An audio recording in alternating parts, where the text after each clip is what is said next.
economic elevation, financial consciousness.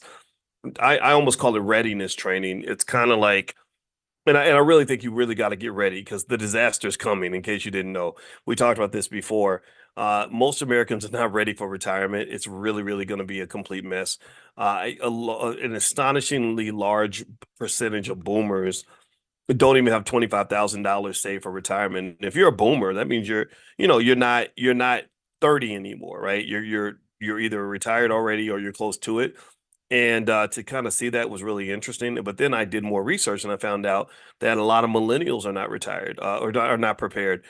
A large percentage of millennials have not been saving or investing for retirement. So that kind of helped me understand, like, okay, we need to reframe the retirement conversation, similar to how we had to reframe the whole idea of investing for your children, right? I used to say to people, hey, you got to make sure you invest for your kids so you can leave a legacy so your kids can be financially well off and all that. And then I was kind of surprised by how people just don't give a damn about their kids that much. They kind of care about them, like they feed them and they take care of them, and stuff like that, give them a place to live, but they don't actually think about their future. And at least not financially. And I'm not trying to be mean. I'm not trying to be mean now. Don't get me wrong. I'm not trying to beat up on anybody or make us feel like guilty parents because Lord knows there's enough to feel guilty about. But I'm just sitting here trying to say, don't you realize your child is black? Like, did you forget that your child is black? And did you forget that your child is black in America? Did you forget that, or do I? Did you need me to remind you of that? And then, did you also forget that your child is black in America, where money kind of defines their ability to be free? Like, did you understand that people beat up on each other when it comes? You understand why? Like, let's go back. Let's talk about Diddy. Diddy's such a great conversation topic, right? How do you think Diddy was able to manipulate all those people? Assuming you believe that he did some type of manipulation or some type of exploitation, how do you think he was able to manipulate people? You got some big tough rapper coming in talking about I'm gonna bust raps and make money and all this stuff. But he's hungry. He ain't got no money. He ain't got no financial security. He has no other way to make money other than rapping. So here comes Diddy, comes dancing in, team much stronger than yours. We ain't going nowhere. So Diddy comes in all flashy and shiny and glistening because he got the baby oil and everything. And Diddy says, I can make all your dreams come true. I can pay your bills. I can make sure you have rent money. I can make sure you're not homeless anymore. But you gotta bend over first. Right? You gotta do a little something for me. You gotta kind of come on back in my office for a little while and we're gonna have a private meeting. Right? This is what happens. I'm not I don't think it's a stretch to say that this occurred. I mean, this is all in the indictments and the accusations and everything. Now, I'm not saying that he's guilty or innocent or and all that. I don't want to talk about that because I know people have it's a debate, right? Okay, whatever. But I can tell you, as a person who I never met Diddy, I know people that know him, and I can tell you that I know people who were legitimately afraid to go around him because of the things that were happening over there, right? So here's my point, though. Here's my point. How do you think he was able to do this? How do you take a big muscular, tough, masculine rapper and make him into your boyfriend? Well, if you got money and he's financially desperate and he's not economically secure, then you put him in a tough spot where he's got to make a tough decision. Or how do you get a woman to just kind of submit to whatever a man is telling her to do in a relationship? Well, a lot of your daughters are not going to be financially secure because you're not investing and preparing for them. So they're going to be stuck in between a rock and a hard place because there will always be some big, nasty, disease infested man who will tell your daughter, your beautiful daughter, hey, I can help you pay the rent, but you got to do something for me first. Right? Tell me if you know what I'm talking about. Tell me if you've seen these situations. These things happen all the time. My wife actually tells me this interesting story. I hope she doesn't mind me telling her stories. Well, me and her have known each other a long time. And when I tell you she's gorgeous now. My wife's the most beautiful woman I've ever seen. When I first met her, I saw her across a crowded room, and I never forgot that day. I wrote about it in my journal that night. Anyway, she told me a story about how there was a time where she didn't have any money, and there was a guy who drove a Mercedes, and he had a big gold medallion, and he was trying to get his life together. He was trying to go to school, but he also was making lots and lots of money doing something. We can only speculate. And he made a little proposal to her. He said, "Hey, I know you're struggling to pay the rent. Um, so how about I give you $3,000 a month if you will just let me keep some stuff in your house, right? Let me keep a box of stuff in your house. Just don't open the box, right?" And she was smart enough to say, "No, thank you." And not only was she smart enough to say no, thank you, but part of what allowed her to say no, thank you, is that she had a strong, smart father who was financially secure, who she could then call and say, "Hey, Dad, I need help with the rent money." Right. So whenever people start acting like, fathers and family doesn't matter, I just think about stories like that, about how many times kids are vulnerable because there's no security. There's no financial security, no emotional security, no nothing. And then next thing you know, they end up in these weird situations where the devil shows up and makes wants to make a deal. And the other thing about that too is that sometimes the devil can get you when it comes to greed. When you have economic greed, if you are so hungry to be successful that you're blinded to your own values, your own morals, your own everything, then yeah, that's how you end up at a Diddy party. That's how you end up, having these experiences that you didn't anticipate to have. And the black community is especially vulnerable to this because we are so economically desperate. So many of our children are in economically weak positions, to the point where if you ain't got a Diddy trying to manipulate them financially, then you've got white corporate America manipulating them financially, creating lots of stress, mental health problems, significant amounts of depression and anxiety, resulting from the fact that they're not economically secure and they have to go into this horrible toxic place every day to make sure that they have enough money to survive. Do you understand? So this is one of the things. This is one of the reasons why it just concerns me that it's so hard to convince so many parents to invest for their kids. And I get it. It's hard. I mean, money's tight. I understand, but you had enough money to send them to football camp. You found the money to buy your, the nice car you have in your driveway. You found the money to go on vacation. You found the money to buy shoes and clothes and Starbucks or whatever it is that you like to buy. And really, with the investing thing, if you look at things like the $5 a day plan, it's not that much money, but it's massive in terms of the difference that it makes in the life of your kid later on down the line, in terms of the types of choices they have to make. I doubt that there was any financially secure person who had to yield to the economic power of a Diddy, right? If you are morally secure and financially secure, then you can say no, thank you, I'm out of here. And in fact, now that I think about it, I'm processing this even in my own life and having a moment of reflection, honest reflection. And I can tell you that when I had an uncomfortable part of my conversation with Kanye West, where he was very disrespectful to me, I remember just kind of saying, "Who do you think you're talking to?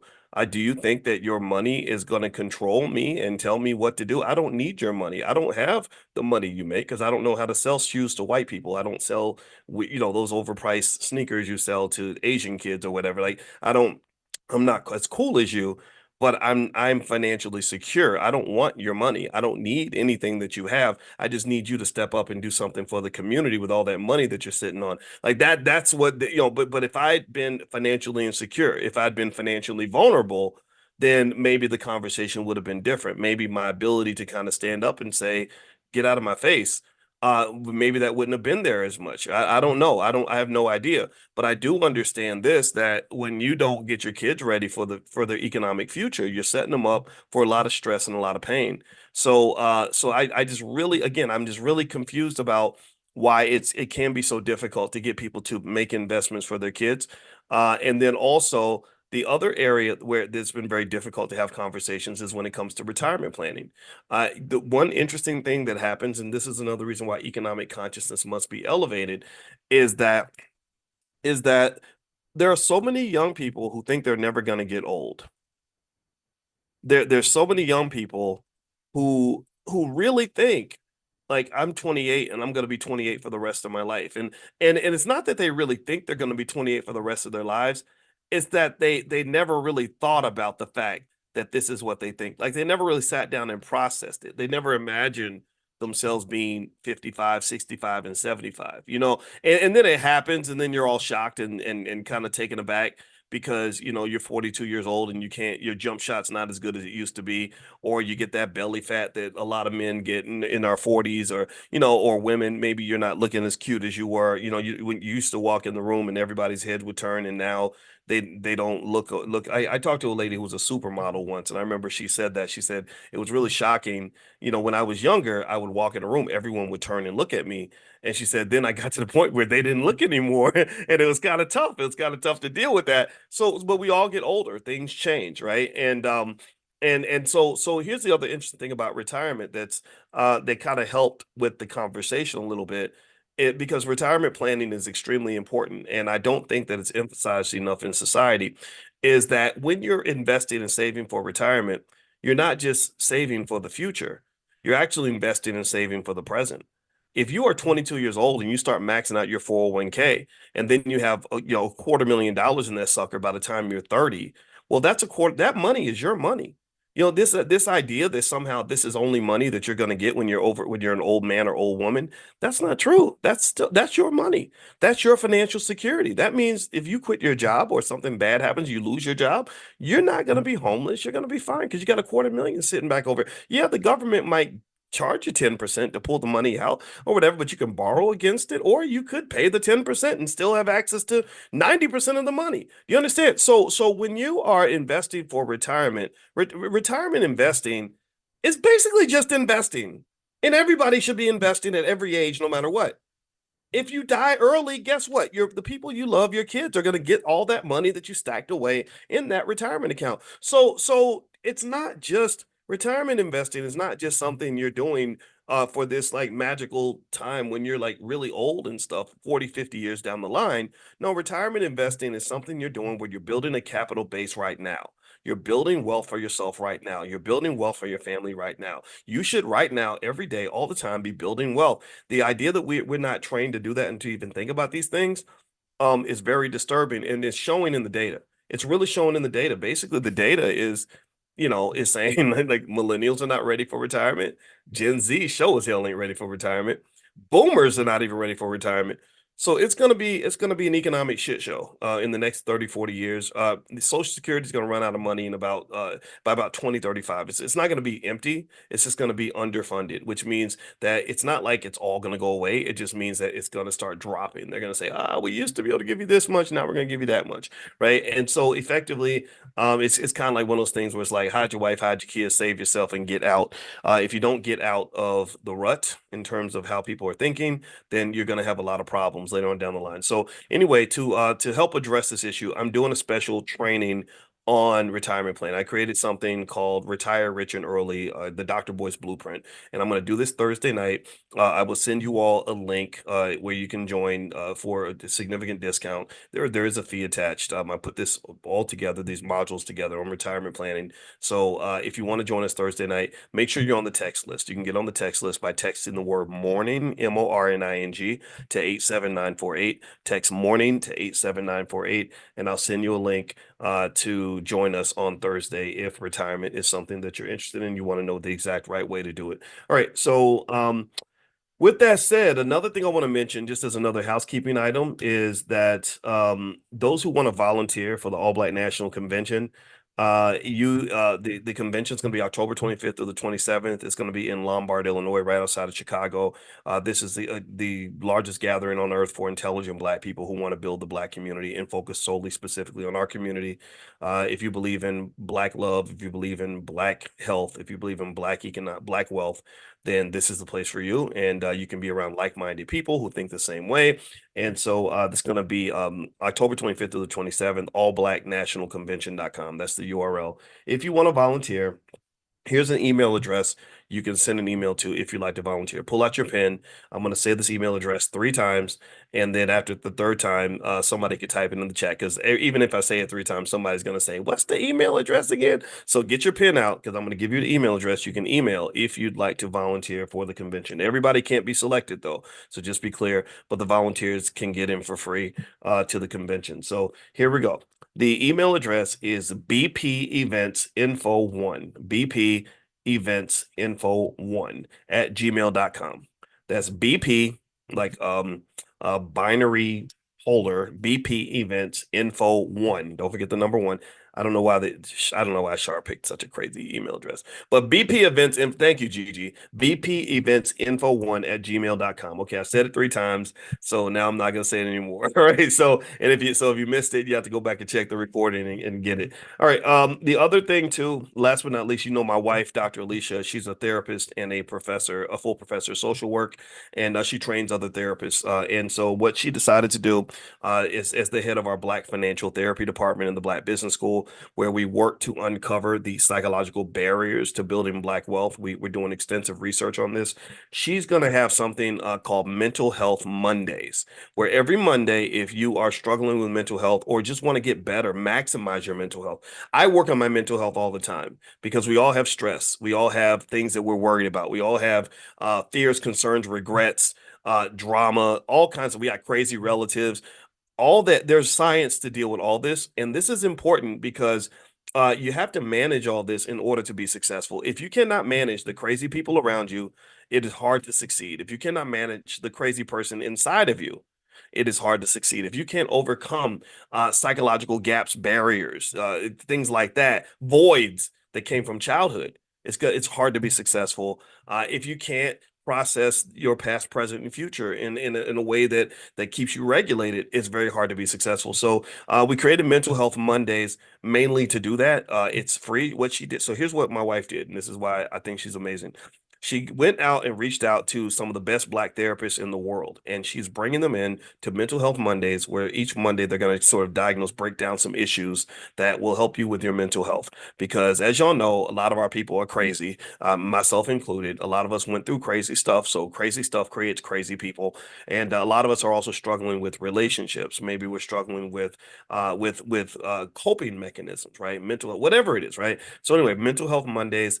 It's going to happen Monday. I think she's going to do it at 8 o'clock. But she can send you a message. So if you want to be invited to Mental Health Mondays, pull out your phone, text the word love, LOVE, text love to the number 87948. And if you text love to 87948, you can get an invitation. Those of you that live overseas, email support at theblackbusinessschool.com and they can give you a link. Because I don't know I know some of you live in other countries and I don't want you to feel uninvited. So just email support at theblackbusinessschool.com. They can tell you how to get into Mental Health Mondays. Also, tonight she's doing something on, she's a relationship therapist too. And so she's doing something on how to find the right mate and how to manage that relationship, how to be a great mate and how to find one, right? So if you want to join that, that'll be tonight. And I'll also text that out. So text the word love to the number 87948. Now, what I want to do really quickly is I want to show you all this video. I put this video on my Instagram. My Instagram is Dr. Boyce Money. And it's a video of a lady who's got a bunch of gold. Okay. And I just thought this video was really intriguing because the gold just looks fabulous, right? It's got this like heavy clinky kind of thing to it, gold bars do, and it just looks like wealth, right? Which it is. And let's look at, I want to show you this, right? So I played this clip, right? And I'm not gonna go through the whole thing because I actually started running my mouth a little bit afterward. But I saw this, I just saw all this gold, and it just really, it was just interesting. Like there's something mesmerizing about it, something very powerful about gold, and it led me to reflect on gold as an investment. Now, here's the point that I made in the little video, which by the way, again, if you go to Dr. Boyce Money on Instagram, you can watch the video directly. But I made the simple point that actually gold, while it's a great investment, gold is interesting in the sense that it's the kind of asset that will keep you rich, but it will never make you rich. Gold does not really go up in value very much. If I was to show you a chart on the price of gold, um, let me see if I can find something and compare it to, like, the value of Nvidia stock or Apple stock or something. You wouldn't be impressed with the growth in the value of gold. I mean, it's not bad, it's not terrible. But let me show you. Let me just kind of show you. It's not bad, right? It's not terrible though. And like especially given what's happened with inflation and everything else. The past 5 years, if you bought gold consistently, it would have grown by 74%. The last 6 months, it's grown by 21%. Year to date, 27%. The last year, 36%. It has been a great investment, right? And I mean, if you look at this, you can see where gold for about the last, what, 5 or 6 years, 8 years or so, it's gone up in value. Now, here's the thing. Like, if you look here, though, what's fascinating is that if you go back to 2012, the price of gold was 1,700, right? So you had this big decline from 2012 to 2016 where gold dropped tremendously. If you were an owner of gold, you were losing money in terms of the value of your gold. Now, if you bought from here on up, you were killing it, right? This is the big money stage, right? So if you bought gold, or even if you started 5 years ago, you made 74%. Now, if you look at something like, I don't know, let's say Nvidia stock. No, let's not do Nvidia. Let's do Apple stock because Nvidia is not fair. Nvidia is just like, what the hell? So let's look at Apple's. Okay, so 5 years. So gold made us 74%. Apple made us 319.25%. Do you see that? Apple made us 319%. Gold made us 74%. That's good. Apple made us 319%. Let's I don't know. Let's check. I have no idea what these numbers are going to look like. Let's look at Microsoft. Let's see what would happen if we put the money in Microsoft. Let's see what it did. 212% compared to 74%. 212%. Um, and then let's just really act crazy and let's look at Nvidia. Oh, Lord Jesus, that's going to really just blow it out the water, I'm sure. Fast 5 years of Nvidia, 2,585.19%. So literally that means a $5 investment would be worth 116 bucks. A $5,000 investment would be 116,000. A $50,000 investment would be over $1 million. Okay. So this is what I wanted to show you, not because I'm telling you that gold is a bad investment. That is not what I'm saying. Okay. Give me a yes if you understand that I'm not telling you that buying gold makes you a sucker. I'm not saying that at all. Do you understand this? Are we clear? And also, we know this is not investing advice because I do not give investing advice ever. But what it says is that gold is a very stable kind of asset that is used primarily as what they call a safe haven or a store of value. Gold is good just like you're rich already, and you just want to park your money in a place where it's going to stay liquid and it's not going to disappear.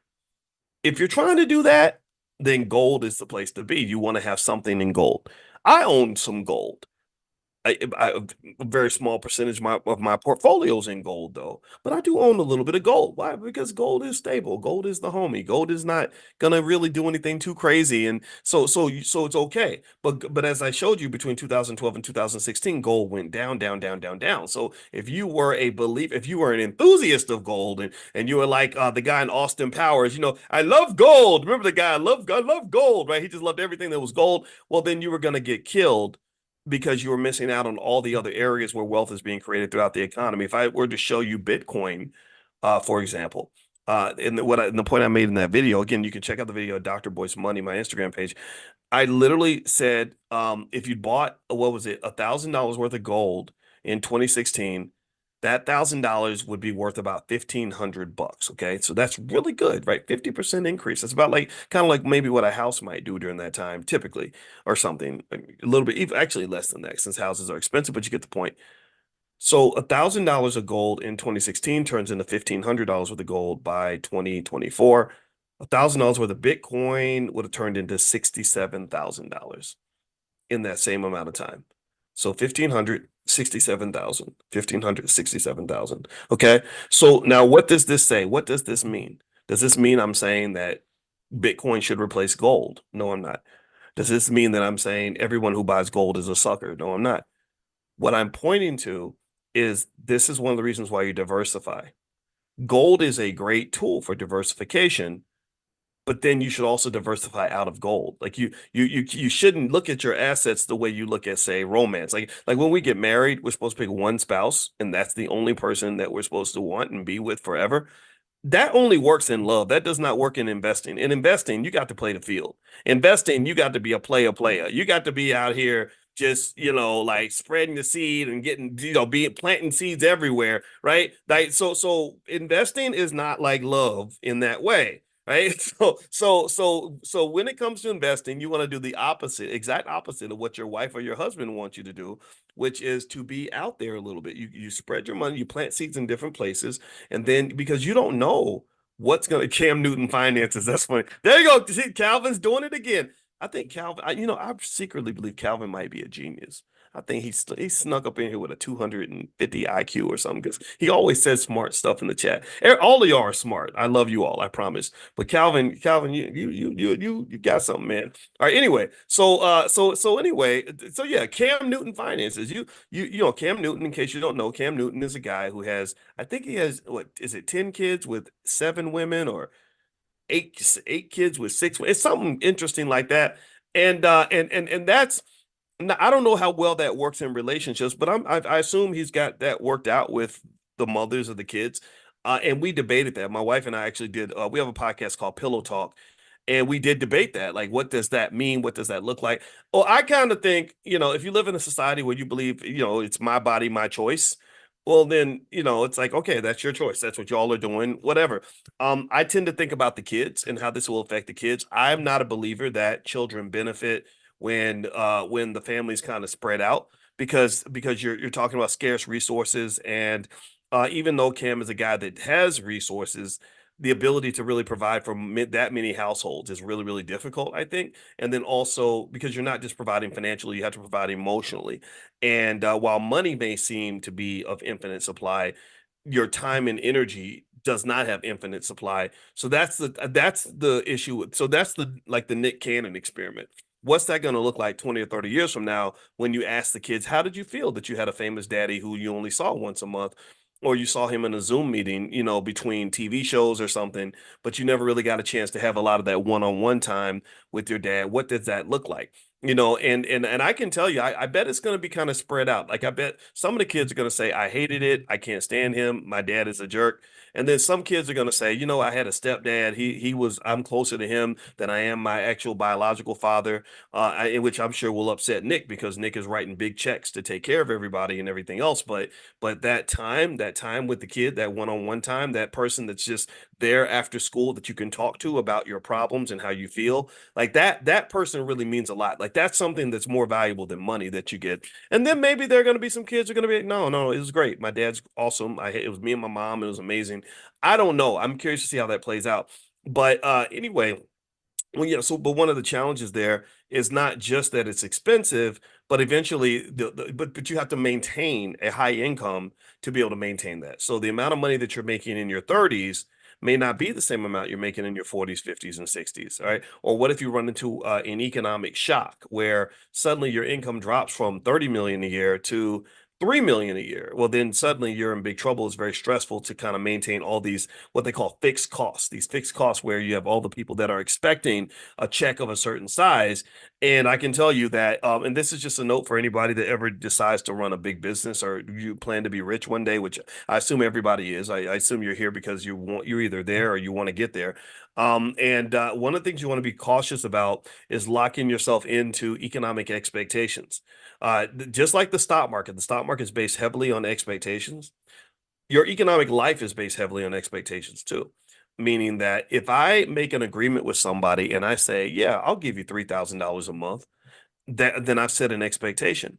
And if I set the expectation at a level where I'm barely able to afford that 3,000 a month, or maybe it's comfortable for me now, well, then I have to consistently meet that expectation. Because if my income drops, and then suddenly I come back and say, hey, I know I told you I was going to give you 3,000 a month, and I've been doing that for 2 years, but now I got to drop that to 2,000 because I'm having some hard times. Some people are going to get it. You got some people that are really, ride or die. They love you, and they're like, I understand. You've done a lot for me.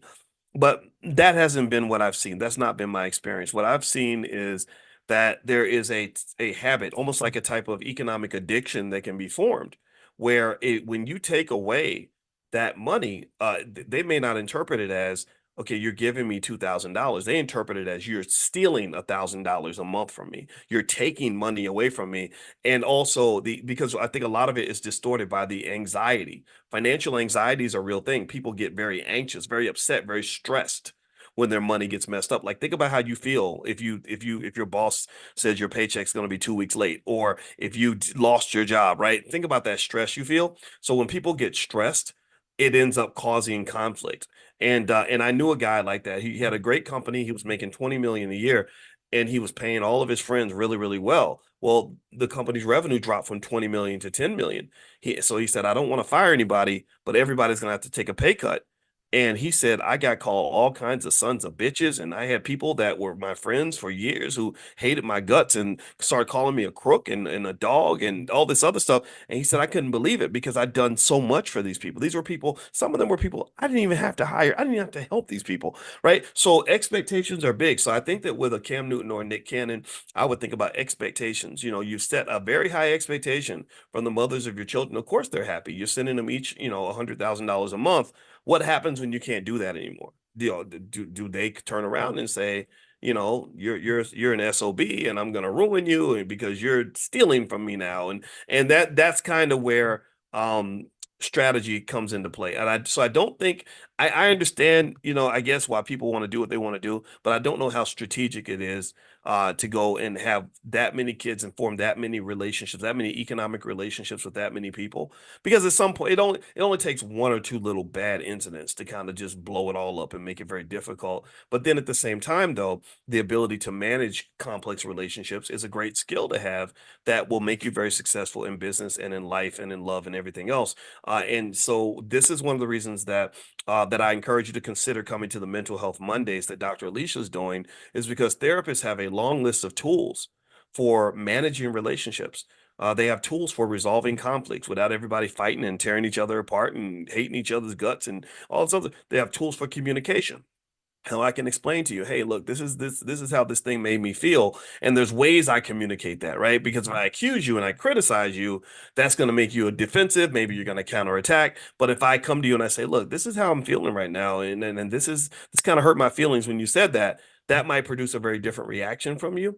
And then, or even little things like listening. Like so many people don't listen. People, do y'all notice that? Like nobody listens to anybody. Everybody's telling everybody what they think, and especially politically, we do not listen to each other in this country. And so because people don't listen to each other, you just get in these conflicts where nobody's hearing anything, and everybody's trying to out yell the other person, and it becomes very toxic. This is one of the reasons why I don't like hanging out. I got tired of hanging out with some of my rapper friends, not all of them, but some of them. It was like, dude, like you just talk the whole time and you just talk over people and you're not even hearing what they have to say. Like nobody wants to be in a conversation like that. That's very stressful and emotional immature. There, see, Calvin, stop it, Calvin. Damn, Calvin, you keep doing it. So Calvin, as he says, I need to make Calvin the teacher. You just sit up here, man. I'm gonna sit in the audience and just enjoy Calvin's analysis because so the term emotional immaturity. That's what it is. Emotional immaturity is a big problem. And I think that it's a big problem in society, a big problem in our community, because because the men that are elevated at the top of the pile are emotionally immature.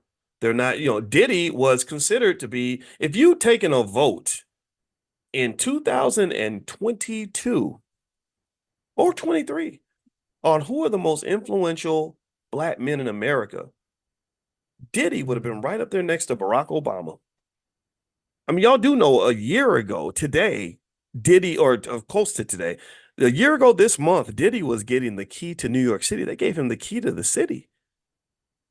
So the idea that this guy who's, you know, it's not like you had to know he was if he was doing anything illegal to know that he was just kind of immature. I think the man was doing the same dances and wearing the same damn outfits he wore in 1998.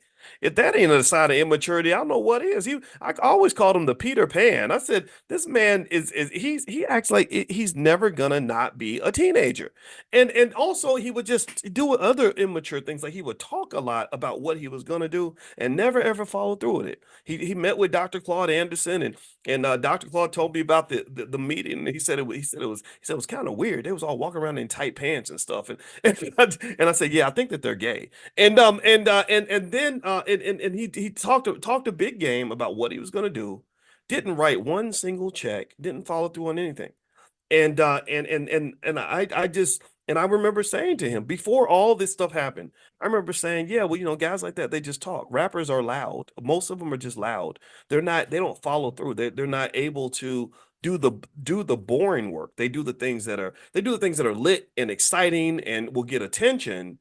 But a lot of them, not all of them, but a lot of them are not built to do sort of that day-to-day grind, the boring stuff, the stuff that's out of the spotlight that is required to build an institution, right? And when my in my relationship with Dr. Anderson, I said, look, I can't write a check as big as a Diddy, but I will write checks. I will follow through because support is a verb. Support means I'm going to support you. Support does not just mean I say a bunch of great things and tell you how awesome you are. So many celebrities had called him and just talked about, I love Powernomics. It's so amazing, but they never actually wrote a damn check. In the Jewish community, they will write a damn check. If they want to support the synagogue, they will write a damn check. In the Asian community, when they want to build an institution, they will write a damn check. For some reason, there's something about our folks where we'll talk about it, get hyped about it, get all excited, praise the Lord, let's go get it, and then nothing ever actually gets done or gets built. You know that even that you talk about that school with Umar Johnson that it's 13 years old and it never existed. But for years, everybody was talking about this school that was supposed to be built. And it was one damn school. We couldn't even build one damn school. But then again, it's not that we couldn't build a school. There are lots of people, though, who have built schools, but these are not the people that you see because they're not the loudest. They're not on the internet talking about what they did. They're actually doing it. They're actually doing. Marcus Klein in Chicago is actually doing it. He built Freedom Home Academy International, and that school is extraordinary. They are educating kids at the absolute highest levels. If I ever became the mayor of Chicago, I would instantly want to give $100 million to that school to multiply and replicate everything that they're doing because they are incredibly successful. Now, somebody says that the audio went out, the sound went out. Can you guys hear me? Give me a quick yes if you can hear me. I want to make sure my audio is good. Give me a quick yes. Just confirm. Thank you, Vanessa and Christopher, AC Salam. Okay, thank you very much, guys. I appreciate that. All right, so anyway, I'll give credit to Ice Cube actually because he's one of the few celebrities that reached out to Dr. Anderson that actually did write a check. I reached out and I called him. I said, hey, I said, here's the problem. There are so many celebrities that call Dr. Anderson and talk about how much they love Powernomics, but they never follow through with any support.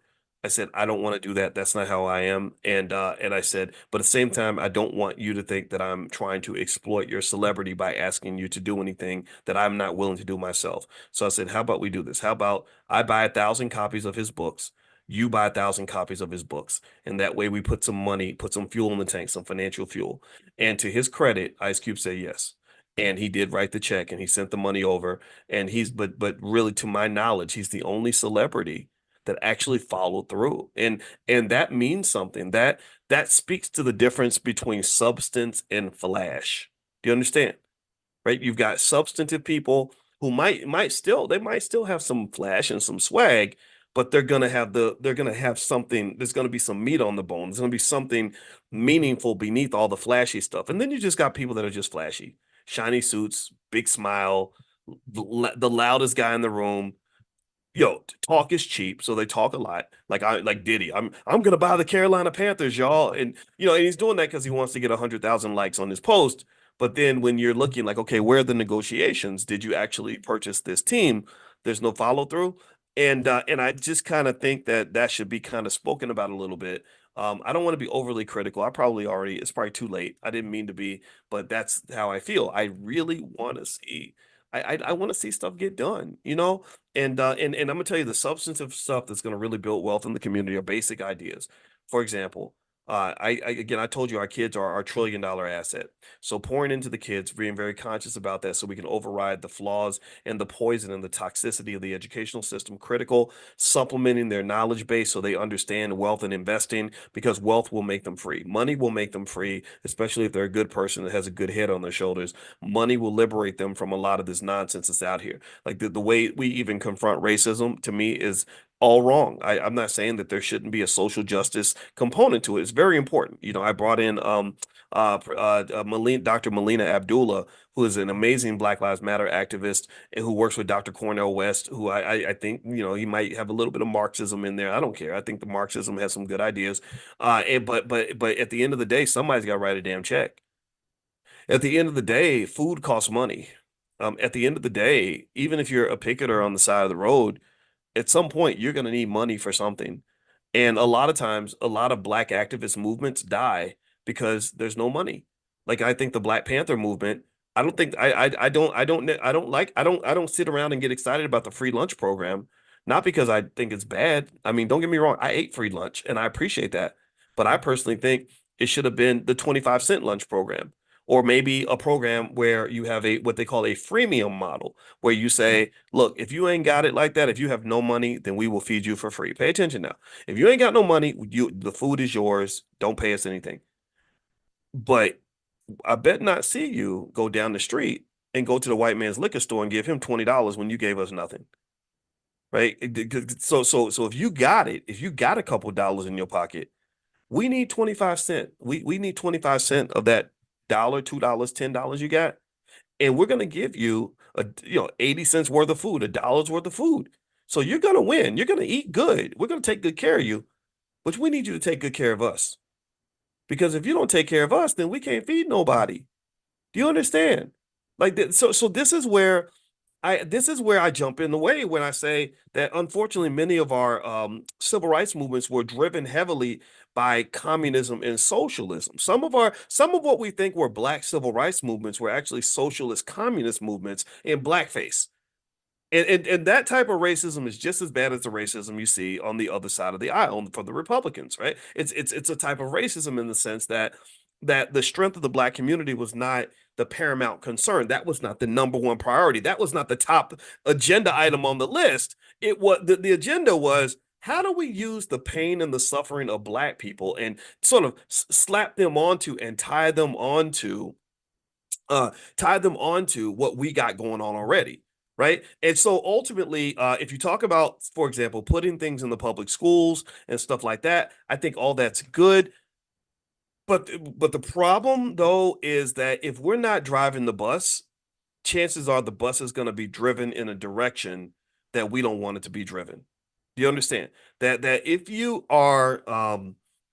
we are not in control of some part of the process, then don't be surprised when it kind of gets swayed and swerved in a different direction. So even now, I don't even I know people do programs in the public schools and stuff like that. I don't even approach the public schools because why would I go through the public schools when I could talk right to the parents by going through the internet?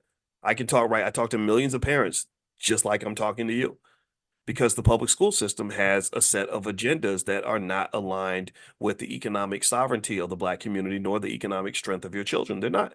They got a whole bunch of other agendas they have to fulfill. They have to take care of the teachers' unions. They have to make sure that they have to, get your kids, make sure they know all their pronouns, so they can pursue whatever agenda they have in that direction. They have to make sure that you understand how wonderful and amazing white people are, because of course the white faces in history are considered more important than the black faces. We are secondary. I don't really think, and then also they get to decide which types of black people are appropriate for your children to even hear from. Like you've got a person who's not black looking at a group of black children and saying, I want you exposed to this black person here, but not this black person here because this black person here is bad. If you don't believe me, just see what would happen if Louis Farrakhan tried to speak at a public school that's full of black kids. We know he'd do an amazing job. We know it would be transformative. We know that it would elevate these children, especially the boys, to a level that a white teacher from the suburbs can't do. We know that would happen because we know what the minister can deliver. Like him or not, he's one of the most powerful thinkers and speakers in the history of this country. But that's exactly why they would block him and they would replace him with Diddy or some safe guy that's gonna tell them things that are gonna help them fit into the system that they want them to fit into. So really, the thing I learned is that if you really want to do the work the right way, you're gonna have to get a lot of things done yourself. So a lot of times the right way is the hard way. And I'm not afraid of the hard way. It takes more time, it takes more energy, effort, stuff like that. But if you get there, if you achieve the goal, you can achieve results that are unlike anything else. Like, one thing I'm super proud of is the fact I'm super proud of the fact that when people have those who've internalized the economic messages that come from this space over a number of years, they and their children are so economically advanced that they understand more about money and wealth and economics than 95% of the population. Like I'm very proud of that. I'm very proud because the deal is that when you can have real conversations, you can really get to the heart of the issue. And so you got to be honest, you got to be specific, and you cannot be scared. Right. So when I'm talking to you in my own awkward way, where sometimes I don't even know what words to use. I don't know what I'm gonna say next, but I know I'm committed to telling you what I really see. That's me trying to say, let's get to the heart of this shit. Let's figure out why this isn't working. Let's really figure out why you hate your job. Let's figure out why your kids are financially stressed. Let's figure out why you're not economically secure. And let's really talk about this damn thing. And let's stop focusing on the BS. Let's stop worrying about being politically correct. Let's stop worrying about whether or not Bank of America wants to sponsor my platform. I don't give a shit. I don't want Bank of America's money. Like, let's stop worrying about how it's going to sound and whether or not certain people's feelings are going to be hurt. We ain't got time for that.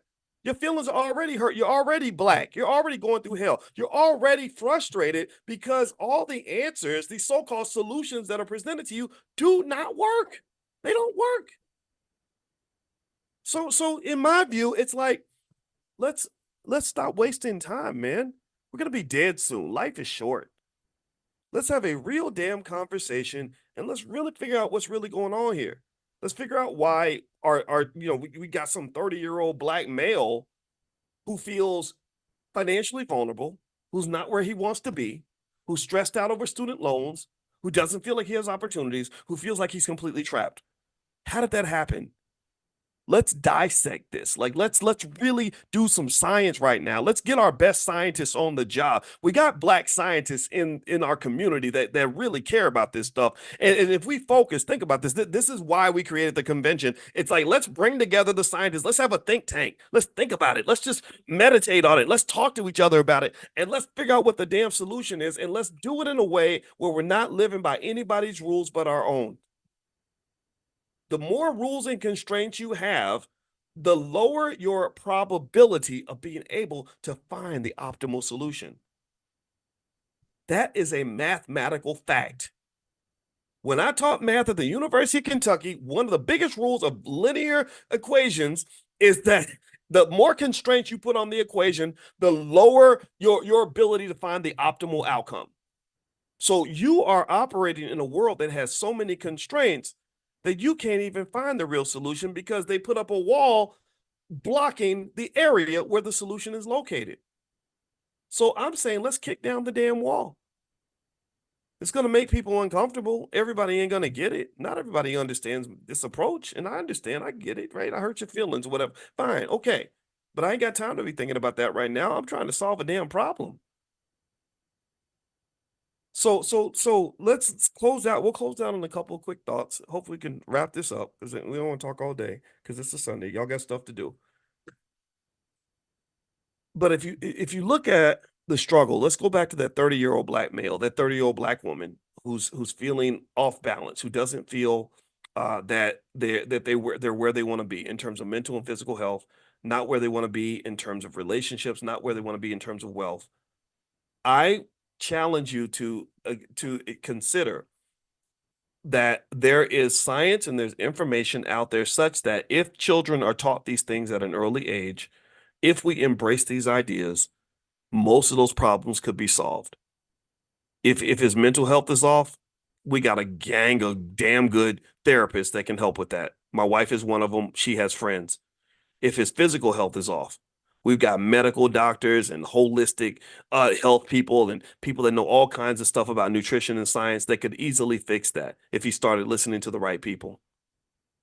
If his relationships are bad and he's complaining about women or complaining about marriage or complaining about raising kids or whatever it is, there are people that can help you with relationships, choosing the right relationships, maintaining your relationship, connecting to the relationships that will help you prosper economically, right?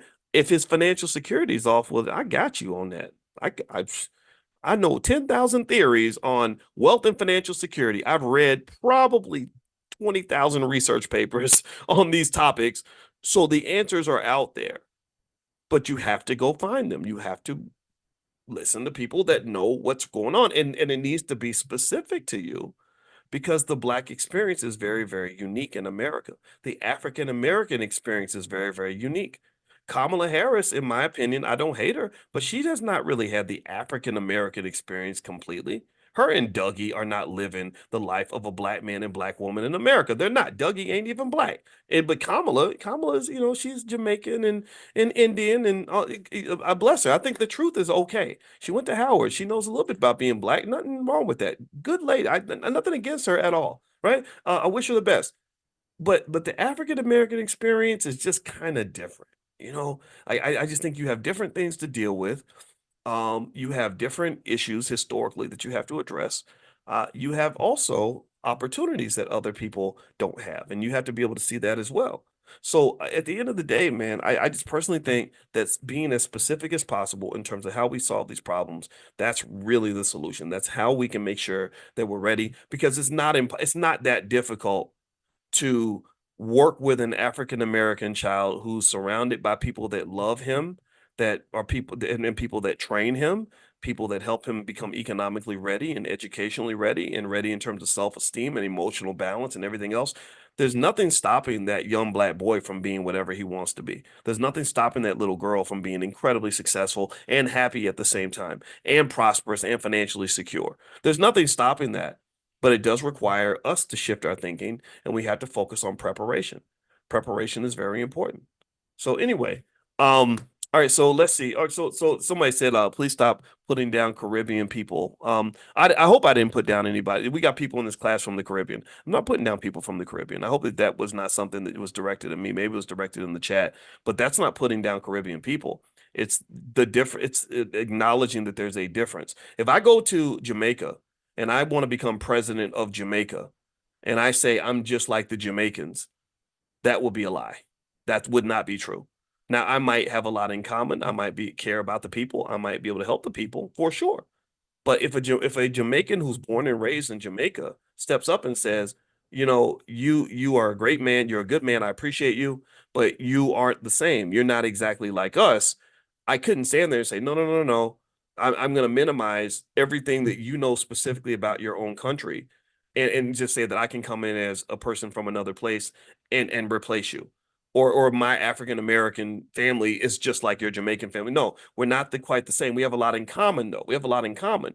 But it wouldn't surprise me if Jamaican people were like, no, we kind of want the Jamaican guy. We like the Jamaican guy. The African American guy is cool, but the Jamaican guy is the guy we really want. Do you understand? So this is not, there's nothing strange about this. The only reason that I think you're being forced to accept people, black people from other countries, as the same as yourself is because America does not like African American people who are descendants of slaves.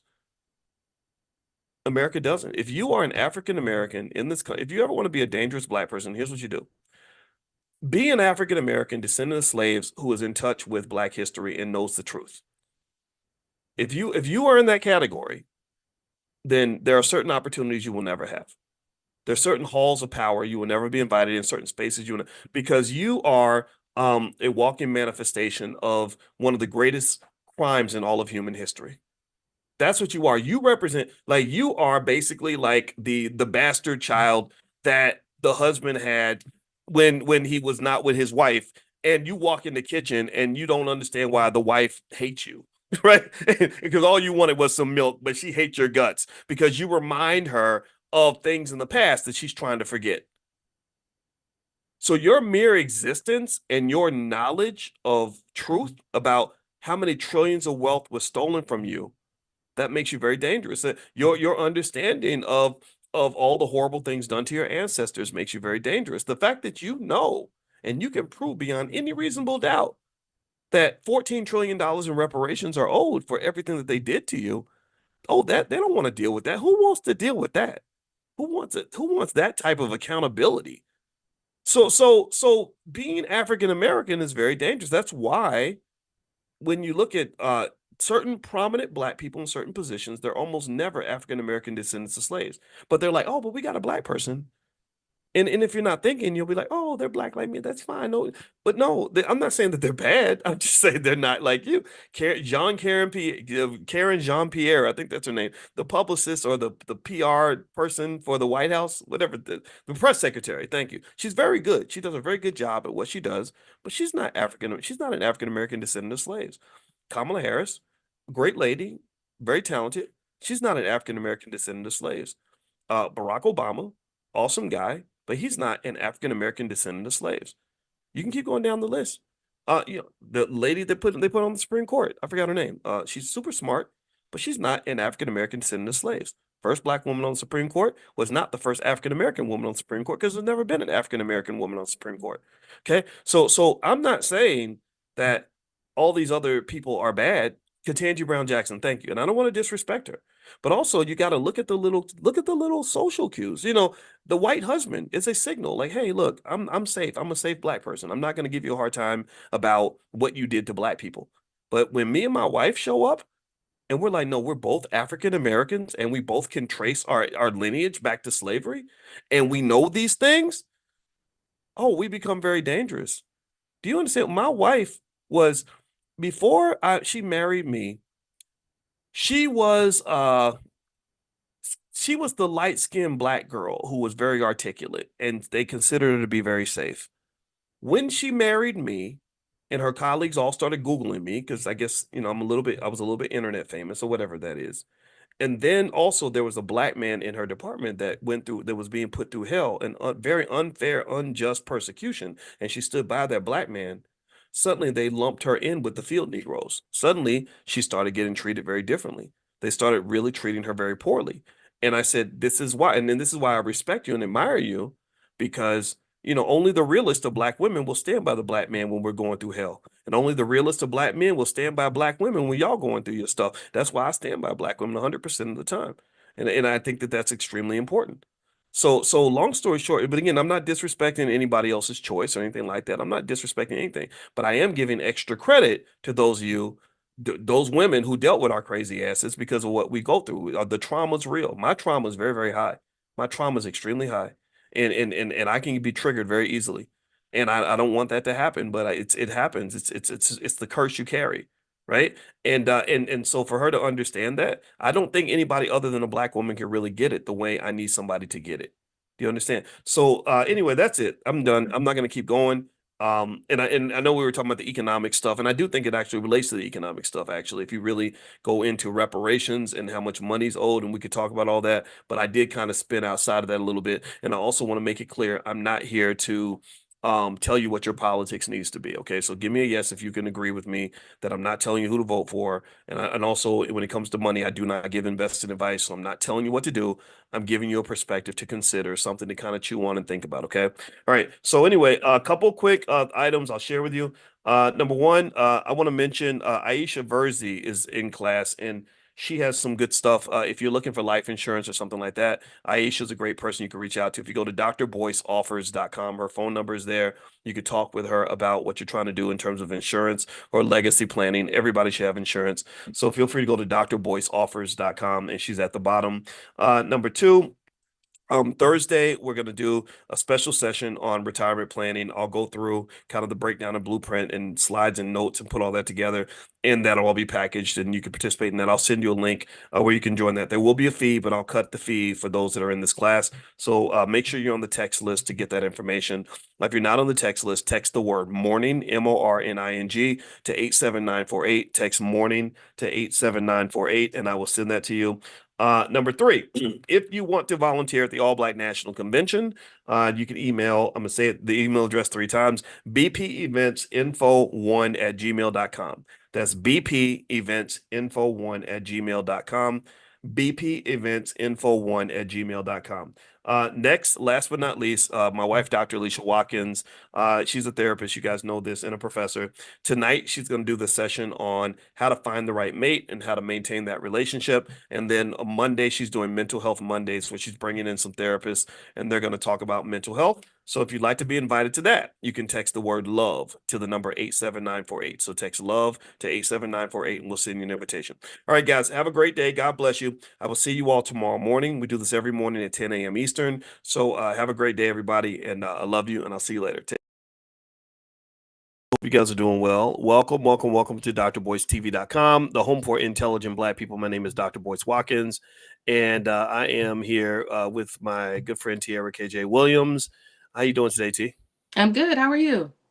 Doing very well, very well. Yeah, so I sent you this video of a poor girl who has broke Negroitis. Apparently, that's it's a common disease. It's not even rare. It's kind of everywhere. And she also did something that a lot of people, a lot of like Gen Zers do or wait, I'm a Gen Xer, right? So the Gen Zers do it and we don't understand it, which is like thinking that crying on the internet is going to fix a problem. And we don't understand. But well, I'm not making fun of her at all. I don't want to do that. But she was crying. She was really sad because she didn't have enough money, and she said she makes 80,000 a year and was kind of shocked she couldn't like pay her bills and stuff. Did you see the video? I did see it. Yeah. So it's kind of surprising. And so what I want to do is I actually want to show this clip because I want everybody to kind of see it and kind of give an assessment on it. And also, as you come into the chat, I know some of you are going to arrive. I want to remind everybody that this podcast is on Spotify. So if you look up Dr. Boyce Watkins on Spotify, you can find the Dr. Boyce breakdown, and you can also find Dr. Boyce Daily Stock Market, where I also do some stock market analysis all day long. So let me grab the clip and play the clip, and then as folks come in, I'll play it again for those who don't get to see it the first time around. All right, so here we go. Here we go. All right, so give me 1 second here. So this is on my Instagram, which is Dr. Boyce Money, and I want to make sure the audio comes through. So T, let me know if you can hear the audio. Here we go. Okay. 2 college degrees and Yes. close to $80,000 a year. I still cannot keep up with the cost of living. I still cannot afford all of my bills every month and have to live paycheck to paycheck. I think that's absolutely ridiculous. I am sacrificing my mental health, my time, and my energy to take care of people in their most vulnerable moments.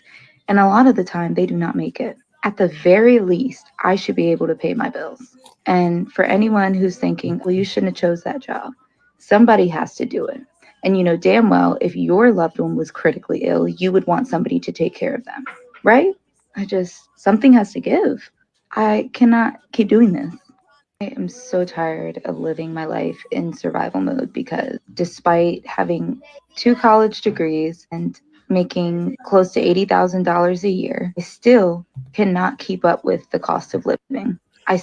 Okay, I'm gonna stop sharing right there. All right, so T, I assume you were able to hear her commentary about her. So a couple things that stood out to me was one, she said she has 2 college degrees, and she makes $80,000 a year, and she can't pay the bills. What are your initial thoughts? That she's doubly in debt, right? Like it's doubly. You got 2 college degrees. That means that right now, traditionally, if you just have one, you at least like $100,000 in debt from student loans. But if you got 2, that means that doubles, right? So that means that she really can't pay for that. I just thought that I could identify with her, right? I feel like $80,000 seems like when you hear it, like, oh, that's enough money. You should be able to survive off that. But once you start to go through all the checklists of what needs to be paid for, you realize that it's going to leave you with about $200 per month. My little breakdown that I got over here left her with like $200 per month to pay her bills, depending on, certain factors. So I just, that's what I thought initially. Like it sounds good, but once you break it down, I could see why she's crying on the internet. Yeah, it's sort of like you have the realistic or the natural way to look at it, which is it's $80,000 a year. What are you complaining about, right? Like stop Right. overspending. That's ridiculous. But then you kind of have this weird, almost like this Instagramish reality that says, like, no, you really afford to live the way a lot of people expect to live, on that income. Like really, when you really break it down for real, maybe that's not a lot of money. Um, and I know a lot of people, who just would have a very hard time making it with that salary.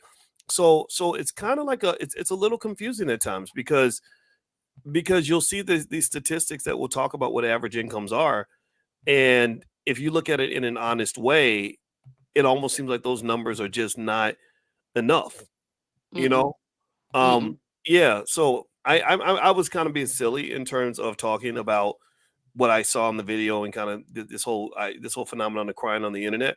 But I really do kind of feel bad for her, right? Mm. So what I'm going to do is play it again because I actually have another angle I want to take as I address this. And by the way, I want everybody please hit the thumbs up button, thumbs up, share, subscribe.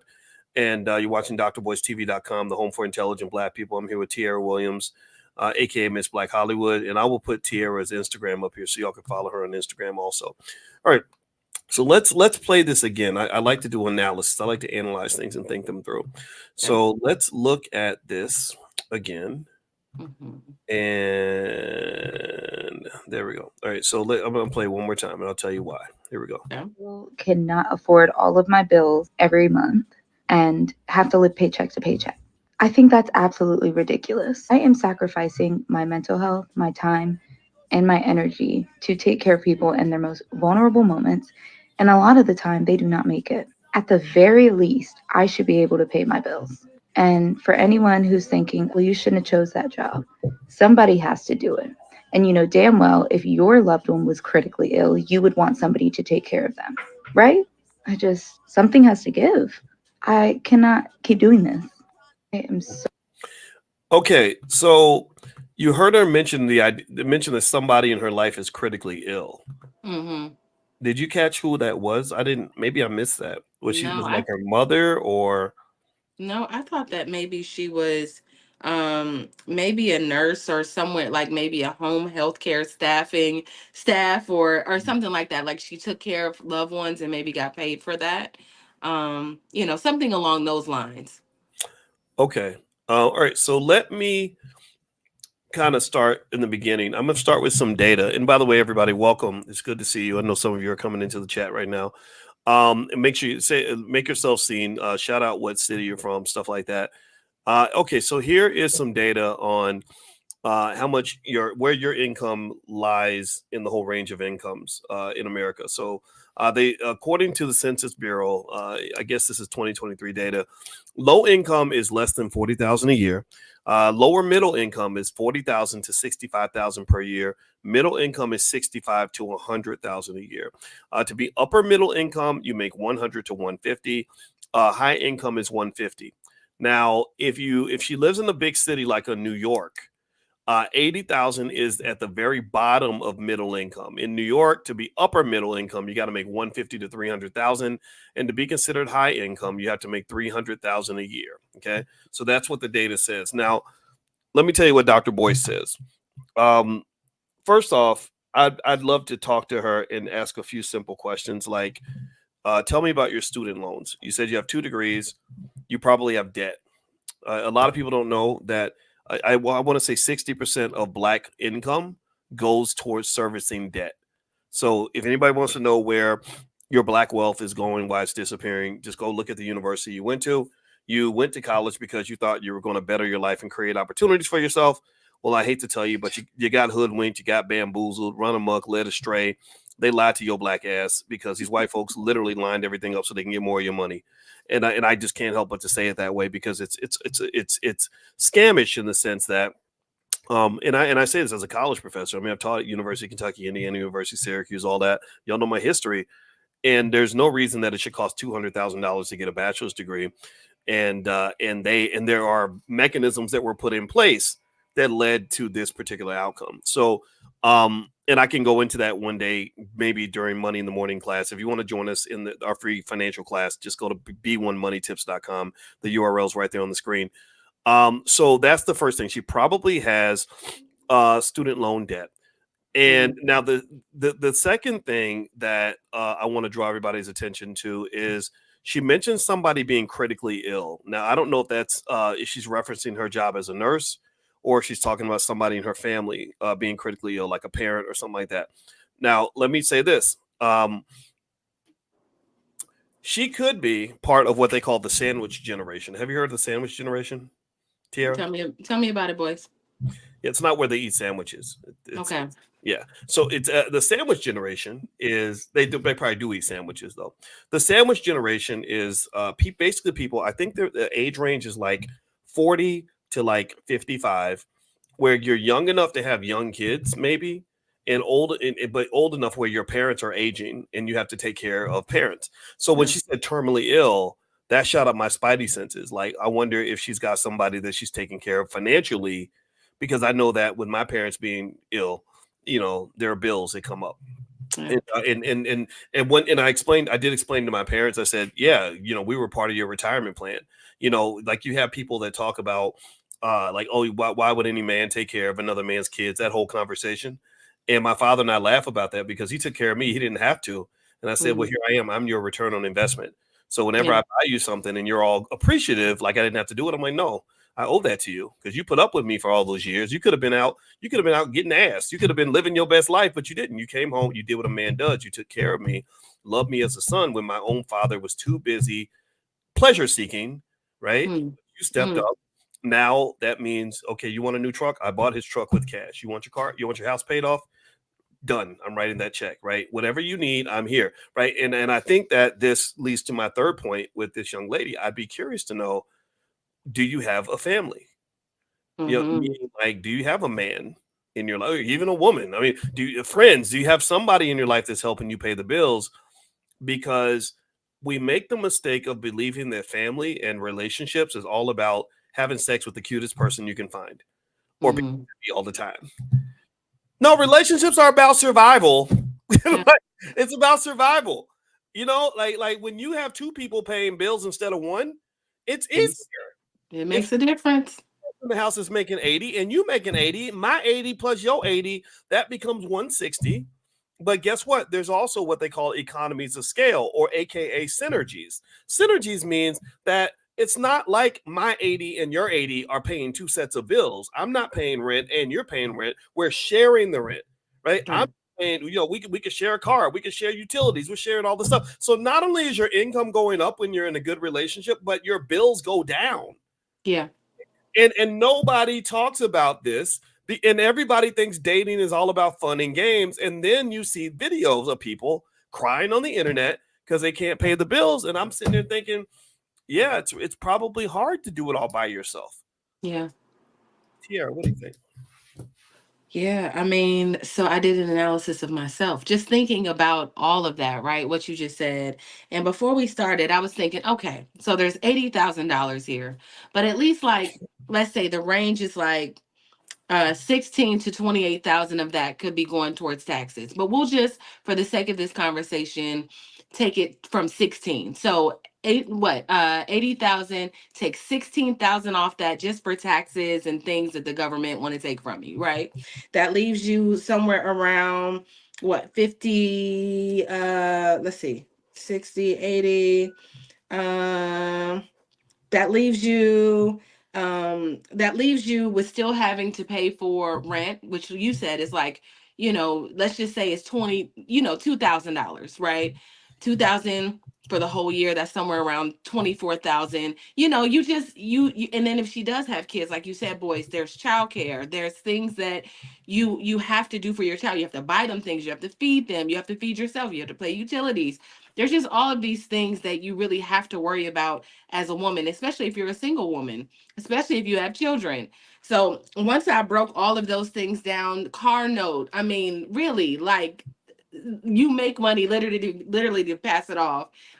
It leaves her somewhere around like $200 a month, right? Just for savings and investing or whatever. Which is just not a lot of money. And I can see why she's crying on the internet. Because I'd be crying on the internet too, Mm-hmm. for sure. Yeah. I think that um, what I think is important for any smart people to really understand is that it's not going to get easier in the future. It's going to get harder. Mm. Things are going to get more expensive. Artificial intelligence is eating jobs up like crazy. Amazon, they love to lie to people. They tell you, "Oh, we're hiring these robots. They're just going to assist our employees. We're not looking to replace anybody." Oh, that's a bunch of crap. Yeah. No. Amazon, their number one job as a company, the job of the corporate manager is to maximize shareholder wealth. So they understand that if we hire 10,000 robots, 100,000 robots, we can replace people with AI that doesn't need a bathroom break, that isn't going to ask for a pay raise, that isn't going to complain, it's going to work 24 hours a day. It's going to cost us 1/1000th of what it costs us to deal with a human being. And I'm not saying that that's okay. I'm saying that that's just what it is. And so there's so much more in terms of the dynamics. And I really wish, I also would need people to understand this. In America, it's almost impossible to really build significant amounts of wealth if you're not participating in the stock market. You have to be in the stock market. The stock market is the leading number one wealth generator in the history of this country. You can't really, it's, with the way workers are paid, it's very difficult to work your way to wealth. It's very difficult to save your way to wealth. It's very easy to invest your way to wealth. And I want everybody to pay attention to how much money. How many of you are stock market investors? Give me a guess in the chat if you are investing in the stock market, consistently on some level. Give me a guess. Okay, good. T raised her hand. Great, great. Yeah. If you follow, you might have noticed this week was a great week for the stock market. A lot of money got made. And think about this though. There's millions of people who miss out on it completely. The money flies right over their head. They're not even looking. They're scrolling through Instagram and paying attention to their favorite rapper, and they're missing out on all this money. And then they turn around, they say, I don't have any money. I'm broke. Well, of course you're not going to have any money because your financial consciousness is not where it should be. Your consciousness in terms of what you're paying attention to needs to shift a little bit. And so when I saw this video, I felt kind of bad for her because I think that she's in a situation that a lot of people are in. And I think that the solutions are out there, but you have to seek them out if you want to have them. Tiara, did you have a thought on that? I think you definitely said it. I was about to say, I noticed that a lot of people are distracted, right?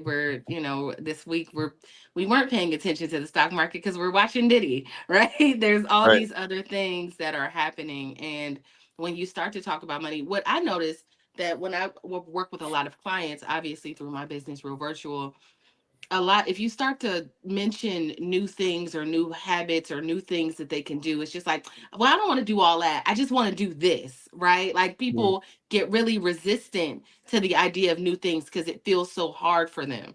So I would just say to keep your mind open and keep your heart open, because I sometimes, even when I come to Boyce and he tells me things and I'm like, well, wait, we go back and forth sometimes about that. Just be open. That's what I would say. Yeah, I would say that too. By the way, Yeah. everybody, you're watching drboycetv.com, the home for intelligent Black people.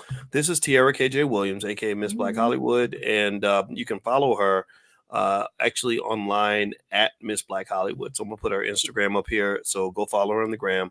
Also, she is a storytelling expert. She can help you to implement storytelling into your business and what you're doing as an entrepreneur and shape your ideas. So if you'd like to meet with her and have a consultation, her email address is right here on the screen. It's info@realvirtual.net, and real is spelled REEL, and it's .net, not .com. So feel free to reach out to Tiara for a consultation.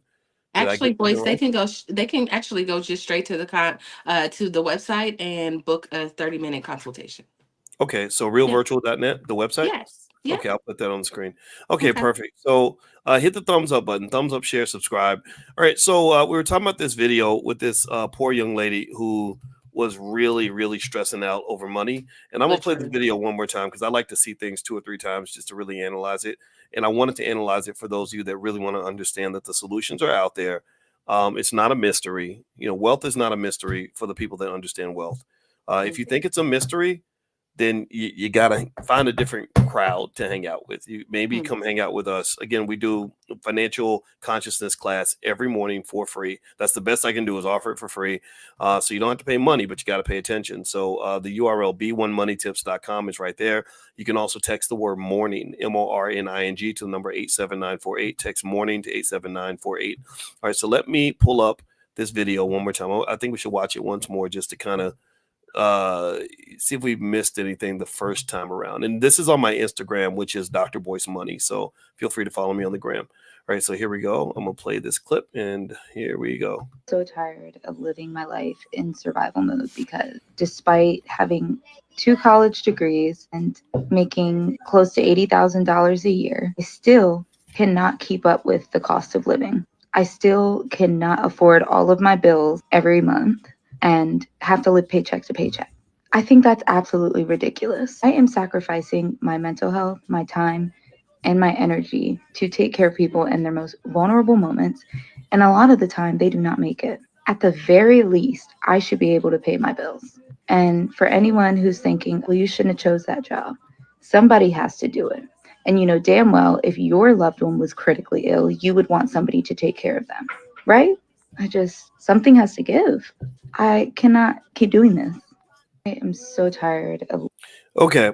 So when she says I can't keep doing this, Yeah. you think she's talking about the job? So it almost sounds like she's saying, I'm struggling financially, I'm living paycheck to paycheck, it's really hard, and my job is a really depressing Hard. job Yeah, it's because I'm stressful. taking care of all these people that are dying. Mm-hmm. Um, what were you hearing in her conversation? That's exactly what I was hearing. So it just really makes me think like home health care, nursing, hospice, that kind of and actually like we actually work with a home health care staffing service. So I know that like once people get old, they're dying. And to be honest, I want to say the wages are between or they earn between like 13 to $17, boys. Like I want to say like that's the starting range for like people that take care of family members and all, like they don't make a whole lot of money. So if Wow. I was her, yeah, like if I was her, I couldn't believe it. But just working with this company that we've been working with, that was like they literally start at $13 an hour, on the East Coast in Pittsburgh, Pennsylvania. And I thought that was so insane. But that's what they are paying people to take care of people. So if I was her, I would definitely choose another lane, another job. It's obvious that she has 2 degrees, so she has skills. She has to have skills.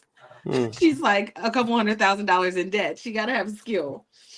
Well, she says she has 2 degrees, right? So she's, Right. according to the old rules, she's kind of done everything she's supposed to do. She went to school. Right. She's a hardworking person. Yeah. She seems like a good person. I don't know her specifics of her situation. Yeah. Um, and she's a pretty lady, right? Like, Yeah. like she could grab up a man or two if she wanted. Yeah. Um, and not that that matters for anything other than me just processing just how I think that there's something going on here where it's almost as if people at the top of the food chain, the financial food chain, they kind of like to see us sort of separately scrambling individually. Mm. For the same reasons that companies don't like when employees unionize. They don't want to see people working together, right? Because if you're separately scrambling, then you become economically desperate. Like does anybody remember like after the pandemic when they were really upset because people didn't want to come to work because they were getting the money? They got the stimulus checks and they didn't have to pay student loans for a couple of years. So people were like, what was happening was it was like an awakening. People were discovering the rest of their lives. Yeah. They were really exploring all the things that I had been talking to Alicia about for years. Alicia didn't, even my wife didn't know. I've been telling her, I said, people don't know how much this is back in 2014 before the pandemic. I remember saying, people don't realize how much of their life they're missing by going to work all day. Yeah. It's not healthy to be at work all day. It's just not. You're missing life. And during the pandemic, I think people started to get a glimpse of that and they didn't want to come back to work. So when I'm watching CNBC, I would hear people that run businesses and millionaires say, you got to go back to work. If you don't work, Yeah. then something's wrong with you and you're not an American and you're not a good person and just all this other stuff. But basically, they were like, we need employees. Yeah. We need people that are going to do the work so we can get the reward because most of these people telling everybody to go back to work, they were not living paycheck to paycheck. They're not Yeah. making $13 an hour, right? But they'll pay you $13 an hour, and Yeah. that's okay. And so I took notes as she was talking because I thought this was kind of symptomatic of what a lot of people go through. And as a lot of y'all know, by the way, Alicia has a lot of workbooks on financial anxiety. As a therapist, she's done a lot of financial therapy for people. So if you want to actually go to drboycebooks.com, you can take a look at some of her workbooks on financial anxiety. I'll put the URL on the screen at some point. But what I was really hearing was a type of anxiety. She talked Mm. about mental health, Yeah. how this is affecting her mental health. Yeah. And and this has always been my argument in terms of why we want our kids to be financially secure. Like you want to invest for them, you want to show them how to make money, because if you don't have enough money, it will affect your mental health. Mm. If you're under that kind of pressure, under that kind of stress, you're unhappy, you're miserable, you're sad. And life is, I mean, you should be enjoying life. Why would life be sad? It shouldn't Yeah. be sad. Yeah. But it's sad for so many people. 60% of all people live paycheck to paycheck. Did you know that? Mm. Yeah. I knew it And was that and something like that's that. and that's interesting to me because it's an easily solvable problem, you know. It's almost a little bit well, but then again, it's a hard one to solve in terms of implementation and changing habits, right? It's almost Yeah. like so many 40% of all people I think are going to die of cancer, and a lot of it comes from processed food, right? Yeah. Simple answer is stop eating processed food, Yeah. but that's not so simple because the shit's good, So, right? and people won't do it. I mean, every time I'm like, I want to go vegan, right? I hear people say, "Girl, I'm just not gonna stop eating my pork chops, kill Yeah. me or not." I be like, that's crazy. Like that's crazy for and a lot of people feel that way about whatever their vice is, whatever their thing is. Like I'm not gonna stop doing it, so it don't matter, you know. So I think Yeah, it's sometimes that.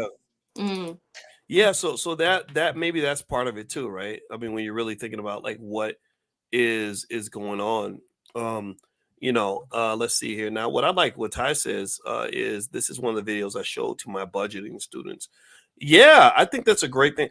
I think that's really good to show young people and to kind of help it, bring it home to say, if you don't prepare, this is what life will be like. yeah. Does she look happy? No. Because my father used to teach me that way. My father would show me older black men who had spent their whole lives drinking and using drugs. And Yeah. there would be some raggedy, stinky bum on the street. And he would be like, "Do you want to be like that?" And I'd be like, "No." He's like, Yeah. he was like, "Then stay away from drugs and alcohol because that's what got him." Yeah. Right. So when I see, and then when you see all this stuff going on with Diddy and all that stuff with the drugs and all that, it's like, oh, there's another black man going down because you got into the drug culture and you think that was okay. So I almost feel like there's almost like a financial version of that, in terms of taking just smoking from the pipe of the people that are drinking the Kool-Aid of Mm, what they tell you to do to be successful. Because what makes me sad about it is that a lot of the people struggling, they're not lazy people, they're not criminals, they didn't squander away everything. These are hardworking. She worked hard. She went to school. She got 2 degrees. She's yeah. making 80 grand. She's doing a noble profession. Shout out to all the nurses, and she doesn't have Wow. enough money to get by. That Yeah. is wrong, right? So in my mind, if that's my daughter, then what I'm talking to her about might be, you got to supplement your income some way. Yeah. Either supplement it, maybe you supplement it with a husband, right? Or you can Yeah. supplement it with some, side hustles. Yeah. Supplement it with some stock market investing. In this country, a lot of workers can't afford to live solo with the money they're making from their job. So you have to find some creative way to just sort of get the extra things that you need. So even little things like, if you notice people that come from other countries, what do? They all pile up in one house. Yeah. They're like, yeah, all 8 of us live in the same house, so we can all share the bills. We don't all need to have our own house because then we'll all be individually drowning. But instead, we're doing fine because now it's easy for all 8 of us together to pay 5,000 a month or 4,000 a month in a mortgage or rent or whatever. And then Mm, also because what's happened there is really you're creating one of those keys to wealth, which is a surplus. A surplus is real. That's real income, right? Most people have no income. Julian Gordon actually made that point. I thought it was great. He said no. Most people have no income. I said, explain that. He said, well, if you look at a company and you look at how they measure income, they take revenue, they subtract expenses, and the mhm, difference, the surplus, that's your income. mm, But if your revenue is below your expenses, you have no income. It's negative. So yeah. you think about it. Most people, their expenses are here, their income, their revenue is here, so they have no income. So Yeah. what you need is you need that gap. You need some type of gap between what you need to survive and what you're actually making. And what you do is that gap, that is your opportunity to build wealth. Mhm. But what you do with the gap is what determines, how you're going to do, how financially secure you are. And to me, the big race is how do I really utilize what's in this gap so I can start storing my nuts for the winter to be ready for whatever next economic tragedy is around the corner. And so the reason I'm a big advocate for stuff like family, like working it out, figuring, like pick a good partner, get the tools to really get along with that person, is because you have a greater opportunity to create the gap because you get together with a solid earner. Then your income's gone up and your expenses have gone down or they've remained the same. So you've got that gap, which then is like, okay, this is the money that we're putting into the investment accounts. Those are the people that are financially secure, the ones that have, and I got students like this. I got students that got over like millions in their 401ks, millions in real estate, millions in stock, making 10,000 a week selling stock options. I kid you not. I have students like this. And and you see typically in those cases, it's usually either a person who's got a solid family and some guy who's like, yeah, I've been married to my wife for 30 years and we've been building together.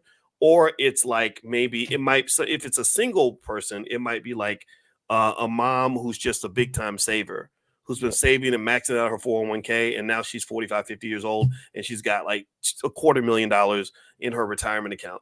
Right. So, or maybe another 100,000 in home equity. That's another thing. When people own houses, that's another area where you build wealth. So you got to get on one of those wealth trains, right? And if you don't, then it's kind of tough because you're kind of always on this slippery slope. Yeah. Tiara. Yeah, I agree. I'm listening. You preaching in here. You preaching here. I do want to add that we do have a list of side hustles. I want to say like 40 side hustles from a previous podcast that we did. So if somebody wants that list, just to start getting your mind going and ideas of things that you can do on the side, I have a list for you. Oh, yeah. yeah, You guys can actually, yeah, if you want to get the side hustle going, yeah, you can set an appointment with Tiara. I'm going to put her yeah, website here. There we go. So you can go to yeah, realvirtual.net and talk to her yeah, directly. So if yeah. anybody has any questions, actually, I can answer some questions. I'll put, or have comments. Let's do some of the comments. So Ken Rue says, so glad I went to trade school. I made more money being an industrial plumber. Good for you. Yeah, Yes. there's a big movement now, Tiara, where a lot of people are not doing college. A lot of young people aren't. They're going to get in trades and skills and all that, which I think Yeah. is great, actually. Yeah. I said if Hollywood doesn't work out, I'm going to be an electrician. For real? For real? I'm about to go be a plumber too. You Hey, better listen, I'm stop. talking about you. I thought you were serious. she needs she needs to lose the W-2 job. Too much coming off the top, and surely she's underpaid. Most of us are. Yeah, Absolutely. great. When average people get that gap, they buy something else or they spend it on doodads. That's true. It's a good point. Stop gathering from low hanging fruit, which is buying materialistic things. Absolutely. You know what I found? Actually, a great way to make extra money, or a great way to really meet your budget and still have the surplus, is sometimes it's not about what you cut out. It might be just adding something in.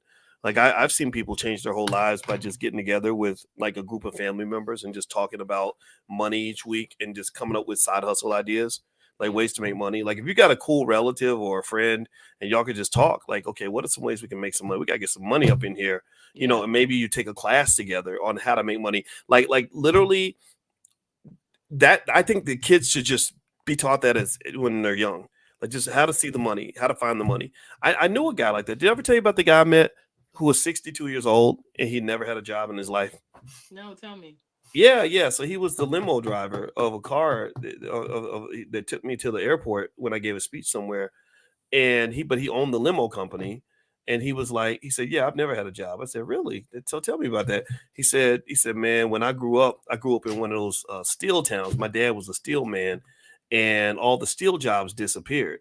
He said that was when the wino thing started. He said, because you had all these black men, all they knew how to do was go to work for that white man, and they didn't have anything to do. He said, so that's when a lot of them became alcoholics, because you're sad or you're depressed and you sit at home and just medicate. You just drinking liquor all day. And he said, I watched that happen. And I said, that's not going to be me. So he said, I've never had a job. He said, what I do is I know how to go get money. I know how to go make some money. And so he told me all the ways he was making money. He was like, I drive my limos.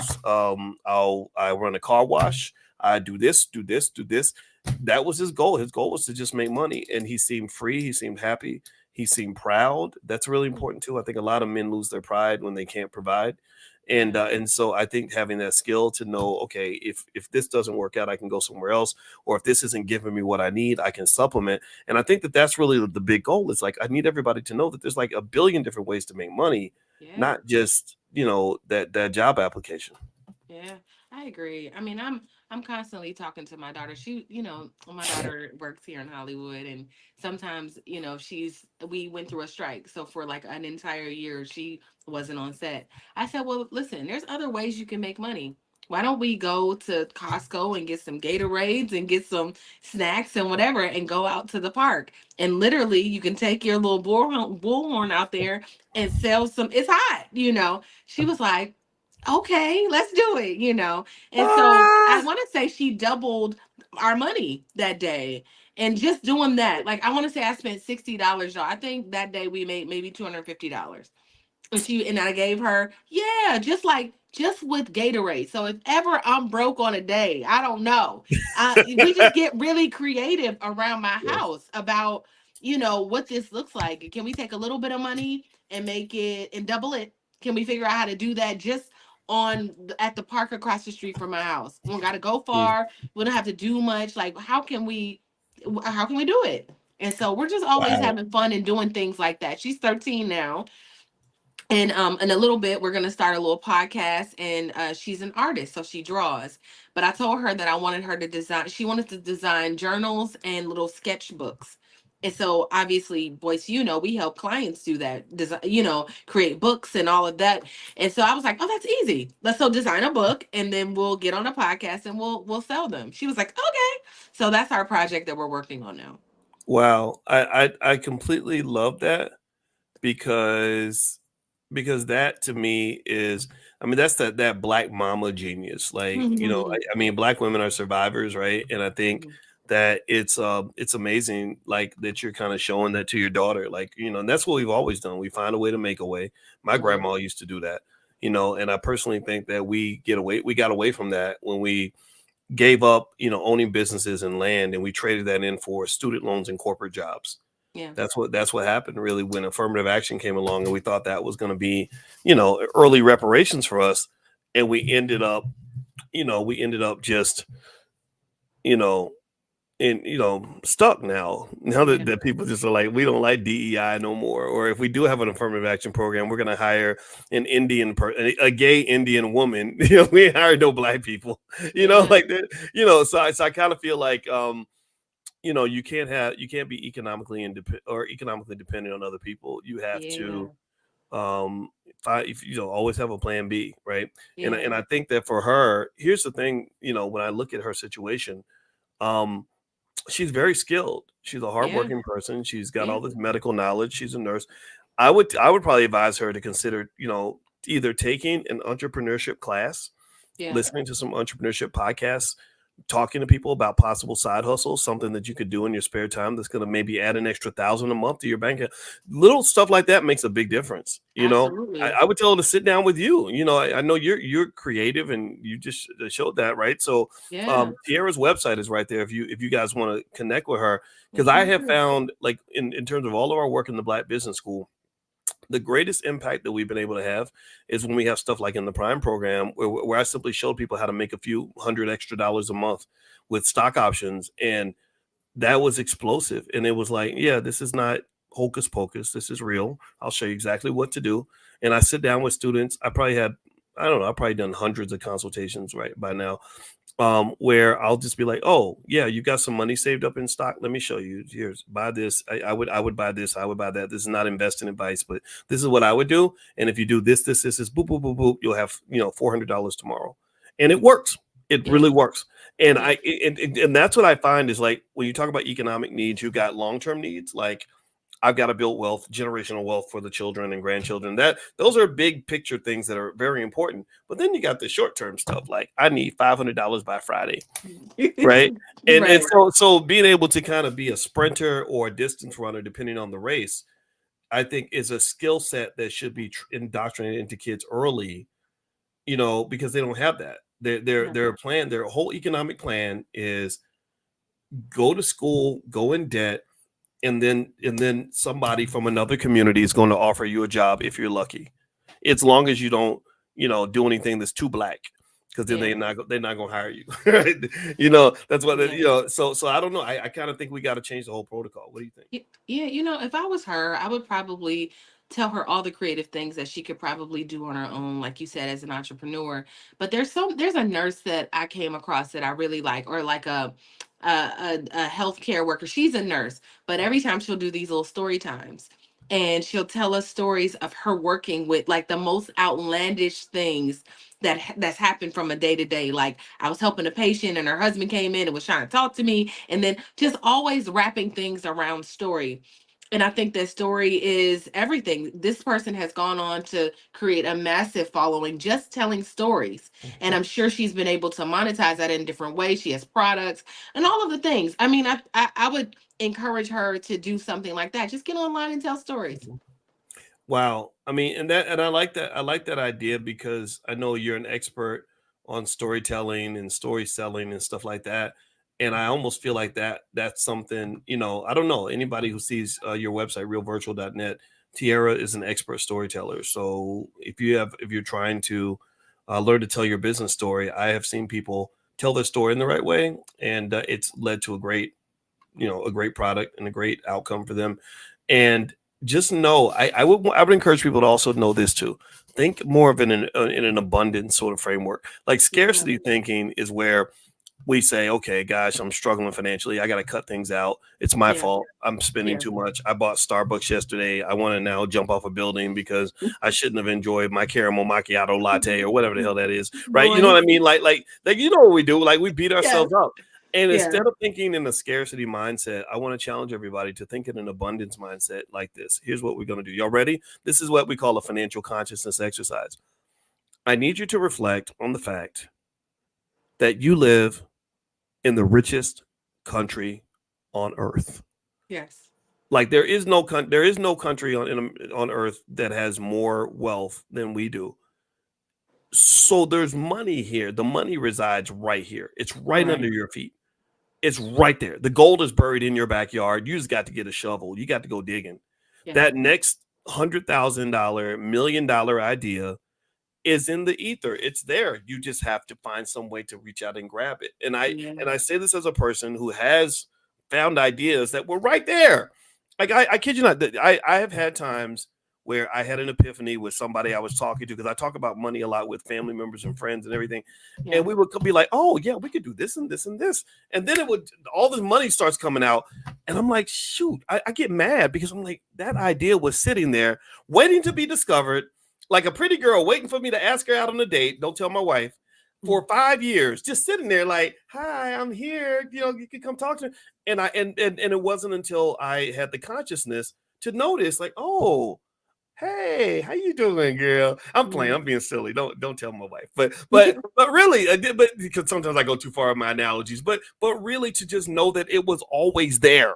Yeah. That's what makes me mad. Is that I'm like, it was there when I didn't have enough. It was there when I was, stuck in the little world I'd created for myself. So sometimes we build a tiny little world. This is the problem economically, is that, and this is why financial consciousness matters, Tierra, is because a lack of consciousness is where somebody builds a tiny little world and you feel like that's all that there is. And you live in this tiny little world and you get frustrated because the little prison that you're in, which is a prison of the mind, is Hmm. not big enough to give you all the things that you want. So what I'm here to do is I'm just here to encourage you to bust your ass out of jail. Like when you bust out of jail, it's like it's no different from like a bad relationship where you're being mistreated and being dogged out and everything else. And you forget, like, hey, wait, you're attractive. You go to the gym every day. You're a good person. There's thousands of people that would love to be with you, but you're focused on the wrong person, right? That's right. You're in this little horrible little world where you think everything's bad. Sometimes you got to come outside and breathe. And that's all consciousness. Like, wait, I need to make myself aware of the abundance that lies around me and go get me some of that. And I guarantee you, if you do that, if you have that exercise, sit with some other people that don't do this with your small-minded friends. It won't work. They're gonna just No. complain and bitch about what you don't have. Get Yeah. with the people that are fellow dreamers like you, people that are not scared to try, not scared to explore, and Yeah. just have those conversations. And I guarantee you, at some point, you're gonna find that idea that's gonna put some money in your pocket. Sometimes the idea wants to come to you. I think sometimes people are so busy chasing and running, and like you said, just kind of running in the wrong direction. They're so busy. They're so Mm, busy doing nothing but just for the sake of, like, I'm hustling, I'm out here grinding, I'm killing it, but really you're just running around in a circle. yeah. What's the little rat? You're in a rat race. You're in one of those little rat wheels, right? So something that I do daily, and I'm just going to offer this, is every day I take a long walk. Every day I take a long walk, and I allow myself. They say when you go outside and you ground yourself, your feet touches the ground. It's almost like the universe, God, whoever it is that you believe in, has the time to to talk to you if you walk long enough. If you're able to just, like, decompress for long enough, ideas will come to you. I typically listen to YouTube myself. Like, I'll ask for the spirit to guide me to what I need to hear for the day. And sometimes, and most of the time, I'm like, oh, or if I'm feeling like I'm feeling fearful, I'm feeling fear today, I'm feeling insecurity, I'm feeling whatever it is that you're feeling, it's like, lead me to the video to watch or the person to watch. Sometimes it's Boyce, sometimes it's Les Brown, sometimes like, I'm led, it'll pop up, I'll listen and be like, God damn it, that's exactly what I needed. Thank you. Mm, And then I'll leave that feeling. And so sometimes those ideas come up. For Real Virtual, the idea came up right before there was a huge 6 months before there was a huge strike here in Hollywood. 6 months before the I had an idea to start Real Virtual, and I said, okay, I don't have time. I printed out all the flyers, and I was like, okay, I'm gonna do it. And then I didn't do anything. And then the strike mm. happened. The strike happened, and I was running around like a chicken with my head cut off for weeks. Like, I don't know what I'm gonna do. The town is shut down. I woke up one morning like, Real Virtual. Okay, and here it is. And I want to say 2 weeks after that, we had our first client. Boyce, you might have been our first client. Were you our first client? I could have been. I mean, I You might could have have been. been. You always be like, I'll do it. What you doing? Get you some friends Yeah, that'll support you yeah. too. Get you Well, some friends that'll support you too. Huh? well, that's I got you back 100%. I mean, I I think it's appreciate that. and I know vice versa is true, and Yeah. I think that I like what you're saying. I like that idea of kind of getting out of the rat race, and Mm, like that's another thing I would call a financial consciousness yeah. exercise. When we do, by the way, we do morning financial consciousness training every day. You can go to b1moneytips.com. And I see someone in the chat mention that I'm in desperate need to find like-minded people. Well, we meet every morning at 10 a.m. Eastern, and there's over 1,000 people that come together every morning. We basically go through streams of consciousness in terms of really seeing the economics around you. So if you want to join us, it's free. Just go to b1moneytips.com, or you can also text the word morning to 87948 because I call it money in the morning. And then another place to meet like-minded people would be the All Black National Convention. The All Yeah. Black National Convention. Tierra will be there. You can meet her directly. No. The All Hey. Black National Convention is the largest gathering of intelligent Black people on the entire planet. My wife, Dr. Alicia, is there as well. And then also, we just have tons and tons of smart people that get together and just want to build, want to do good things for our community. And that's what the convention's all about. And the same way you were saying, Tierra, that idea came to you, Real Virtual just kind of popped to you. Like Yeah. that's what All Black National Convention I is. was just about to say, that, voice. I remember when it came to you, you were like, I had this idea for this convention. I was like, okay, tell me about it. Because he said, you got to talk to dreamers, right? Let me tell the Yeah, story, Boyce. So please. one day, one day, Boyce called me and was like, I have an idea to do this convention. I was like, okay, what does it look like? Right? He was like, where all these Black people get together and we learn financial stuff and we just talk about things that Black people go through and have to deal with, and but for most part get together and like-minded people fellowship in that way. I said, okay, like next year. He was like, no, like in 3 weeks. The first Black National Convention was in Atlanta 3 freaking weeks later. And you know what? I was there passing out flyers. I was there. I was there, like, handing out books and what I was like, oh my God, yes, I want to come. It Oh, was 3 weeks later, boys. wow. I do remember that. I still have no idea how we did that first one. I have no idea how we pulled it off. 3 weeks. I It mean, was now three we weeks. spend a year preparing for the Yeah. convention. I'm like, what was I thinking? Well, what to get it Because done. the beauty of the crazy, and shout out to Laneja Vet and the other people Yeah. that helped make it happen.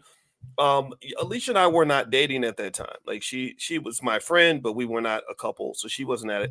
But it was like that was a damn good convention. Yeah, it was. I mean, And Killer we Mike and David Banner came in and set it off. Yes. Yep. Judge Olu Stevens was there. Yep. A lot of really amazing people. Malik Zulu Shabazz, the attorney, Yeah. and a lot of great. I can't remember everybody who was there, but Yeah. I remember all these big panels with all these people. I'm like, how did we organize all those people in such a short amount of time? Y'all, I'm telling y'all, 3 weeks. That's not an exaggeration. It's not. And sometimes, like, things come, and obviously, when you have the team like Boyce to move, if you guys need the team, you can definitely call us at Real Virtual. But, Boyce just happens to have good people around him, I believe. Like, the people that are around him are eager to help, because we see that there's this person here that can dream beyond the moon, I think, and can take you with them. Like, yeah, we going where? Okay, we going to Saturn. Okay, well, let's go. And it's so energizing for fellow dreamers. And so I would just say, I'm thankful to have Boyce as my, in my circle to dream, and we can all dream together. But that actually do. You want doers too. Yeah. That, and people that will just, because Boyce, there's a population of people be like, yeah, they'll dream it and they'll talk about it and then it'll stop. I think the difference is the doers that's like, okay, we said we were going to do it. Now let's do it. Mm-hmm. Yeah, I mean, dreaming is fun. Dreaming, it's like, I don't know. I would almost say dreaming is like having sex, but doing is like raising the baby. It's hard. Giving birth to the baby, feeding the baby, raising the baby, it's a long, drawn out, tough, boring process sometimes. And I always say that most dreams die because the dreamer doesn't have any discipline. Yeah. And that's not just true for other people. It's true for me. There have been times where I had a great idea, but I didn't have the discipline to follow it through. And it just died. So, those dreams really are like a newborn baby where you gotta, if you don't feed it every day, even if it's a tiny little malnourished, ugly baby, you still got to feed it consistently. Like even the NFL started off as a ugly little malnourished baby. You could buy the Chicago Bears for $500 100 years ago. And now these teams are worth billions. And that's because over the course of a century, there were dreamers who saw the vision, and maybe they didn't see the whole vision. They saw just enough of it to pour into it, because they could have been off working at the factory. They could have went off and got a job, but instead they had this vision. They worked on it together. They built it. Even Silicon Valley started off as property that nobody wanted. Nobody would. They bought the Orange Grove property because it was so cheap, because nobody wanted to live there. And so these like 6 guys all signed a napkin to say, okay, we're going to start this business together. And they wanted the Orange Grove territory, because not just because it was cheap, but also it was near Stanford. They said we can recruit students from Stanford and come work here.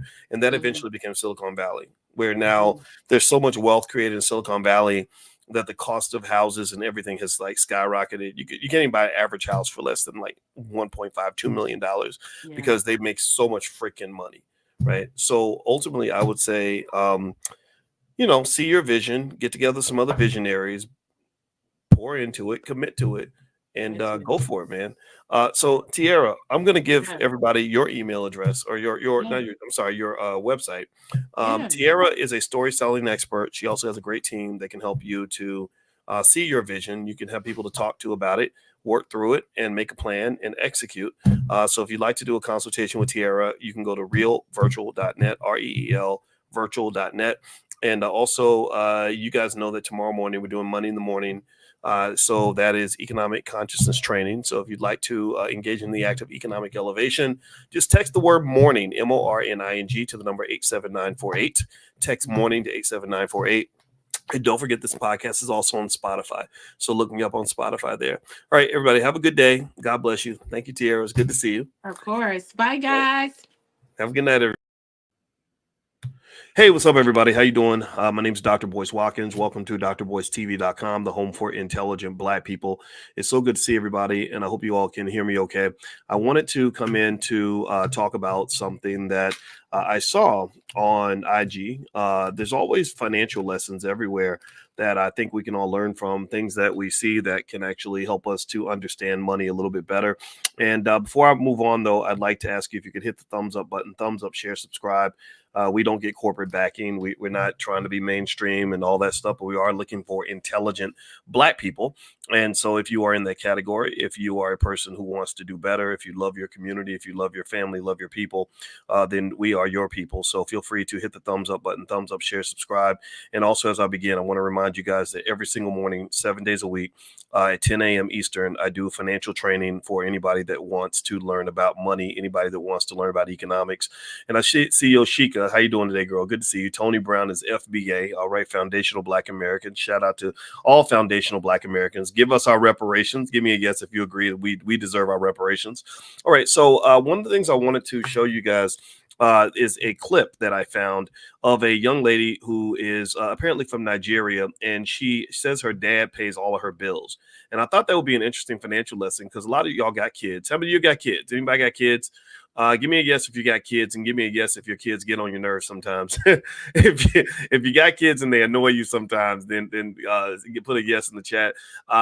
We got 3 kids in the house, and I'm their bonus dad, so I didn't actually give birth to these kids. Our son is 6'9", so if you saw him, you would know that I cannot have the biology to produce a 6'9" kid. But I love him. I love him very much, and shout out to all the people out here that are taking care of their kids, whether you gave birth to them or not. So let me go ahead and play this clip. Give me a quick yes if you guys can hear the clip. There's a young lady that should be on the screen. If you're on Instagram, you won't be able to see the video, but you'll be able to hear it. Also, those of you that are listening on Spotify, same thing for you, but I'll explain what we're seeing here. So hopefully you guys can all hear it. So let me know if you can hear it. Here we go. I'm going to play it right now. It's on my Instagram page, which is Dr. Boyce Money, and here we go. Oh. And what do you do for a living? I vibe.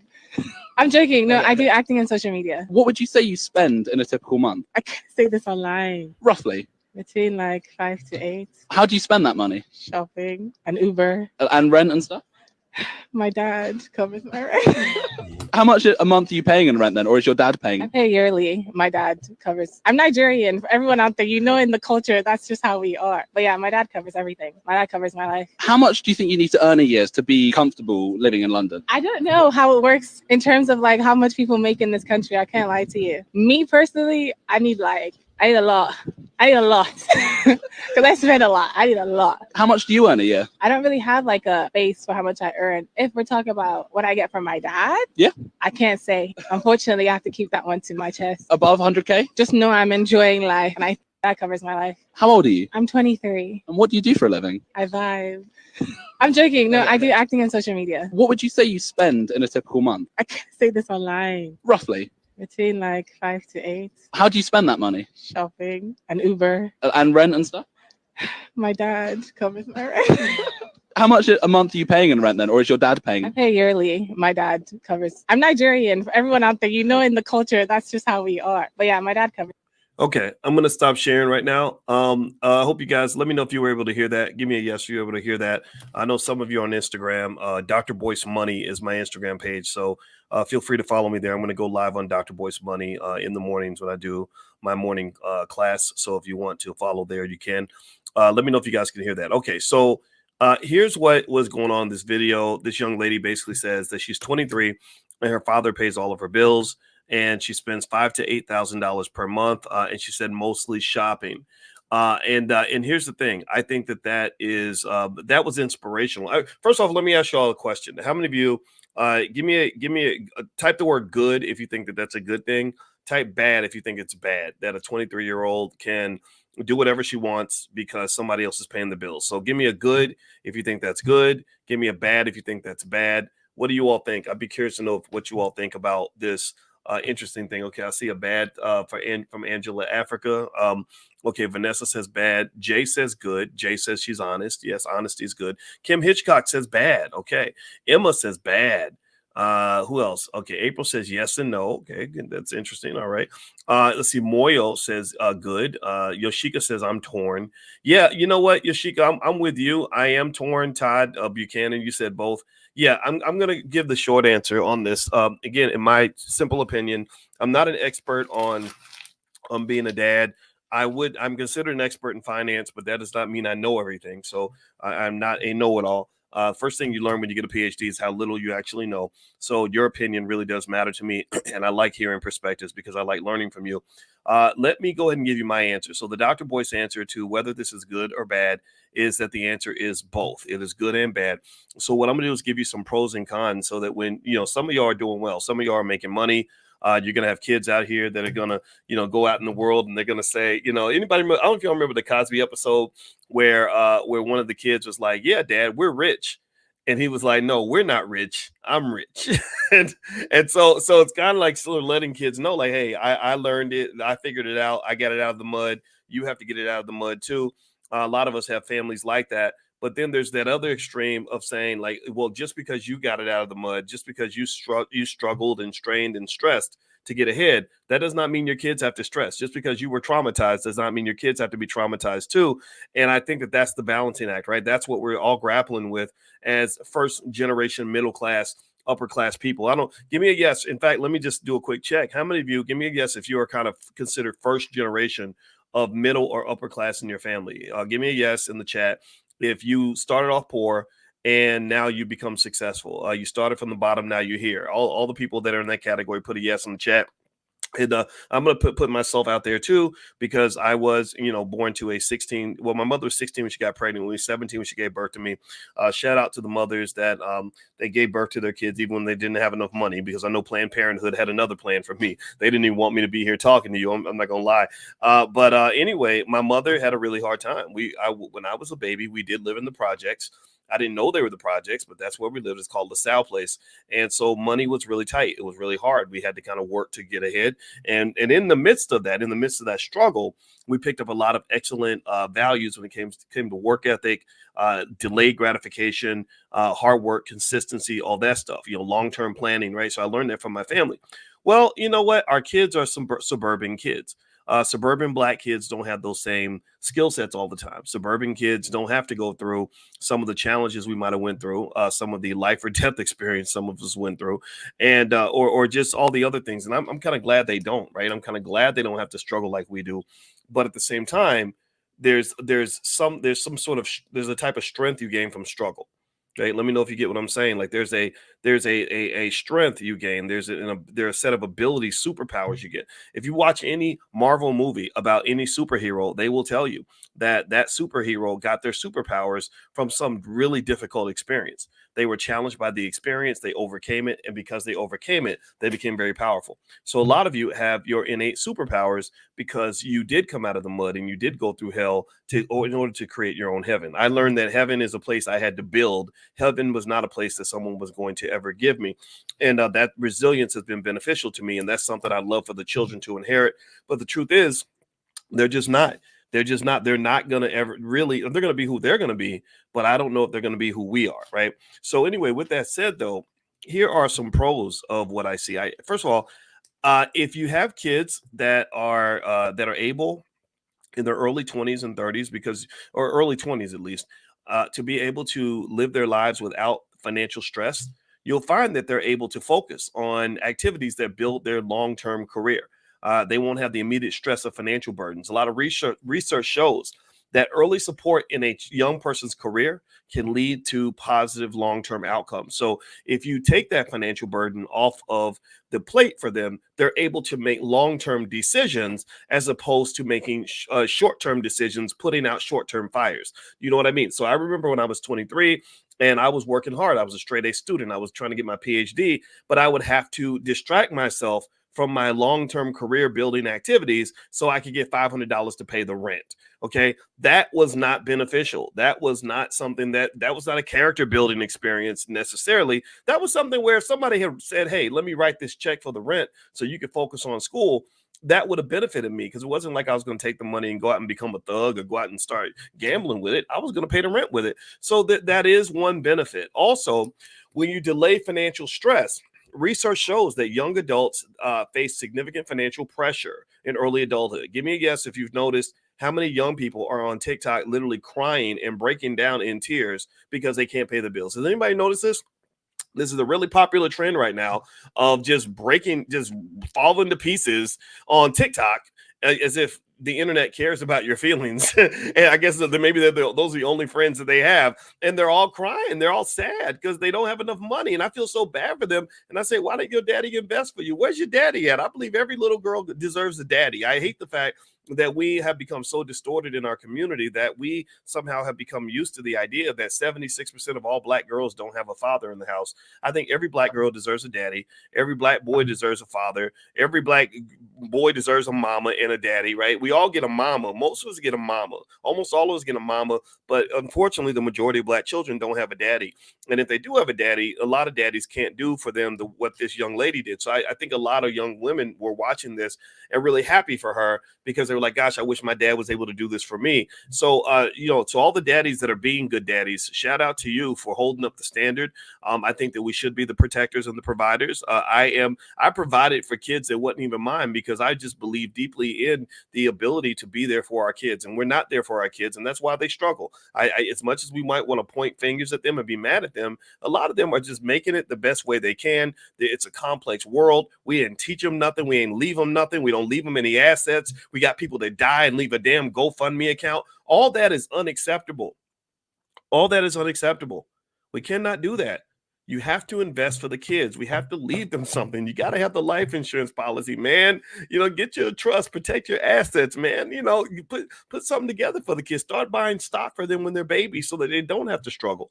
So that's what I like about it. I like the fact that she's got a man in her life who is not trying to sleep with her, who is there for her on a financial level, who's not trying to push her to go 50-50 and not telling her she's a gold digger because she don't want to eat at the Cheesecake Factory. I think all of that is a beautiful thing. And I'm going to tell you, all this goofiness with the dating where the women are getting yelled at because they have a standard in terms of what they would expect from a man financially. I think that comes from the fact that a lot of these poor girls don't have fathers that can help set that standard. But at the same time, though, that goes to the other side of this argument. So I'm actually going to point that out. So the last benefit I'd say is that it does enhance family bonds. Research shows that if you're supportive of the kids, you're going to be more connected longer term. Why is this a benefit? Well, because one day you're going to get old and you're going to need that young brat to take care of you one day. So you want to make sure that they love you and they don't sort of remember like, well, you left me out to the wolves. You threw me out there and left me with nothing. So now that you're 85, I'm going to throw you out there. Okay. So anyway, do me a favor. Please hit the thumbs up button. Thumbs up, share, subscribe. Let's see. Talisa says, what is this notification? I don't know what that question means. I'd like to ask, what is this question? Because I don't quite know what you mean, but I hope you got a notification. Anybody get a notification? I'm gonna tell you, when you talk about Black people stuff, they tend to mute your channel. You have people that'll do goofy stuff and they have 10 million views, and I'll do the same topic, and it's very difficult to get people in. We have to sort of reach out to you on our own. And in fact, speaking of that, if you want to follow me in the morning, I will go live at Dr. Boyce Money. So on Instagram. So follow me at Dr. Boyce Money on Instagram, and you get a chance to see me go live. I'm gonna go live tomorrow. I'll probably go live once a day or so. And if you're interested in your economic development, then I can sort of help you with some of that. Secondly, don't forget also that tomorrow we're going to do stock options. If you've ever seen how much money and income you can generate by selling stock options, you'll be very impressed by that. I'm going to literally show my students exactly what I do to make money. My wife and I do this. This is how we make our money. So if you'd like to do the $1 trial for the Prime program, which is a very popular stock options income program that we have in the Black Business School, just check the link in the bio. If you're watching on drboycetv.com, the link is in the bio. And also, I have a training called How to Make Money Without Working that'll knock your stocks off. It's totally free. Just text the word money to 87948. So text money to 87948. Okay, all right. So let's see. Ricardo says notification from Twitter, not the text number. Oh, okay. So Twitter gave a notification. That's good. Well, that's better than nothing. I'll take that. All right. Thanks to Elon Musk. I guess he's helping us out. All right. So here's the three cons that you might want to consider when you're talking about taking care of your adult children. The first is kind of a delayed financial independence. So while the support is helpful in the short term, it may undermine the child's ability to develop essential financial management skills. This young lady is spending $5,000 to $8,000 a month with no responsibility whatsoever. She didn't mention that, like, I'm working really hard to finish medical school or I'm busting my butt to build my business. She kind of seemed like she was really living the soft life. And the soft life is good for your mental health to a point, but it can also create a type of stagnation that you don't have when you have a purpose. So a lot of studies show that when a child is able to depend on others financially for a long time, it can delay their transition to full independence. So if you notice in this video, when he asked her basic questions about like, well, how much does it cost to live here? How much do people have to pay to live in London? She had no idea. She had no idea. So to me, that's a sign of a what I call in my book, The 10 Commandments of Black Economic Power. I refer to that as economic immaturity. The economic immaturity showed itself in the sense that she didn't even know what people pay in bills to live in that place. So what if one day she has to pay the bills? What if one day daddy's money runs out and he can't do it for her anymore? She's going to kind of be stuck. That's going to be a real problem for her. And so feel free to go grab a copy of the book, actually, The 10 Commandments of Black Economic Power. You can go to drboycebooks.com and I'll even sign your book for you. And actually our 17-year-old, we don't give our kids the soft life. They work for us. So our 17-year-old is actually the one who will send you your copy of the book if you want to order one, and she'll even have me sign it for you before we send it out. So feel free to go to drboycebooks.com and just search for the word autograph, and you get autographed copies of my books. All right. So the next reason why you want to be really careful about that soft life sort of thing is that it can create a little bit of entitlement. Okay. If you give a lot of financial support to a child, especially a child that is an adult, technically, they can have a sense of entitlement and financial dependency. A lot of research shows that young adults receiving significant financial help may struggle with personal responsibility and motivation to achieve financial autonomy. Now, let me explain it like this. How many of you remember just being hungry? How many of you became successful because you just really wanted it and you felt it? You felt the fire in your belly. You woke up with it. You went to sleep with it. You were hungry like a Rocky movie. Hey, anybody ever have that feeling? Anybody just sort of go through it where you're just feeling like, I got to go do this. I got to make it happen. Ain't nobody here for me. I got to go get this, right? Give me a yes if you've gone through this. I know that was my experience all through my doctoral program. Every single day I woke up, I would study 8, 9, 10 hours a day. I don't think I would have done that if somebody was paying my bills. I was in school for a very long time, and I was just a fighter, man. I just fought. And that fighting ability has really helped me a lot in my life. I'm not scared of nothing. I'm just not scared of nothing. I ain't scared of nobody. Can't nobody get in my way and make me flinch. I'm going to fight until the end, until the finish line, because that's what I was trained to do. And I got that through what I call God's training camp. And that's where you want something, you feel like you deserve it, you worked hard for it, but you still didn't get it because the universe has decided that you're not worthy of it yet, right? The world does not give you what you want. The world does not give you what you want. The world gives you what you deserved. The world typically gives you what you earned. Now, sometimes there's exceptions. Sometimes people get lucky, sure, but we're not going to sit around and hate on that. It's random luck, but you can't rely on luck forever. Typically, life gives you what you pay for. So if you don't get what you feel like you deserve, that means you didn't pay a high enough price. That's what it is. So ultimately, that hunger, that thirst, that push, that's something that entitled kids don't tend to have. And also, it can be the last reason why this could be a problem, taking care of your adult children in that same way, is that basically it can put strain on the parents. I don't know if anybody's seen these studies, but did anybody see this? This was actually in major news media recently. The Surgeon General came out with a report where they basically said that parents in America are in a health crisis. They're in a mental health crisis that literally you're getting crushed in what they call the sandwich generation, especially those of you between, say, the ages of, I don't know, maybe 35 and 55. The sandwich generation is where you've got kids to take care of and you got aging parents to take care of. And you got your job, and you got the bills, and you got inflation, and you have unprecedented amounts of credit card debt, unprecedented amounts of auto loan debt, unprecedented amounts of student loan debt. You're dealing with all of that, right? So you are literally under a lot of pressure. And the Surgeon General literally said, this is a public health crisis of epic proportions. Like, this is a big deal. So really, the part of the reason that I'm a little bit concerned about, taking on a financial obligation like that, $5,000 to $8,000 a month, is because, if you run into a financial strain and your child is saying, hey, daddy, where's my $8,000? And you're down to your last $2,000, that can be a problem because you're trying to maintain this image of being the strong man financially. And maybe that image is one that you can't handle at the moment. Maybe you're having a tough time. Maybe maybe your business is struggling. Maybe your savings have been depleted. So ultimately, that's one of the downsides that I see. So if you want to know my 2 cents on it, I think I'm definitely a big believer in investing in kids. I believe you should invest in them in terms of time, invest in them in terms of money, invest in them in terms of energy, invest in them emotionally. All these investments matter. I think some financial support is certainly beneficial, especially if they're doing good things for themselves. And if you got it like that, maybe when you do make those investments, not get to the habit where you create it as a fixed cost. A fixed cost is where they know they're getting the money every month. Instead, make it like a sporadic gift. Like, okay, here you go. I just decided to send you $500 today. And I just want to say I'm proud of you. You're doing a great job. But don't say, hey, I commit to sending you $500 a month forever, because eventually when that relationship comes to an end, or when that financial thing ends, you might have some friction there. You're going to have some financial anxiety. Financial anxiety causes people to start fighting with each other. It causes a lot of conflict in families.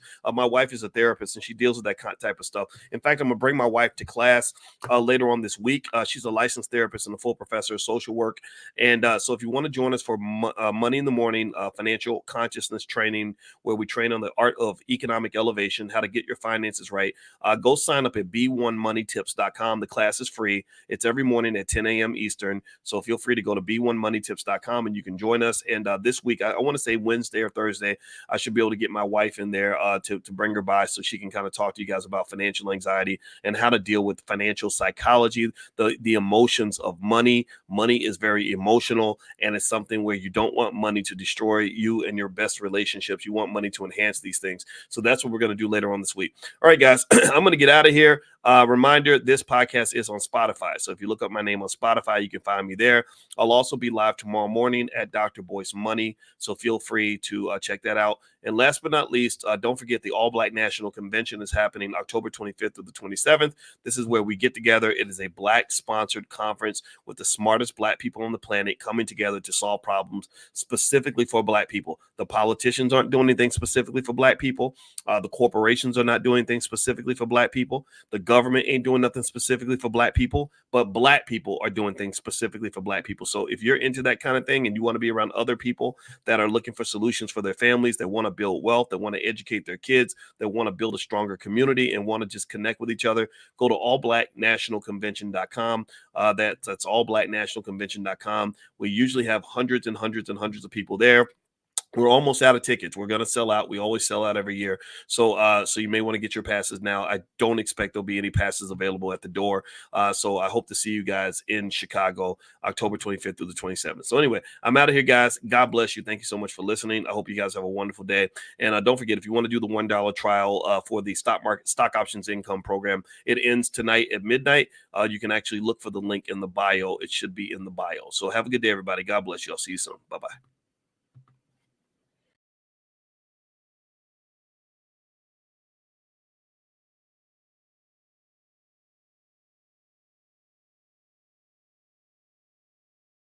I'm good. We've been up for a while, haven't we? We were in the 5 a.m. club. 5 a.m. club. How are you feeling? I'm feeling good. You know, it's funny. She woke me. Here's what she did, right? So she wakes me up and she goes, "Boyce, we have 8 minutes to be in the car." That's true. And I'm like, "Oh, I don't want to move." And she's like, "You'll be glad you did it." I said, "Okay, all right, I'm gonna get up." So I rolled out of bed. It is so excruciating every day to do that. But the good thing is that you get to later on then brag about it. Like I got up at 5 in the morning and lifted weights and Well, if you skip it, then you just feel bad all day. Like, oh, I skipped it. I should have you not know stayed in the bed. that's true. But sometimes like because you're so like ready to get to boot camp on time, it like I don't get time to like take my supplements because I started taking like creatine and omega-3. I Oh my take that now. gosh. Yeah, You gotta be buff. I have a whole regimen. Yeah, well you've been seeing my muscles. I know I have Don't seen your lie. muscles. And you're looking pretty good yourself. Okay, I appreciate that. Yeah, I mean, boot camp is something because if you're late, you have to do all these burpees. I don't even know what a burpee is. It's not fun at all. It's 25 burpees, I think. That So I don't doesn't want even to be sound. late I mean, when I think burpees, on top of what we already do. right. The burpees don't even sound like an exercise. It's not fun. Somebody just made that name up. Anyway, what's up, everybody? How y'all doing? And first off, I want to start off by first asking you, can you give us a quick sound check? Let us know you can hear us. Give us a quick yes if you can hear us. Shout out your city, too. I see Nikki from the UK. Oh, we're going to talk about the UK today because y'all got some podcasters who really messed up. And we're gonna break that down. Karen Dorsey from Gastonia, North Carolina. Good to see you. El Hodge, Deja Vu from Alabama. Shout out to the Crimson Tide. And also the Auburn Tigers. I don't know which side of the fence you're on in that. You were born and raised in Tuskegee. Roll Tide. Yeah, I'm Roll an Tide. Alabama fan for sure. Okay then. Yes. All right, Justin Pender from New York City. I see you. Yoshika. How you doing, Yoshika? LaShonda Cooley. Good morning to you as well. Darlene X. Dupree Wade. Rise and Shine Sky Dwellers. Sky Dweller. What's a Sky Dweller? Mm. Well, it sounds good. I appreciate it. Yeah. All right, so Dupree Wade, let's see who else is in here. Larry C. Good to see everybody. All right, so let's jump into the topic for today. So there apparently was this interesting controversy that got my attention this morning involving this comedian. I'm gonna put his face up here. His name's Andrew Schultz. Let me You take a see look him? at him. I've never seen him before. Yeah, well, He's a famous comedian. well, he does a he I don't know he anything does about him. like a podcast stuff with Charlemagne. Oh, with Charlemagne. Yeah, and you and I. Charlemagne's crossed over now. I don't know what that means. I mean, I What's guess up? if you work with white people, that He means. done made it. Well, he does a lot of stuff with white people. You know, he was on the Comedy Central and stuff. He was on Comedy Central. It was pretty funny. I thought he did a good job.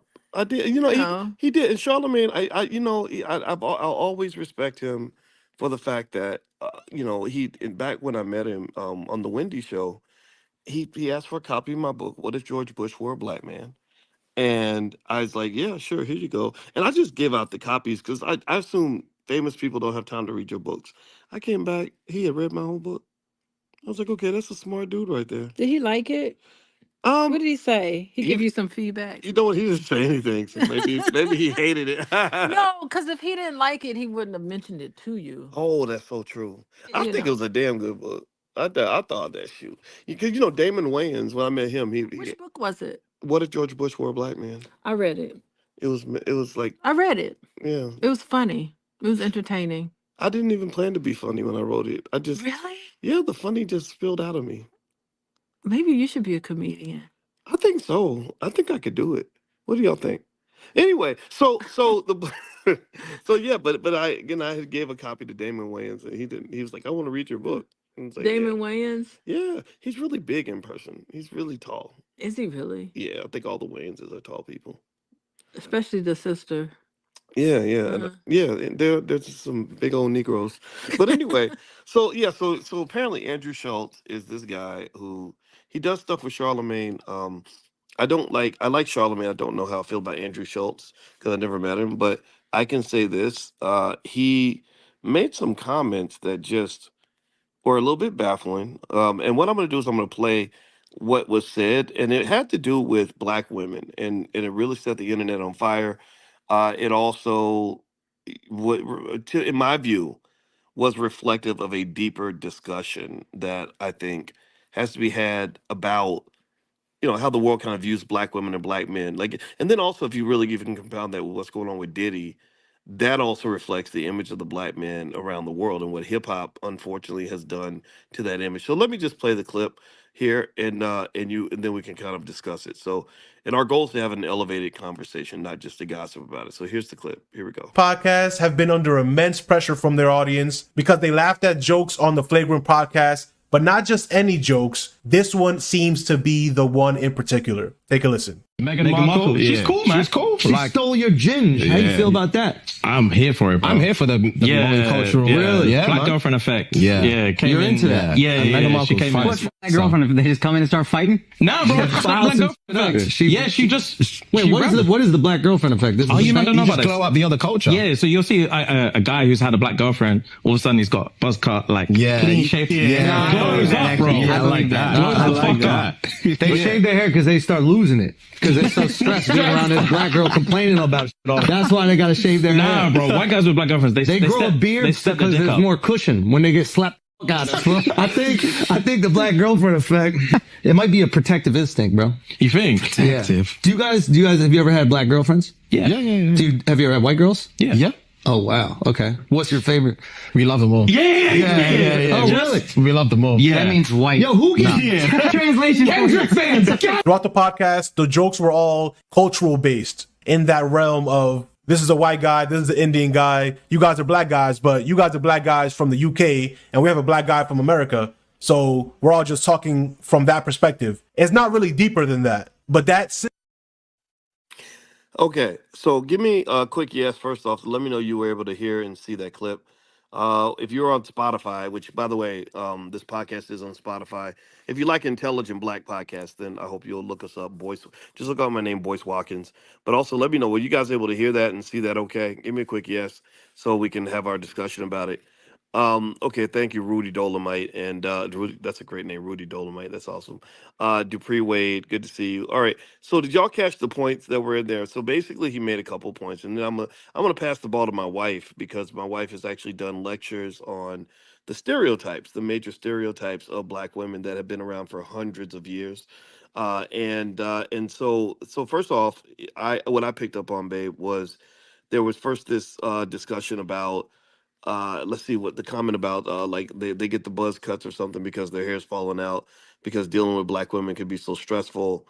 And then he said that when they grow the beard, it's to cushion them from being slapped, as if black women are more likely to be violent, more likely to hit you. And then he compares black women to white women. And when the guys say, you know, we love them all, he says, oh, that means you like white women better. Your And he thoughts? didn't correct them either. And he's doing this podcast in the United States that they come and visit the United States. Yeah, They're basically. here in this country doing a podcast tour, and on their tour, they're going around having these conversations. Yeah, it's like these two brothers. They've already apologized, by the way, which I think was a good move on their part.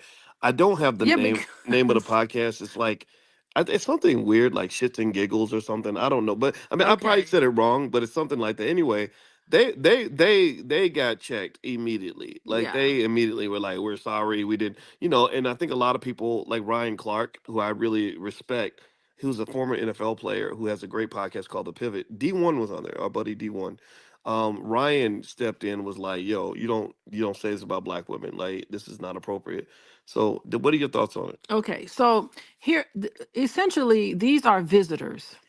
So they're visitors, like someone's visiting your house and they come into your house and then they insult your woman. Hmm. So that's what's essentially happening. So they're coming to visit. We're trying to be gracious host, but their whole thing in trying to have this podcast to be funny is they come into your house and then they insult your woman. Okay, Well, so but that's the let- first well, thing. well, but let me just clear that part up though. Hmm. Um, they didn't say anything. These two guys didn't say anything. The black guys didn't. The white boy was Wait, the one because they were actually talking about the black girl effect in a positive way, and the white boy was the one who said, "Yeah, your hair's falling out because it's these oh, black he women." was the one who Yeah, said yeah. that. So it's the white boy Andrew Schultz who made the comment, and what the black guys are being criticized for is Not just saying sitting anything. there and not correcting him. Oh, And they laughed. yeah, they were I giggling. heard some laughter. Not one time. I mean, they could have said, "Hey, hold on." So, okay, all right. So they're inviting, okay, so that's a different context. I thought it was those two gentlemen, the British gentlemen that came here to United States and insulted us. How do you do that? But Mhm. no, the host let them come in, and then the host took that opportunity to just lash out at black women. And he's from America. He's from here. Yeah, Andrew Schultz, the Andrew white boy Schultz who is made from the here. comment, that's Charlemagne's partner. And what Ryan Clark said was Ryan Oh, Clark actually called on Charlemagne, which I do as well. I call on yeah. because I haven't talked to Charlemagne for years, but he knows me. We know each other. I call on him also. Like you need to correct your boy. Like this is not because that's the thing. Like we think that Mhm. that money and laughs is makes everything okay. Nothing's out of bounds. And I got enough of a sense with Charlemagne. He has a black wife. Um, there's something about being a man in a community where you just can't be letting other people from other spaces come in and insult the What you women gonna there. do? What's Right. he gonna do? I mean, he Exactly. hasn't had a chance. This must have just happened, so he hasn't had a chance to About 3 say days ago. anything. About 3 days ago, Yeah. that's enough time to push out a statement. Right. I'm surprised because Charlemagne, he kind of comes across as pro-black in a Well, lot of ways. I think he is. I think he is. Yeah. Yeah. And I would like your assessment just as a professor who has taught classes Okay. on Yeah. black female stereotypes. Okay. You actually broke down the four major stereotypes of the black woman. Do you want to talk about that? Yeah, I do want to talk about now that I understand like the context and what's happened here. Okay. So yeah, so there he is what he's doing is he's perpetuating the angry black woman stereotype. Mm-hmm. That and it's terrible. I mean, think about the angry black woman. What are all the things historically that black women can be angry about? The lynching of their husbands and their sons. They're angry about injustice and slavery and lynching and all of these things that black women are legitimately angry about. And instead of connecting to their pain because they've seen their husbands, their children, all of these things happen to them, okay, what you do is that you turn them into the aggressor. You make them become the angry black woman. So it has no compassion at all, no humanity in that at all. That stereotype comes out of the inhumane conditions of black people and black women's reaction to being wrongly um, treated and their family members being treated and having to witness all of these things. So the angry black stereotype is turned around and placed against the black woman like she doesn't have the right to be angry and making her pathological when the system of racism and white supremacy and privilege and all these things, that's really what's the tragic piece in it. Mm-hmm. So that's the angry black stereotype. Okay. And then you So also it's a lie. and then I remember you informed me on like the Mammy and the Jezebel and the Sapphire, right? Like those that's Yeah, so another stereotype is the mammy stereotype. And Oprah. Yeah. well, okay, so you mentioned Oprah. So the thing is that all black women in media usually they take on the characteristics of one or many of those stereotypes of black women, and it's because we do not own the media, right? Other people own the media, like this gentleman who have these negative stereotypes, negative images and portrayals of in their mind because out of slavery about black people in general. There's stereotypes of black men too, but for black women, that's all they see us in. It's oppressive. It puts us in a box. We're objectified and we're not seen in our totality. Who and what we really are, we're not seen. We're just seen through the lens of the stereotypes. Mm. Okay. Mhm. So yeah, like what that analysis did for me when you explained those four major stereotypes, it made me look differently at kind of how the world views black women. And then you're right, like people like Andrew Schultz.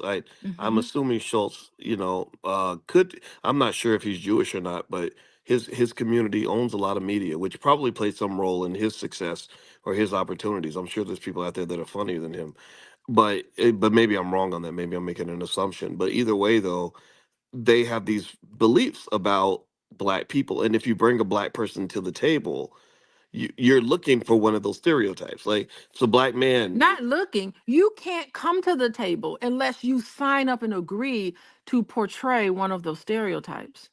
Okay. Well, Jay says Schultz is Irish. Okay, so he could be Irish, which unfortunately the Irish community has some racism issues, But you know what? Not the especially in people. places like Boston. I have heard of black people. That's really interesting. I've heard of black people going to Ireland and getting a lot of love in Right. Ireland because they hear about our struggle and they struggle just as much. So they kind of almost like relate to us in a lot of ways. Mm. The Irish, because of what the British did to them, it's like really awful Yeah, historically. well, But and I think that what that speaks to is that you can't put a group of people in one box, right? I'm hello. sure I can meet I'm sure I can meet an Irishman who hates black people, and I can meet an Irishman who admires black people, right? Just like you can meet a black person who behaves according to the stereotype versus a black person who doesn't, right? So I think it's when you laid out those four stereotypes, Well, I it just helped talked me. about two, but Well, no, well, oh, you're talking about in general. Okay, yeah, go when ahead. you explained those to me, Mm-hmm. it helped me to understand, like when I had such an issue with the record labels that had Lizzo kind of behaving in a way that I thought was not representative Yeah. of. You helped me, you were like, okay, she's doing, this is the mammy stereotype, like the sort of big black woman that white people love. And With a then smile on her face. right, and then you have the was it But the sapphire? Is it wait, no, which one is the one that's it's like hypersexual? Is there, which group would oh, that the be? black whore stereotype. Yeah, She's both of them. She's how can you be the mammy and the black whore at the same time? But boy, she nailed it. yeah, She yeah. nailed that stereotype. Yeah. Yeah, and Mhm. I think it's important to understand these things, right? Because a lot of us don't get it. Like we just think that's, oh, that's just being black, or oh, that's black culture, and it's very dangerous to fall into that trap because then you, next thing you know, you're starting to feel as a black person like, okay, because I don't fulfill a certain stereotype, I'm not black enough, or even other black people may not accept you, right? It, like, even Yeah, as a black. because it's internalized. Of those stereotypes, we internalize them and we use it against each other. And it's so fascinating. Like it even happens in like romantic relationships. Even black men and black women, when they get together, they're looking at each other through those stereotypes. Mm, It's really sad to see, but it's what makes, black couples unique is how do these stereotypes play out in the relationship in how you relate to each other. So yeah, like if you're late with something, I'd be like, them black men sure can't come through for us. I can say something right. like that, which is not, it has nothing to do with a stereotype. You're just late. But here I am throwing these things at you, and it happens in our relationships. Yeah. By the Hmm. way, everybody, you're watching Pillow Talk with Dr. Boyce and Dr. Alicia Watkins. My name is Dr. Boyce Watkins. I'm a professor of finance. My wife is a professor of social work and a licensed therapist. And so, if you'd like to get to know more about what Dr. Alicia does, you can go to coachingwithdralicia.com. And what we do is we literally lay in our bed and we do pillow talk and try to have fun and thoughtful conversations about things happening in our community. So feel free to hit that thumbs up button. Also, if you text the word, if you want relationship advice from Dr. Alicia sent to you via text the word love to the number 87948. If you text love to 87948, she'll send you some stuff for free. All right, so here's the thing that's interesting about this, right? So we were talking about Andrew Schultz, the Irish comedian, and he's on a podcast where he makes a comment about black women, and basically they're talking about the black girl effect. And for those who just got here, he kind of just basically said black women were violent and that they stress you out. That being in a relationship with a black woman is stressful and violence. And maybe he's speaking from his experience, right? He sounds like a guy.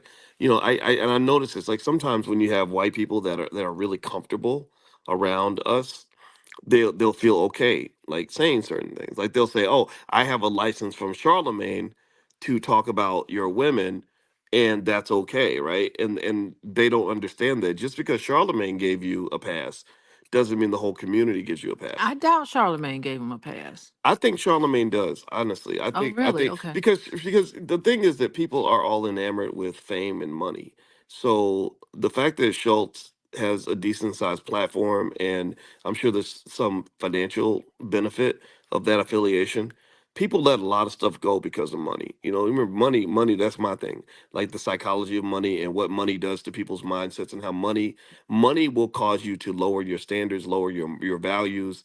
You'll value, like there's nothing extraordinary about this weird looking, dorky looking white guy. But so when I saw him, I was like, okay, he's kind of funny, not that funny. There's nothing extra. He's not extraordinarily intelligent, but he must have some money behind him. He must have a big platform or something. And what tends to happen is that, when white people put a person on TV, we tend to think that they are more relevant than the people who are not on TV. Like, why do you think the whole Diddy thing is happening? Diddy has been a weirdo and a pervert and a goofball for 30 years, but we respected him as one of the most honorable black men in the community. He was telling, I don't know if he's honorable not black. honorable. I don't see him in that Well, way. when I say honorable, I mean he was on the cover of freaking Forbes. He was Oh, a they saw him They that way. celebrated him as a billionaire. He was telling black people who to vote for. He was building schools. Yet all the while he had 1,000 bottles of baby oil and dildos in his bathroom Oh my because God. so sometimes celebrity and money can cause us to really think a person is more relevant than they actually are. Oh my gosh. I'm sorry, my kids are texting me. Oh, okay. They got me off.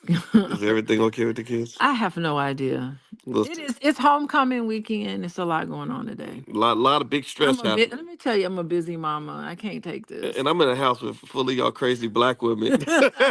Maybe that's why I'm bald. Maybe that's why my hair's. I just talked to Andrew Schultz. Apparently, he's an expert on black women. Really? Crazy black women? Uh-huh. Okay, I ain't so got no hair. did you It's y'all's enjoy fault. did you enjoy your dinner last night? I did. You ate It was from through good. the hands of a black woman. Yes, I did. How about that? Black women been feeding me since birth, so I know when to shut up. Yeah. Shout out to the black So how women who about take care that? of us. That's right. Yeah, actually, Coco made the food. It was really good. Yeah, she made good job. Yeah, it was great. So anyway, but by the so here's speaking of like quality men who say who are able to understand the world in a way that I think deserves respect. Ryan Clark, I don't have his image, but Ryan Clark made a statement about this, and he I saw he did a video on Twitter. I wish I had the video. I don't have it, but I want to give a shout out to Ryan Clark, and he basically says he runs the podcast called The Pivot, and Ryan Clark is a former NFL player.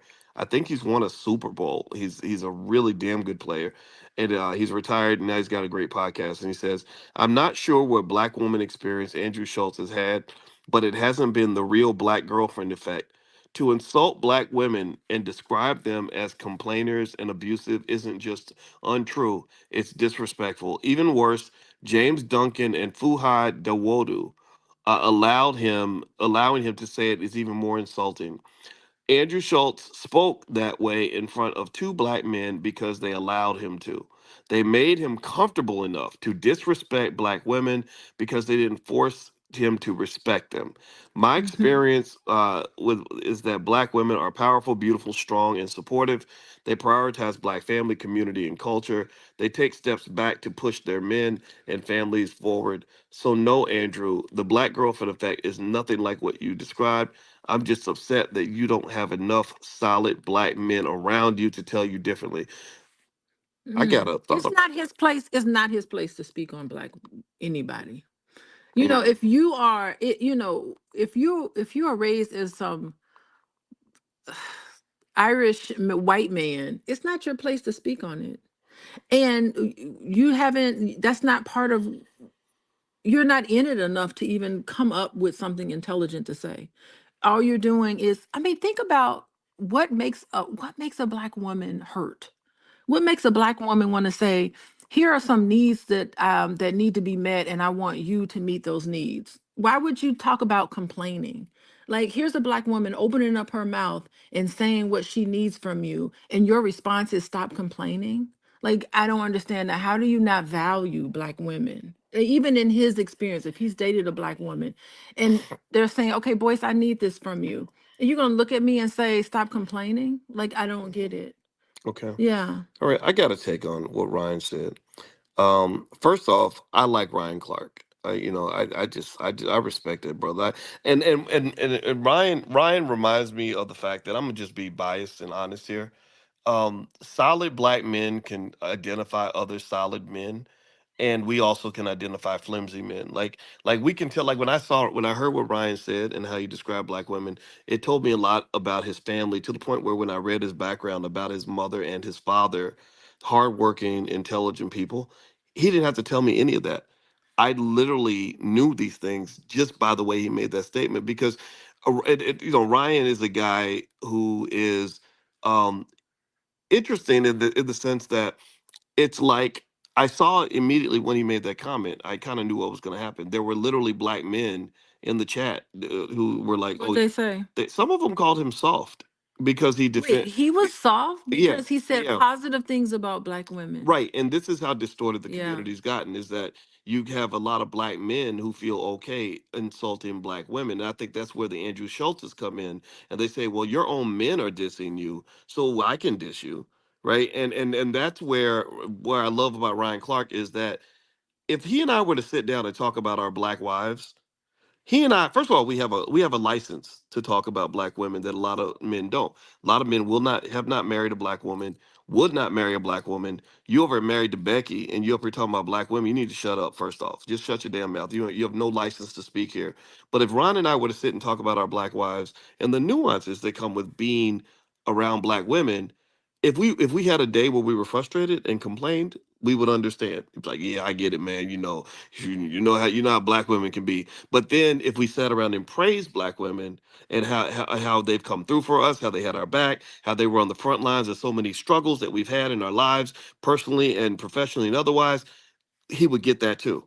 Because the truth is that black women, like everybody else, they're not a monolith, right? There's a diversity, there's a spectrum, and what happens with stereotypes is you get reduced from being a human being with where there's a You strips variety you of of your outcomes. humanity. Right. It Yeah. strips you of your humanity and puts you in this stupid little box. Mm-hmm. And the Andrew Schultzes who come along and they're like, oh yeah, I'm gonna have me a black girl effect experience. If I date a black girl, she gonna get me fly, she gonna give me a fade, I'm gonna get a beard, or I wanna sleep with a black woman because I heard they do this and they do that. Well, a lot of times they're just picking women that fit whatever stereotype they have. Bill Maher was like that. Bill Maher was one of those guys who was real comfortable with black people to the point where he would say some crazy, disrespectful stuff, and you could tell he dated black women, but he always sort of would pick certain types of women that fit his little weird fantasy of what a black woman's like, instead of seeing them as human beings who are diverse. Right. Mm-hmm. So I like what Ryan said. Last thing I'm gonna say about Ryan, that's really interesting. When he said that, I want y'all to peep out this last one. I like to read between the lines. Let me just point this out real quick. I gotta point this out. At the end, he said, "I'm just upset that you don't have enough solid black men around you to tell you differently." Mm-hmm. So he's talking about the other. He's talking to He's Charlemagne. talking about He's Charlemagne. talking to Charlemagne. He's like, "You punk." Yeah, and remember, Ryan is not a punk. Ryan is a football player. He was one of the hardest hitters in the NFL. He won a Mm-hmm. Super Bowl, and he played defense. Mm-hmm. That's a mindset. He defends things. That's what you did. If the Pittsburgh Steelers defense was one of the toughest defenses in the Oh, NFL. that's interesting. Yeah, So, so that's his mind. That's his defender mindset, stepping up and saying, mm. "What's wrong with you, you little punk?" He's just being diplomatic, and I'm the one who becomes politically incorrect. So I want to be, and I hope Ryan doesn't get upset about this because I don't even know if he knows me or not. I've never met the guy, but I like him. But I think that's what he's saying. He's saying defend your women, defend your people. That's what you're supposed to do. Oh, that's an interesting I'll let play you on respond. words. Yeah, Didn't really recognize that. and Wait, what are you you can doing? reply. I gotta run to the bathroom. You You can gonna run to the yeah bathroom? You give gonna leave me give here your by response. myself? Okay. Okay, so what do y'all think? Bill Maher was with Superhead. Oh my gosh. So he was with certain types. Um, let me see. Okay, what y'all think? I feel more comfortable talking to someone. So stereotypes of black women. I went through two. So let me go through the last two. The last two is the first two I went was the angry black woman. I went with the black whore. The black whore comes from slavery. And out of slavery, during slavery, black women were sexually assaulted and they were raped. And what happened, and they were raped by white men. And so when the white women would know, they would realize that their husbands were raping black female slaves. What they did, instead of putting their anger toward their husbands who were raping black women, what they did was they blamed the women for being raped. They said, if you would just dress appropriately, if you wouldn't walk around in this way, provoking my husband to rape you, it's your fault that you're being raped. Ooh, And so that sort of thinking is where the black horror stereotype comes out of. It comes wow. out of that. So that's the third stereotype. And what's the other stereotype? Oh, gold digger. That you just all you're interested. Is the sapphire the same as a gold digger? The sapphire is the angry black woman Okay, stereotype. keep talking. Yeah.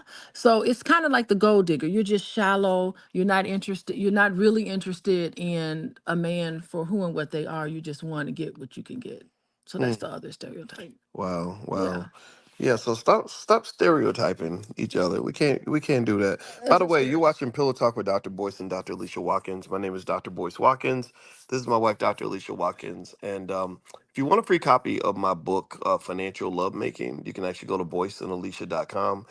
We're into all topics related to uh, money, mental health, relationships, and just things that are going to help our community. We want to see you live your best life, man. That's what we believe in. And also, you can follow Alicia on Instagram at Coaching with Dr. Alicia. So. If you like intelligent black content, she provides that on a regular basis. She's very good at what she does. So anyway, all right. So let's sort of close this up. I'm gonna make sort of final remark on this. So we were talking about Andrew Schultz, the comedian, and I know he's a comedian. I know that comedians, take risks, and I know comedians like to be edgy and controversial. But I think that beneath that desire to be edgy and controversial, there are just certain red lines you can't cross. Like I think that he would understand there's certain jokes you cannot make about Jewish people. Like you could not make a joke about the Jewish community during World War II or involving Hitler or something and think that they're gonna just let that slide. So I think with black people there should be red lines where you just say, look, man, be funny, but don't be getting too funny because we're gonna get funny with you if you start acting like that, right? And these brothers here, they've apologized, right? I don't know the name of their podcast, but they're from England, and they have their black experience in London, and I love the black people in England. Remember we had a great time. Yeah, these two men, do not represent the black men I've met in London, who have Hmm. been they came across to me as extremely respectful. I don't know what's going on in their heads, Hmm. but they were very respectful when we were there. Well, and I feel like these Yeah. guys, I feel like these guys were respectful in the sense that Nah. no, listen, let me explain. Let me explain. I read their apology and I kind of saw, and it seemed like they were like, "Oh shit, we messed up," right? And they're young, and I think that there should be some grace. Now they're gonna be apologizing for you. They need to do an apology tour now, And about they need to change their right? And I sure. don't think it was built around like, oh gosh, we got to just say this to get it out. I think that they apologized because they knew genuinely they messed up, and they were probably a little nervous and laughed at something they shouldn't have laughed at. Because I did that. One time my father chewed me out. I was on this show, this ESPN show years ago.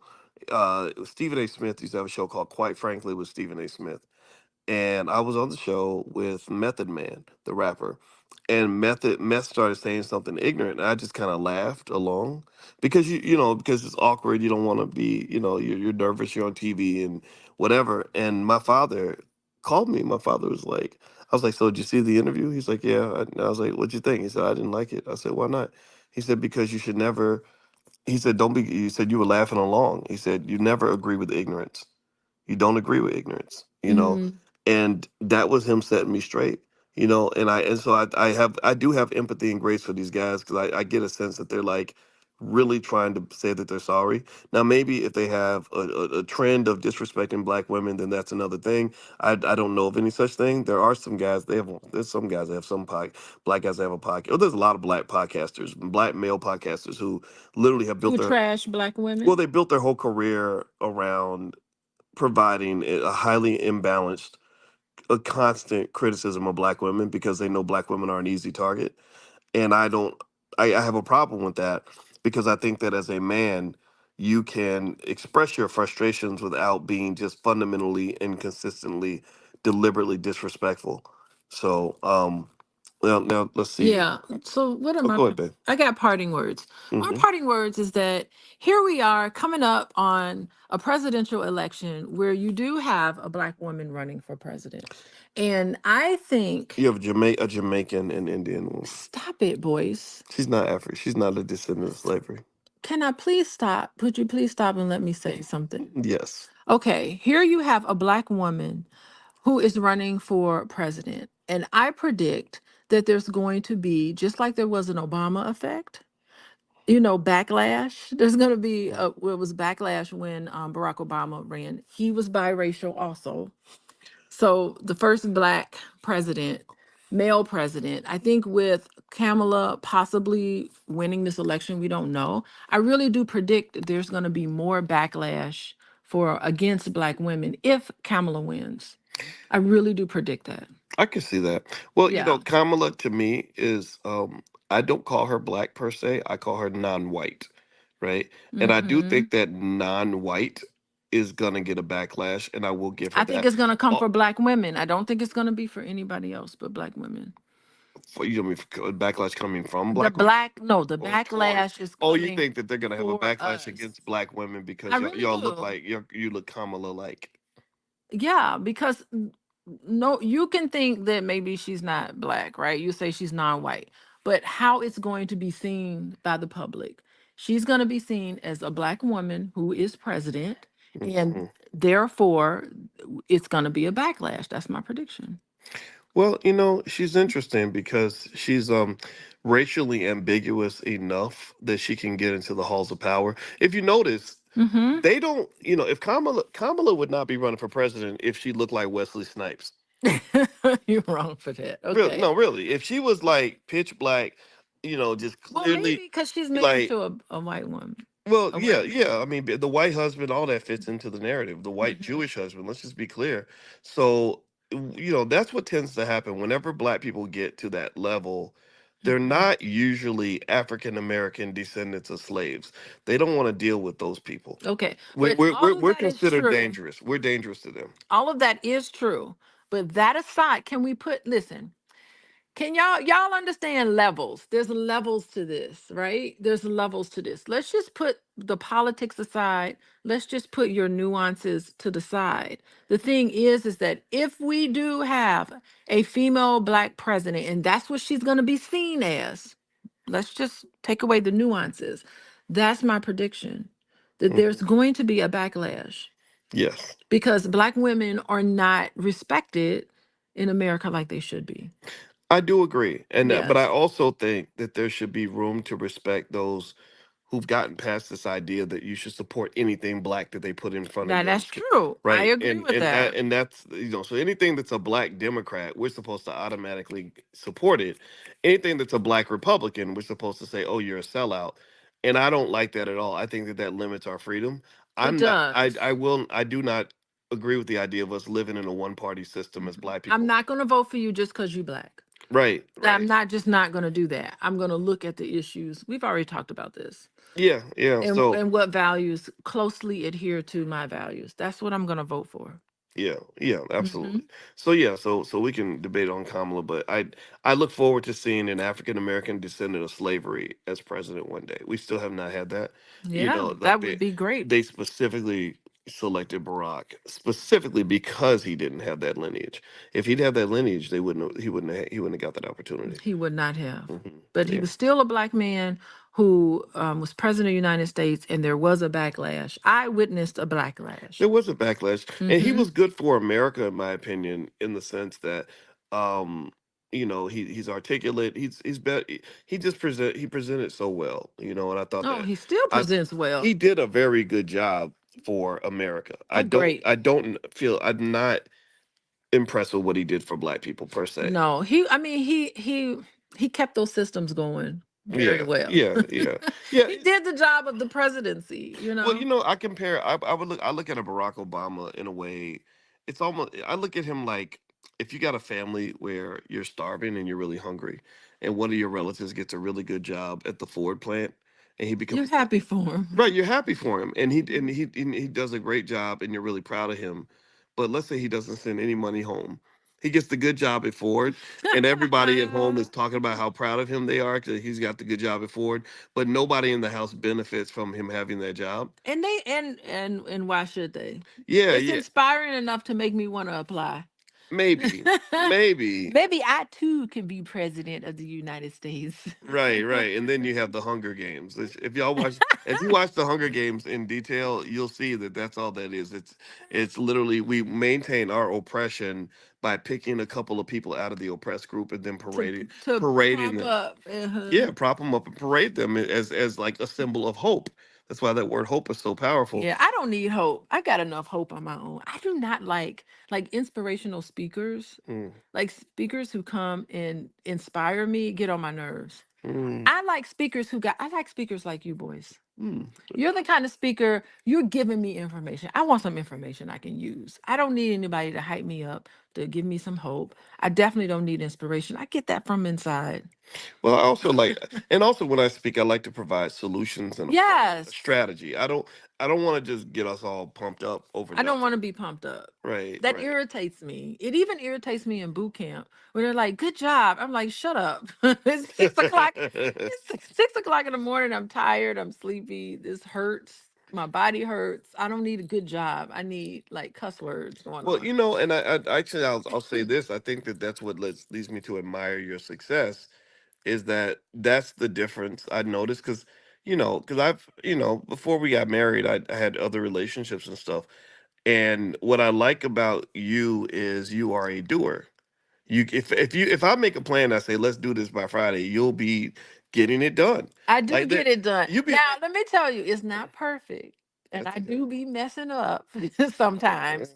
But hey, I messed up. I learned from it. But I dive right on in the deep Yes. end. Yeah, and that's what I'm gonna tell you that I can't tell you how many people I meet who will come to they'll go to the seminar, get all pumped up, get riled up, talk all day about everything they're gonna do, and And do God's gonna nothing. guide them to success, and they're gonna fight through it, and then they don't follow up. They They go don't, back to their old ways. right. It's a lie. It's Yeah. a over reliance on emotional arousal, and not a reliance on discipline. The motivation will get you to that'll get the motivation will help you take the first step. The discipline will help you take the other 9,999 Oh that's my required to get God. there. Black people. Now I'm talking about black people. See, listen to you, spread the Black stereotypes. people. So be And loving a nice sermon. we like a good We sermon. like a good sermon. We like a good motivational speech, and I think all that can I serve. can't stand it. I If don't. I went to church and like a preacher like started doing a sermon to rile up the crowd, I would get Mhm. really annoyed. Well, the I funny don't thing, know why I cannot sit through speeches like that. well, you know what? Preachers are some of the best speakers I've ever heard, especially the real good ones. And Yeah, what's crazy about it is like if you're an analytical thinker and like me. right, and you really analyze like what they're saying, you'll realize like They ain't saying some of nothing. the pastors literally will spend a whole hour saying absolutely nothing and Absolutely have the whole nothing. church jumping up and down. I'd be like, oh my God, I can't. I just can't with the church. And Jesus I'm said that we gonna climb the rock. let me tell you, He said that we gonna climb it. I can't He stand didn't it. say we gonna climb down. He said we're gonna climb up. Oh my God. I used to go to church. We're gonna climb up in the sky. Let me tell you, I used to go to church and just I know people probably be like, she's a heathen, but I used to go to church and then one day I was like, Alicia, you wake up early Monday through Friday. You wake up early on Saturday.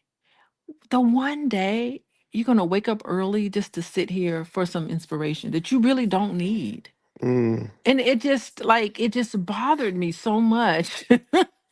And I don't know why. I just don't like church is good for the people that it helps, but there's certain people that just don't need it. I just don't feel like I need it.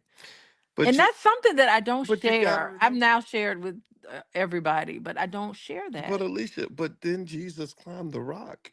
Yeah, And he kept Jesus can climbing. keep on climbing that rock. And he went up. He didn't go down.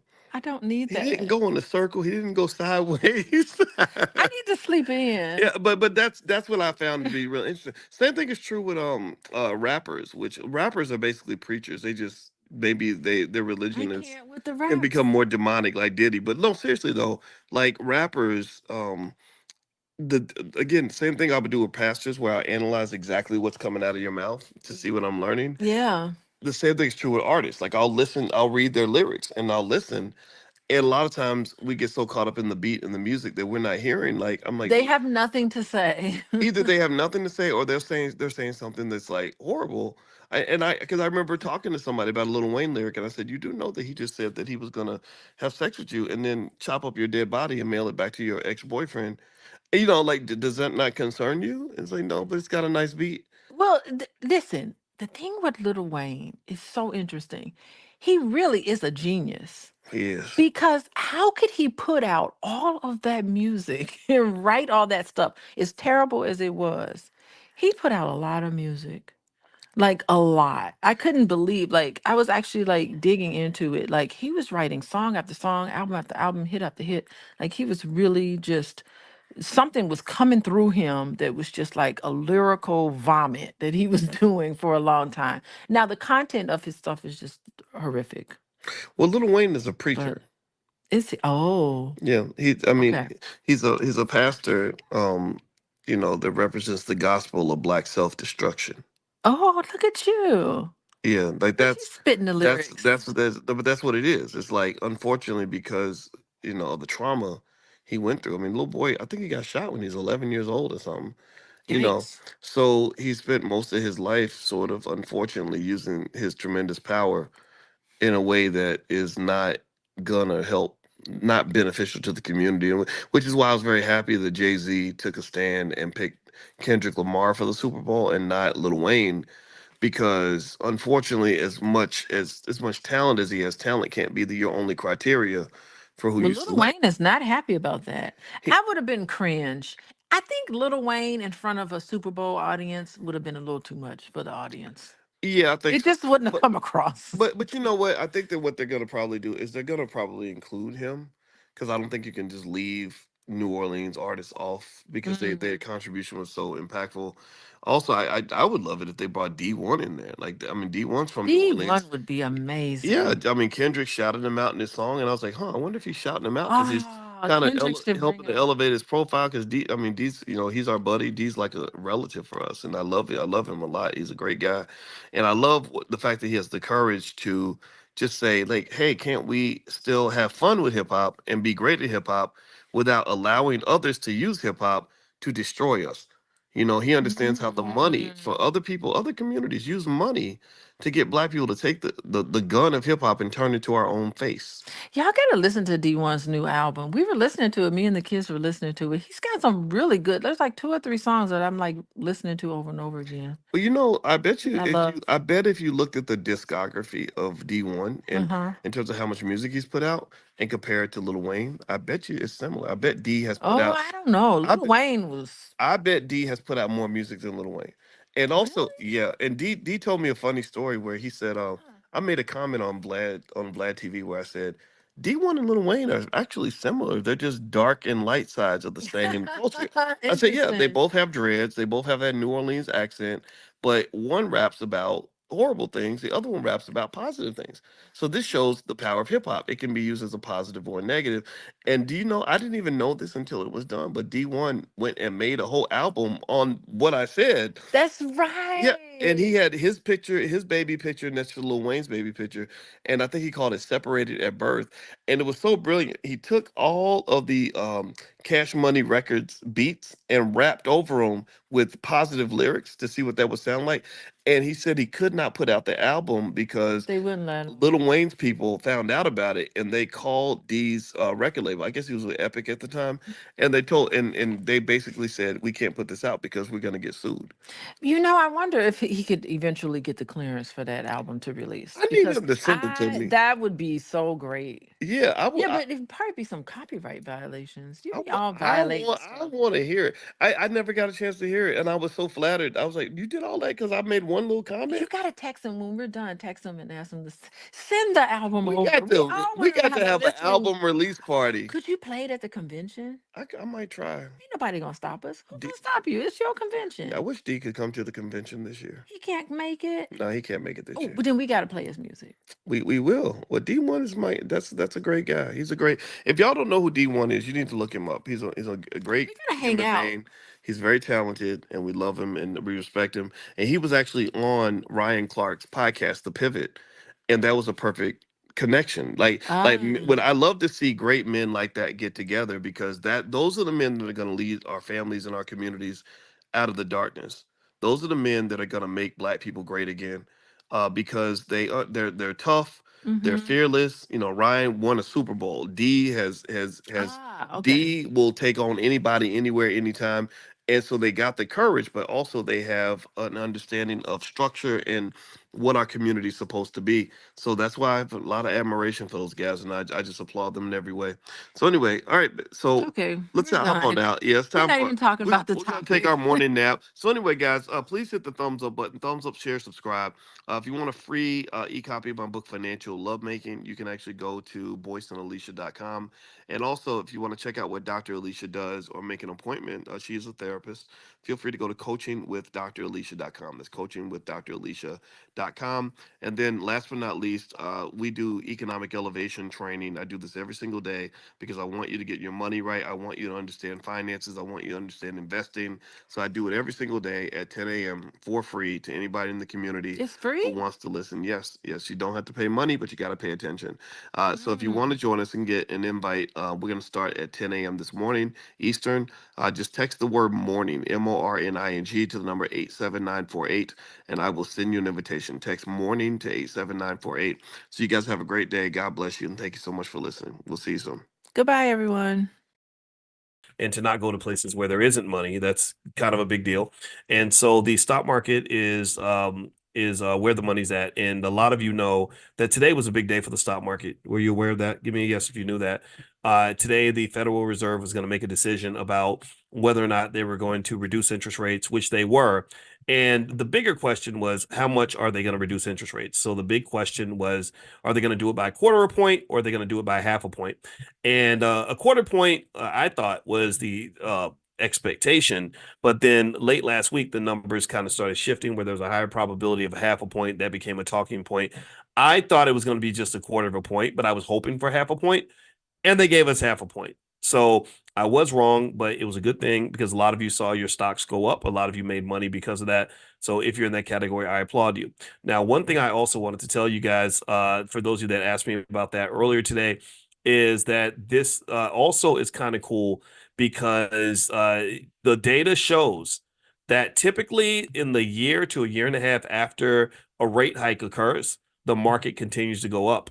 So if you are thinking about investing, if you're trying to get started and you're not sure what to do next, just know I got you. You ain't got to be scared. There's nothing about the stock market you should ever be afraid of because I told you all the story about the monkeys. They actually taught monkeys how to invest. And I assume all of you, I know all of you are smarter than monkeys. I'm not even going to assume it. I know that you are. So if you're smarter than a monkey and you know this, then you got to get started and be consistent. Remember, you and your future, your children's future, that's just as important as the other bills that you pay regularly. You pay your cell phone bill on time every month. You pay your landlord rent on time every month.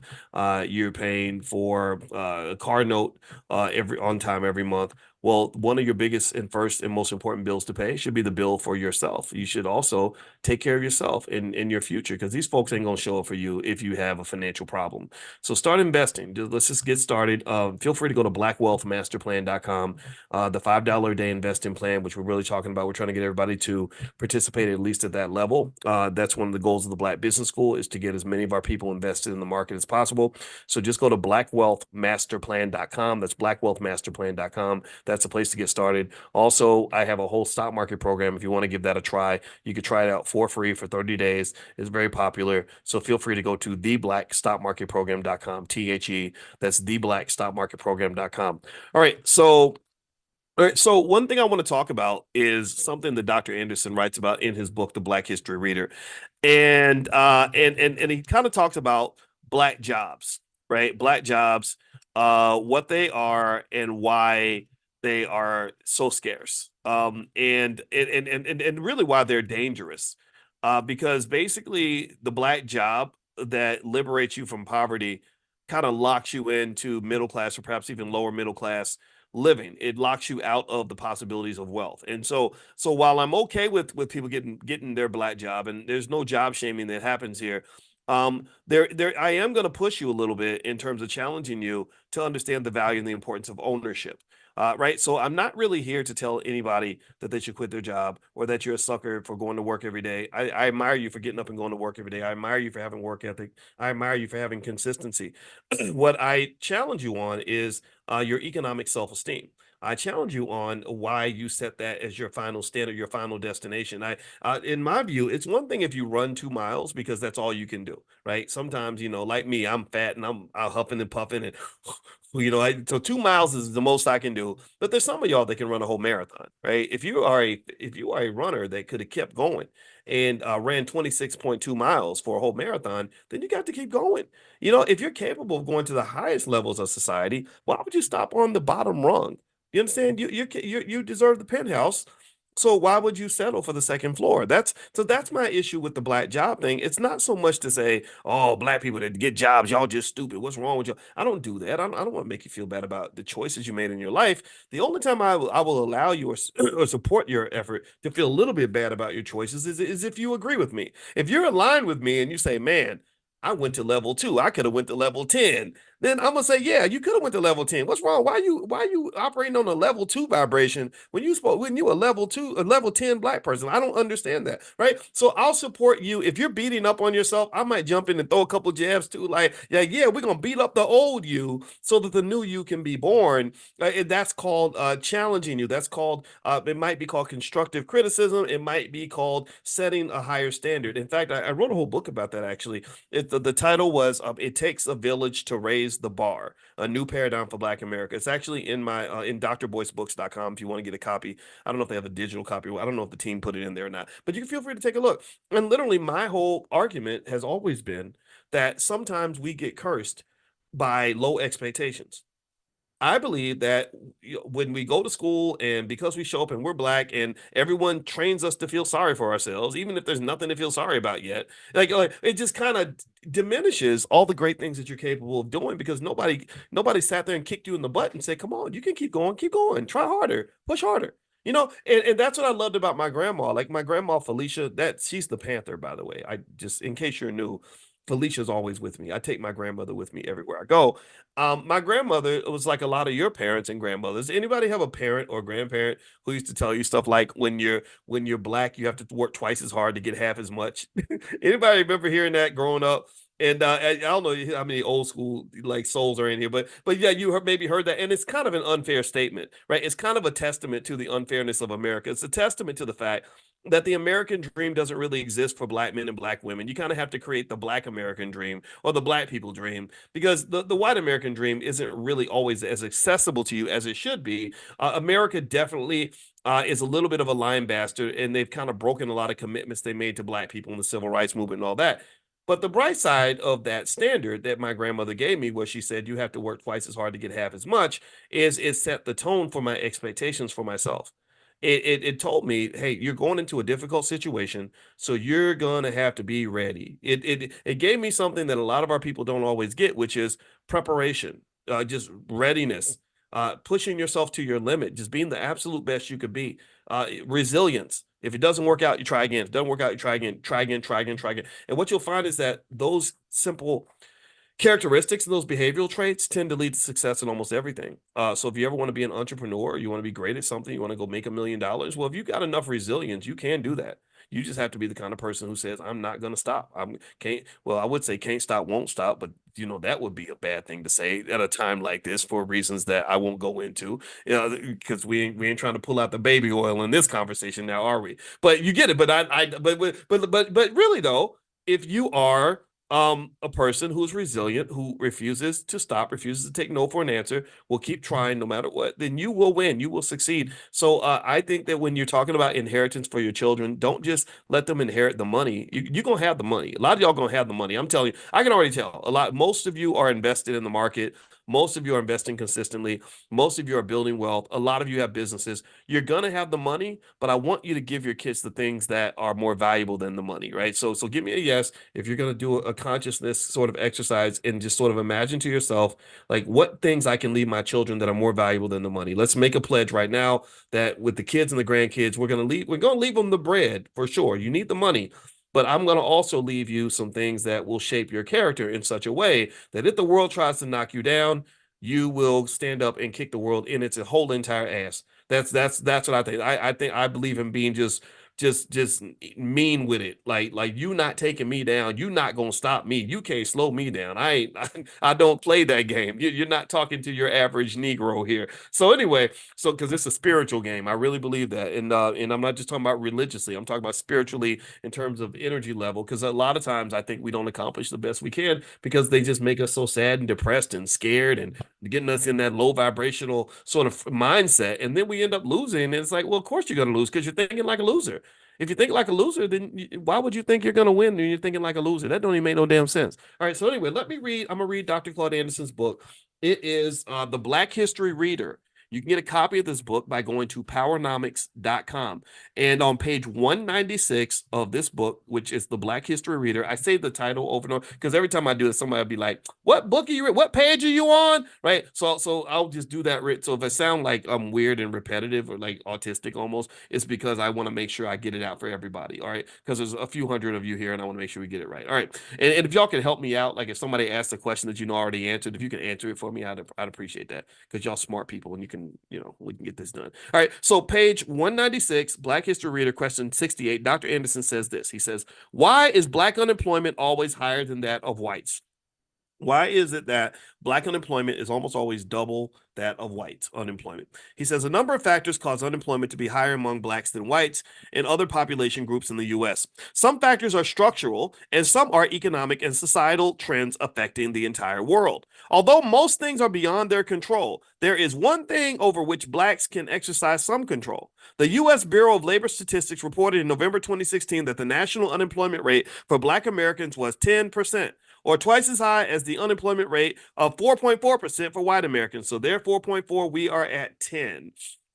These statistics underreport Black unemployment and do not explain why it is consistently much higher than unemployment among other groups. So what he's saying is that not only is the official number higher, but the unofficial number is even higher than the official number. Okay, do you understand? So there is a lot of, think about this. How many people, give me a yes if you know somebody who's not going to show up on the official unemployment roll because they ain't even looking for nothing. They're not trying to do, they making their money in the street. They're just, whatever, right? Like there's a lot of people, a lot of us know somebody who's almost like they're an illegal alien to some extent. Like they just don't have any sort of connection or validation within the system. So they operate in the fringes of society. And I think especially a lot of Black males are marginalized. That's what they call marginalized, where it's not like you're quite in jail, but you're just kind of not really mixed into the in crowd. And it's not limited by how much education you have and all that. I'm kind of a marginalized Black male to some extent. I mean, I show up on official statistics, but ain't too many white folks that are gonna hire somebody like me. But they go Google me. If you're white, why would you want somebody like me, like sitting at the desk next to you? Like I scare white people. So in academia, where I come from, I was a refugee. It's like, okay, well, I got this whole PhD. I earned it. I'm good at what I do. I got to go create an opportunity for myself because the world is not going to do that for me. Okay. And this is, I think, something you want to give to your children, especially your sons, your Black male sons, because what you're doing when you do that, when you train the Black male on how to create his own opportunities, how to create his own business, how to make investments, how to partner with other men and women that have a similar mind, what you're doing is you're strengthening the Black family.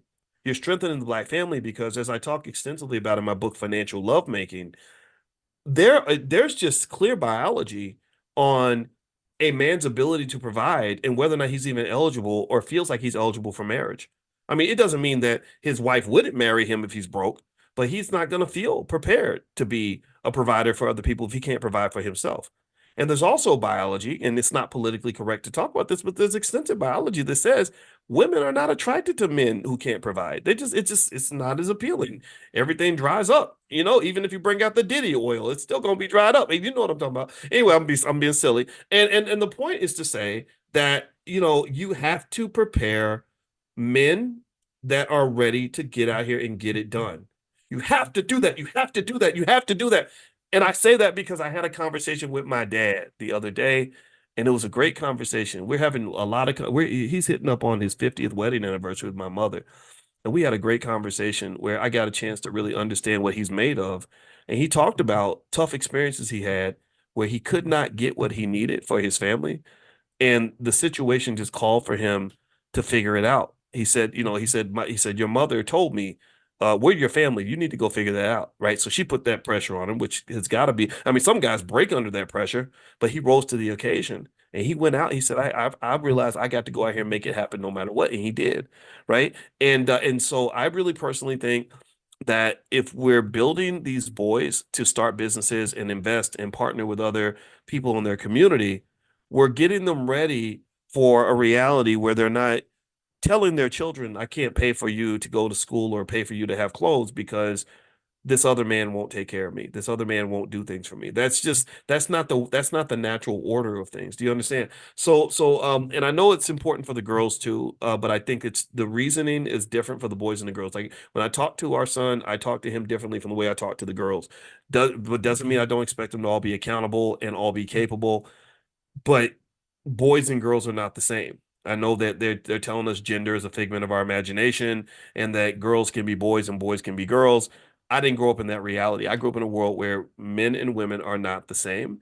And it's a lie. It's a damn lie, a lie straight from the pits of hell, in my opinion, to tell them that it's all the same, that a boy can operate in the world as a woman and it's going to be all right. It's not always going to be all right. Again, I say that without disrespecting anybody's preferences and who you are. I just think that this is the reality that we live in. So we need some realistic education and not just the fluffy stuff, the politically correct nonsense. Let me keep going. Let me keep reading here. All right, so we're talking about economics and why Black people tend to have a higher unemployment than white people. So Dr. Claude Anderson on page 197 of Black History Reader, he says, the two most impactful social trends that affect general unemployment, and particularly Blacks, are technology and immigration. Write that down, technology and immigration. The massive application of technology brought about by advances in the capacity of computers, robots, and artificial intelligence has had an enormous job-killing effect on both skilled and unskilled unemployment. Did you know that for Amazon will always issue statements to say, no, the robots we're hiring, they're just going to make our employees more productive. We're not replacing people with robots. How many of y'all believe that? Do you believe that? Do you believe that Amazon is not going to replace any people? Give me a yes? Because I need to figure out. I need to look for one yes of a person who believes the BS that they're writing. So I'm gonna call your house and we're gonna talk. I'm gonna come to knock on your door because I need to know how many of y'all believe that this corporation whose number one sole objective is to maximize shareholder wealth, meaning cut costs, who's been accused of mistreating employees, who's been accused of overworking employees, who's been accused of underpaying employees, who's been accused of stressing the employees out to the point where they can't even take bathroom breaks. How many of y'all believe that they're not buying 1,000 robots a day so that they can make sure that human beings are pushed out of the equation? They're not going to get rid of every single human being. No, they're going to have people around, but they're not going to have the same number they had before. And the data supports this. Actually, there were people that did studies, and they found out that for every one robot that Amazon buys, they drop 3 employees. Did y'all know that? For every one robot they buy, and think about this: robots are stronger, smarter. They're getting smarter than us. They don't require bathroom breaks. They work 24 hours a day. They will never unionize. They're never going to complain about their wages. So why in the world would you ever think that Amazon wouldn't be the first to try to replace people with robots? That's exactly what's happening. So Dr. Anderson is pointing this out. And I've talked to you guys about investing in things like artificial intelligence. In fact, if you text the word stock to the number 87948, you'll get a list of AI stocks I think you should invest in so you can make sure that your family benefits from the AI revolution. The AI revolution started. It is out the gate. They are spending hundreds of billions of dollars on data centers. They're going to zap up enough energy to make up several small countries. They're spending tens of billions of dollars on literally these massive plans to build these AI data centers that are going to suck up so much power that they're literally thinking about owning their own nuclear power plants just to fire up their data centers because AI is here. AI is coming. AI is going to be inside robots. In a few years, everybody's going to have a humanoid robot in their house. This is the direction the country's going. And here's the thing. It's not even just the things we know about you should be thinking about. It's the unknown unknowns. It's the things that you don't know about that you should also be trying to think about. This is where consciousness comes into play. This is why we do our financial consciousness exercise every day, because I want you to have the ability to see things that you cannot see. I want you to be able to elevate your thinking so you don't just look at the here and now. I was talking to my wife today. I'm gonna get a little nerdy for a minute, and I hope that it's okay to do this.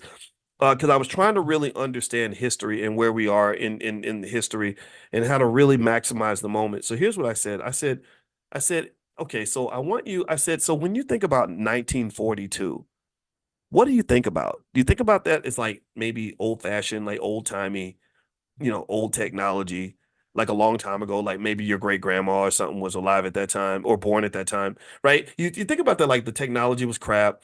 It was really old. People talk funny. They wore different clothes. It was like old fashioned, like it's a long time ago. It's like history, right?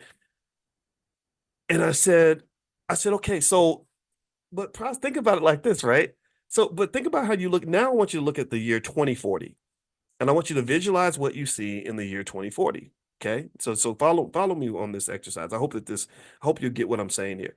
So imagine 2040. What do you see? Well, you see advanced technology, right? You see AI, flying cars. You see maybe we're by then we're going to the moon and then maybe beyond to Mars, right? You see all this advanced stuff. The Jetsons. There you go. Thank you. That's a great thing. Like you just kind of you see the future. Oh my God, that's the future. We're so advanced. But here's what I want you to think about. This hit me. This really made me think.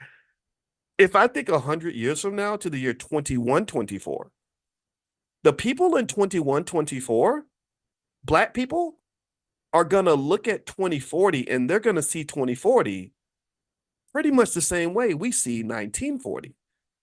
Right? They're not going to see the Jetsons. They're not seeing advanced technology. They're seeing old-fashioned, old-timey, raggedy ass, rickety rackety technology that's garbage compared to what they're living in 2124. Do y'all get what I'm saying? Are y'all following this? I hope I don't sound too weird. Let me know if you're kind of following where I'm going with this in terms of just visualizing the future and just understanding like where you are in history. You don't really live in the future. You don't live in the past. You live wherever you want to be. And to some extent, you could argue that we're the old-fashioned ancestors. We are the 1924 of the year 2120. We are to 2124 what 1924 is to us. Right, 1924, we laugh. We're like, oh, that's so funny. A house costs $5,000. You could buy a car for $100. Airplanes, you barely got off the ground. Right, like we're laughing about that. Right, just like they're going to be laughing at us. So the technology. Here's my point. Here's what I'm saying. I don't think that all this stuff we're seeing now, the AI and all that, that ain't the be all end all. That ain't where it all ends. It's not like, oh yeah, we finally invented everything and we are the advanced civilization. No, this is the beginning. This is going to lead us to a whole new world that's going to be completely different from anything we can relate to. If any of us were put in a time machine and literally zapped to the year 2124, they would probably not even we would be dressed weird, we would talk weird, and they wouldn't identify with us very much. But one thing that's interesting though, but here's where the commonalities come into play.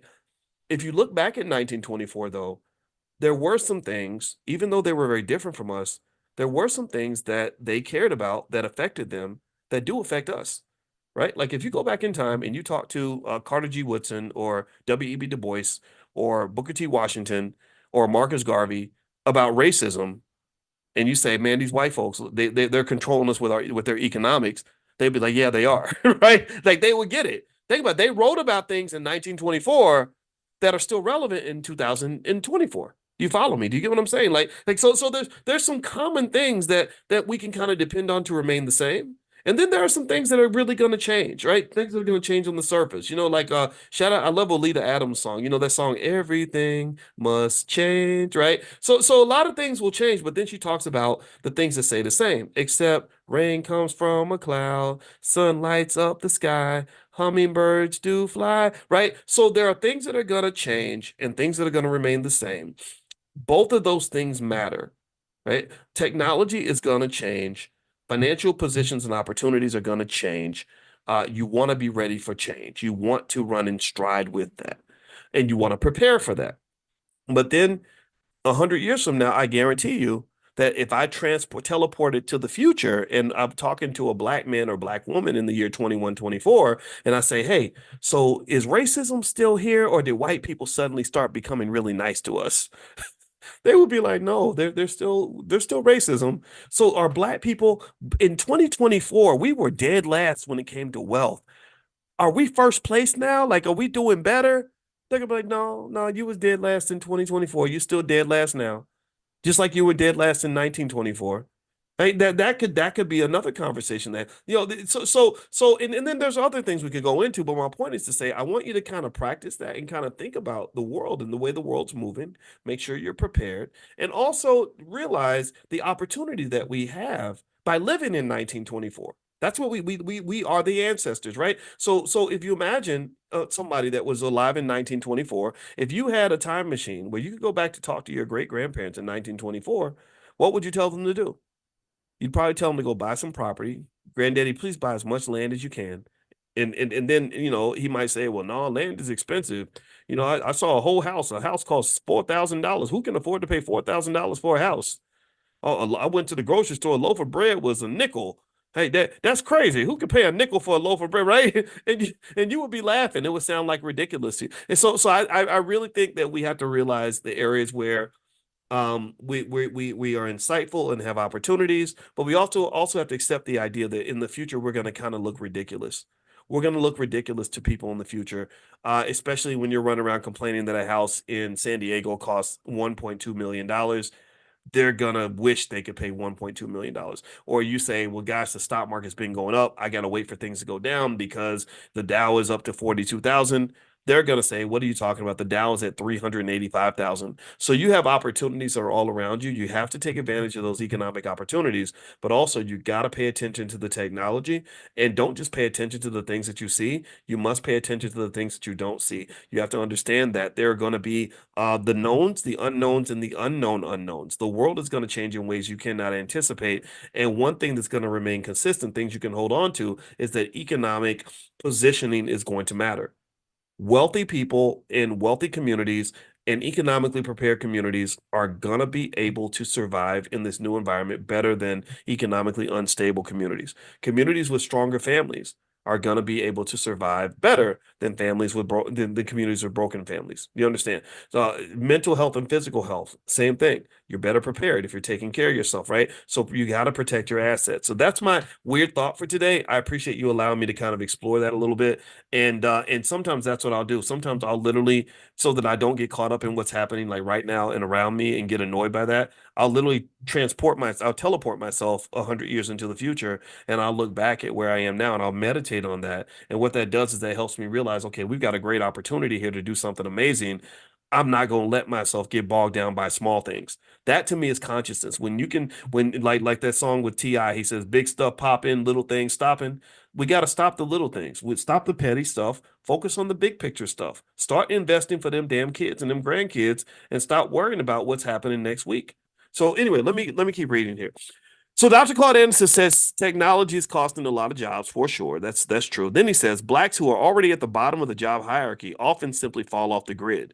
Following technology is the impact of globalization and the influx of legal and illegal immigrants who enter America at a rank higher in the nation's social order of acceptance, and because they are preferable, displace blacks in the economy. This is happening, and we're voting against this. Like we've been trained to support policies that don't directly help us economically. I'm not blaming you if you're a Democrat or a Republican. I'm just saying that there's not a lot of evidence to say that globalization has been beneficial to black people, especially if you're from cities like Gary, Indiana, where my wife is from, where you had a lot of winos, a lot of broken families, and a lot of desperation occur because all of the factories left Gary, Indiana. This happened in Milwaukee. It's happened in Pittsburgh. It's happened all across this country. And a lot of that came directly from various globalization agreements that were made, like the allowing China into the World Trade Organization, NAFTA, things like that. So while that was good for the economy, rich people got richer off this for sure. Multinational corporations are making more money than ever, but that does not mean that your black job is protected. So either one, you're going to have to protect that black job a little bit better and support whatever policy is going to benefit you the most, or two, you're going to have to get into the globalization organization and benefit from that by becoming an investor. If you are a consistent stockholder and you're consistently spending as much money buying stock as you're spending on the car note, cell phone bill, and rent, then you're gonna benefit in this economy. So you got to understand this economy is not an economy that's great for everybody. It's not an economy that's bad for everybody. You just got to know where to position yourself. And I believe that as Black people, they want us positioned at the bottom. They train us to say, no, no, no, don't try to go and do what rich white folks are doing. You just sit there and take your little Black job. Don't worry about learning all these other ways to make money. You just show up to work every day and you just do what we tell you to do. And then you feel screwed. You're like, wait a minute, I got 80,000 in student loans. I'm not making enough money to get ahead. I don't have anybody helping me, and it's really, really hard because I feel like I'm just worn out. Right? The Surgeon General just issued a warning that American parents are worn out because of the economics mainly. The economics, raising the kids, and also dealing with the job, all that combined is creating an unprecedented amount of stress on a lot of families. And it's really hard when your family's already broken. So this is one of the reasons why I always say, if we're serious about getting kids ready for the future, you gotta really sort of do a type of problem solving that where you really figure out what the problem is going to be and really work on a solution that's going to truly solve the problem. Instead of just doing what everybody else is doing and what everybody else tells you to do. No, I want to figure it out. I want to say, okay, why is Pookie broke at the age of 35? Or why does Shaquanda feel overwhelmed because she's trying to raise kids and provide for herself, without any help? Like, what happened here? What happened? What happened? Why is that 32-year-old mama, doing only God knows what to make money because she's financially desperate? How do we solve that? And I don't think anybody does that. I don't think anybody really talks about it. Maybe they just don't have the tools. I don't know. I have no idea. But in my mind, I'm a mathematician. And when I taught math at the University of Kentucky, we had a mathematical problem solving technique called backward induction. Some of you heard me talk about this. Backward induction, all that is where you start with the end and you work your way backward. So you can use backward induction to figure out how you got to the problem, and you can use backward induction to figure out how to get to where you want to get to. So what does that mean? That means that if I look at, say, a 32-year-old woman who's a single mom with 2 baby daddies, both the baby daddies ain't shit, and she's struggling financially, she can't pay the bills, she's having a really hard time, and she's overwhelmed, stressed out, and everything else because she does not feel like she is where she wants to be. She's mentally unstable because of the stress. She's also not financially stable, and her relationships are not where they need to be. Backward induction would make me say, okay, let's go back 10 years. I like to time travel, and I time travel in my head. I can go to any place in time I want to. I meditate on that. So let's time travel. I want to go back to when she's 22 years old. And I want to figure out, before you got the baby daddies, what criteria were you using to select the men that you were choosing to sleep with? And why did you choose the men that you chose? Why did you choose the man who was in and out of jail? Why did you choose the man who doesn't take care of his kids? Why did you choose the guy who was, oh, I get it. I understand, because he was cute and maybe he had a car, or he had nice shoes, or he had swag, or he reminded you of your favorite rapper, right? So that would lead me to say, okay, so one potential solution might be educating young girls before they become babies mamas on which men are qualified to sleep with you and which men are not. But no one talks about this because it's patriarchy for me to even bring this up. And you're somehow undermining a woman's right to choose. I'm not undermining none of that. I'm just trying to keep her from being a struggling baby mama with 2 baby daddies who ain't helping, because that's hard, right? And then I might go back even further and then go back another 10 years when she's 12. And she's got her whole life ahead of her, and she can do almost anything that she wants. No baby daddies, no pregnancy, no nothing. She's no struggle. She's in middle school. And I'm going to look at a lot of things. I'm going to look at her home environment in terms of what sorts of male role models are even there in the first place. I'm going to also look at the neighborhood she grows up in and what the value systems are. Like, what are kids actually looking up to? What are they claiming that they want to be when they grow up, right? I'm going to look at the school. I'm going to say, what kind of school does she go to? Like, what were they teaching her in school? Were they teaching her how to be successful in life? Or were they teaching her, how to remember your pronouns, and making sure she never learns how to read, and never learns how to start a business, never learns how to invest, never learns how to do anything that's going to allow her to be an economically stable 32-year-old. Do you follow me? Are you following me on this exercise? Okay. And then you can keep going. You can then go back another 10 years to when she's 2. when she's a newborn baby, and looking at the family and how did the family become what it is, and what values are driving that particular family structure, those outcomes, the things that might have happened to that child when she's young. So if you do that, if you start using backward induction to understand, little things like thugs are made in America, for example. When you see a 19, 20-year-old kid, I knew there was a 20-year-old kid who shot up a whole house full of, like a whole family, like all the kids were playing in the house, and he just shot up the whole house and killed a little 3-year-old baby.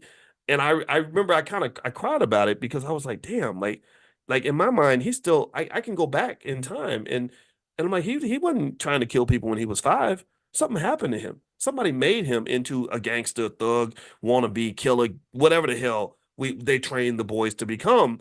And so we have to confront all these things. We have to confront the culture, confront the education, confront the preparation. Because if you go back to the example with the 32-year-old baby's mama who's got 2 kids and 2 baby daddies who ain't helping because she chose to get impregnated by 2 men that are not worth a damn, you create that. It like a life is like a painting or a drawing, where you're drawing with these strokes and you're creating this nightmare in 3D, and every single part of that sculpture had to be sculpted by some sort of set of choices. The choices, every time a choice is made, there's a stroke of the brush. And so if you look at the origins of the choices, you got to look at the value systems and the mentality and the culture and what's incentivized. That'll tell you everything you need to know.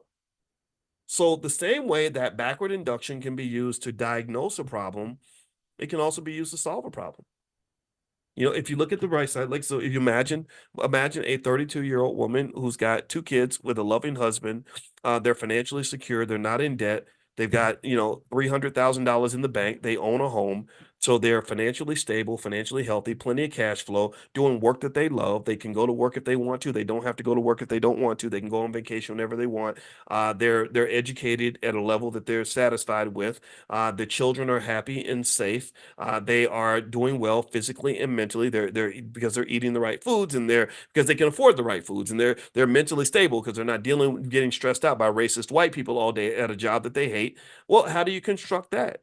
You can construct that too. The same way you can construct the broken, dysfunctional reality, you can also construct the not so dysfunctional reality, the perfectly functional reality, the productive reality, the reality that generates peace as opposed to one that generates chaos. So I think that the same way, here's the thing. I believe that if we spent as much time training ourselves, each other, and our children to play the game of life, if we spent as much time doing that as we spend training to get that white man's job, we would figure this out. Because if you're trying to go get a job working for massa, you'll go to school 4 years, you'll go through all kinds of training programs, you'll learn the whole company protocol, you follow instructions, you're very disciplined. He says, get your ass to work by 9 o'clock or you'll be fired. Will you get there at 8:45 because you want to make sure you do a good job? If he says focus and work until 5, you do that every day. You're very consistent when it comes to serving other people because you're trained that way. I think that we can also be that consistent when it comes to serving ourselves and serving our communities and serving our families. I'm never going to be more disciplined working for a white man than I am going to be more disciplined working for myself. I'll never be more disciplined working for massa than I am when it comes to working for my wife. I'm never going to be more disciplined working for them than I am going to be disciplined working for you. So the same way I get up every single day and I talk to you every single day, I'll tell you the truth. I probably wouldn't have that level of discipline if I had some stupid job. I wouldn't. I'd get fired. They would say Boyce is lazy. I say, no, Boyce ain't lazy. Boyce just only puts his energy into things that actually matter.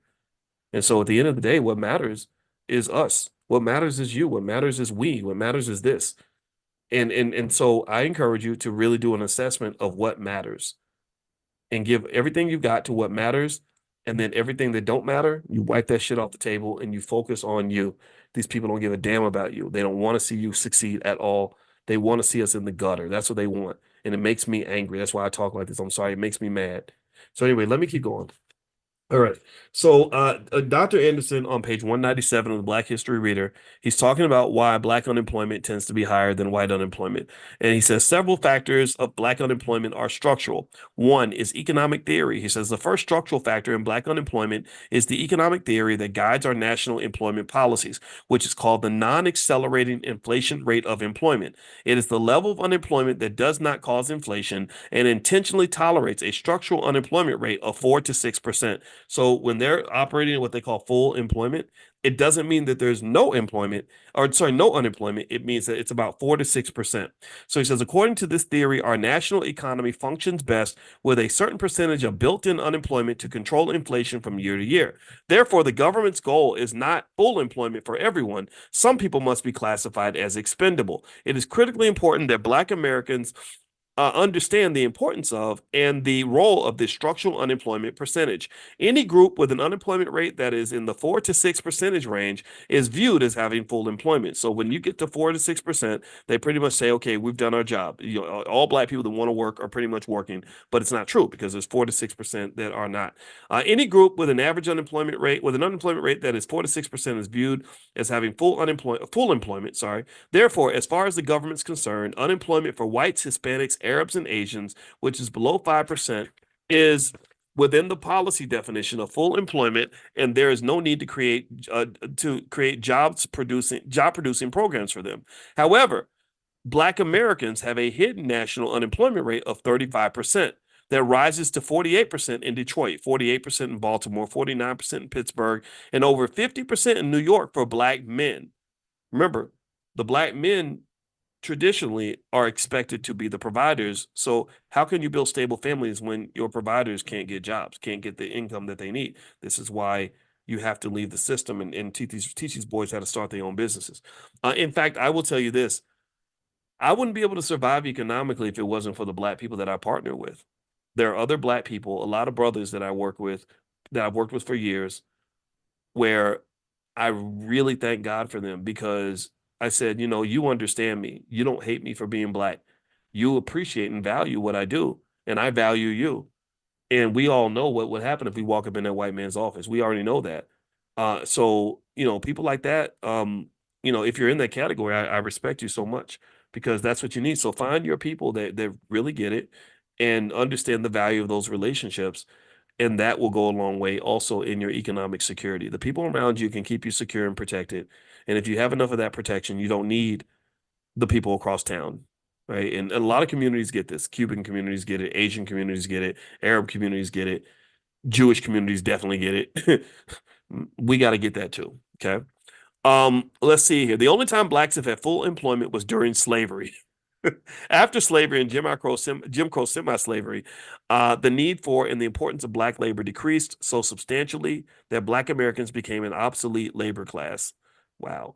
So number two reason is race. Race is the second structural employment factor. Andrew Hacker, in his book, Two Nations, Black and White, Separate, Hostile, and Unequal, highlights the major role that racism plays in keeping Black unemployment so high. Hacker wrote, for as long as records have been kept in good times and bad, white America has ensured that the unemployment imposed on Blacks will be approximately double that experienced by whites. Stated simply, if you are Black in America, you will find it twice as hard to find or keep a job. Hacker underscored the familiar rule that Blacks are the last hired and the first fired. Throughout the nation's history, if white or other business owners had job openings, they would first hire members of their own group. Some call that racism, but honestly, I also call that common sense. And I say that because I just ask you, like, if you have one job available in your business and you have a choice between hiring a stranger or somebody that you're familiar with, somebody from your own family, your own group, what would you do? Would you hire somebody from your own group? Give me a yes. Let's be honest. How many of you would hire somebody from your own group or somebody who looks like you, somebody you can relate to, before you hire somebody that you can't relate to? Right? And I'm not letting anybody off the hook. They do owe us reparations, you know, and all this other stuff for sure. But really, you know, yeah, and you know, I mean, some of us would say, I'm going to just hire the most qualified person, but that's not reality, man. People hire people that they are comfortable with, people that they understand and that they know, a friend of a friend, you know, stuff like that. You're right. Well, why? Well, because sometimes qualified people may show up and not be safe for you to even be around. But if it's somebody you've known for years and you know, oh, he's a good guy or whatever, then you're going to hire that person. So the problem with the system is not the human nature aspect of it. Nepotism and all that is always going to exist. The problem is that we have systems where there is paternalism, where we're told, hey, you know what? You're struggling economically. Don't worry. We got a job for you. Well, I don't want a job. Some of us don't want a job. Some of us want a business. Some, or you're struggling educationally. Don't worry. We're building a school where we're going to educate you. Well, some of us don't want to be educated by others. Some of us want to own the damn school. You see, so remember, it's like that difference between being in the car and being in the passenger seat or in the back seat or in the trunk versus being the driver of the damn car and the owner of the car. They want to drive the car and own the car and then put you in the front seat of the car and have you somehow feel that that's the same. That's not the same. The person riding in the front seat, the back seat, or the trunk does not have the same power as the owner and the driver of the car. You have to have cars that you drive on your own, so then you get to decide who's going to ride in the front seat. Okay, so this the thing that frustrates me about politics is that's what they'll do. They'll say, "Yeah, we'll pick plenty of black people to ride in the car with us. We'll let you have this. We'll let you have that. I don't want you to let me have nothing. How about I run the business and I control everything and I decide what I'm going to let you have." Do you think that they would go for that? Do you think they would allow that? You think they would be okay with that? We got a nice affirmative action program here. We're into DEI, so we'll let in a couple of white people every now and then. We'll hire one white person out of 50 managers. Well, 49 black managers and one white guy, and then you should be happy with that, right? That should be enough for you people, right? They don't talk. They don't that talk. You never even heard anybody talk like that, but when they talk about us, it happens all the time. You cannot make a meal off of somebody's scraps. You can't feed a whole community off of affirmative action, off of a job here and there and these little extra opportunities. And remember, this is about your survival. This is, when people always tell me that who I vote for in the next election is somehow a threat to my survival as a black person, I can't get on board with that because we've all been voting for a long time and nothing's really changing that much. But if you ask me, do I think that economic awareness and changing our behavior is a threat to our survival? I would say absolutely. We have to change our behavior. And some of you are. That's the thing. Not everybody's going to have the same outcome. So those of you that are shifting your behavior, you will be in a position where you can survive, largely because your survival is not contingent upon whether or not somebody likes you. You don't want to be in that space. It's a terrible space to be. So anyway, let me keep going. All right. So hacker underscored the familiar role. Wait, so let me go. Sorry. Let me go back. For as long as records have been kept in good times and bad, white America has ensured that unemployment imposed on blacks will be approximately double that experience of whites. Stated simply, if you're black in America, you will find it twice as hard to keep or get a job. Hacker underscored the familiar role that blacks are the last hired and the first fired throughout the nation's history. If white or other business owners had job openings, they would first hire members of their own group.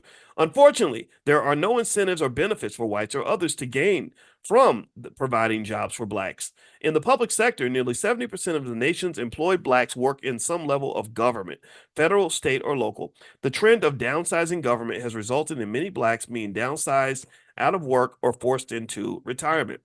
As blacks are forced out, positions are filled by incoming immigrant groups. Downsizing government meant de-employing blacks and helped to increase black unemployment. The third factor, he says, that leads to black unemployment rates being so high is, he says, a lack of business ownership. The third structural factor that drives up black unemployment, and perhaps the most important, results from the failure of black Americans to own businesses, a natural source of employment for their own people. Only 2% of blacks find jobs in the few black businesses. Moreover, the few black businesses that do exist typically employ only 1.5 people. So it's not just that we're not building businesses, it's that we're not building strong businesses that are capable of scaling. And so this led to the model I described to you all, where when we talk about the next generation, you have to build sturdy children. Sturdy is STERDY. Sturdy stands for Systems, Technology, Entrepreneurship, Relationships, and Delegation for the youth. Why do I pick that? Why did I put that together? Because the problem is, the reason you don't have enough entrepreneurs is because you don't have people that are even thinking that way. The economic consciousness isn't at the highest level, it's at the lowest level. They're not looking at the economy from the top down, they're looking at it from the bottom up. You understand? If you're starting in the basement, you can't build the penthouse you don't even know what the damn thing looks like. You're trying to get out of the basement. So when you create millions of children, you breed them to simply go looking for a job. Who gonna hire me? Who got a job? When am I gonna get paid? They're not even thinking at the level of an investor. They're not even thinking like, no, actually, I'm going to go borrow $1 million from a bank and go start a business and then delegate and have a whole team of people that are going to help us generate maximum revenue. They're not even thinking that. And then on top of that, because you have so much undiagnosed, untreated trauma that so many of us go through and it's not healed, their inability to form relationships with other people who can help them also becomes a significant inhibitor of their ability to get things done. So let's go back to sturdy. Systems, technology, entrepreneurship, relationships, and delegation for the youth.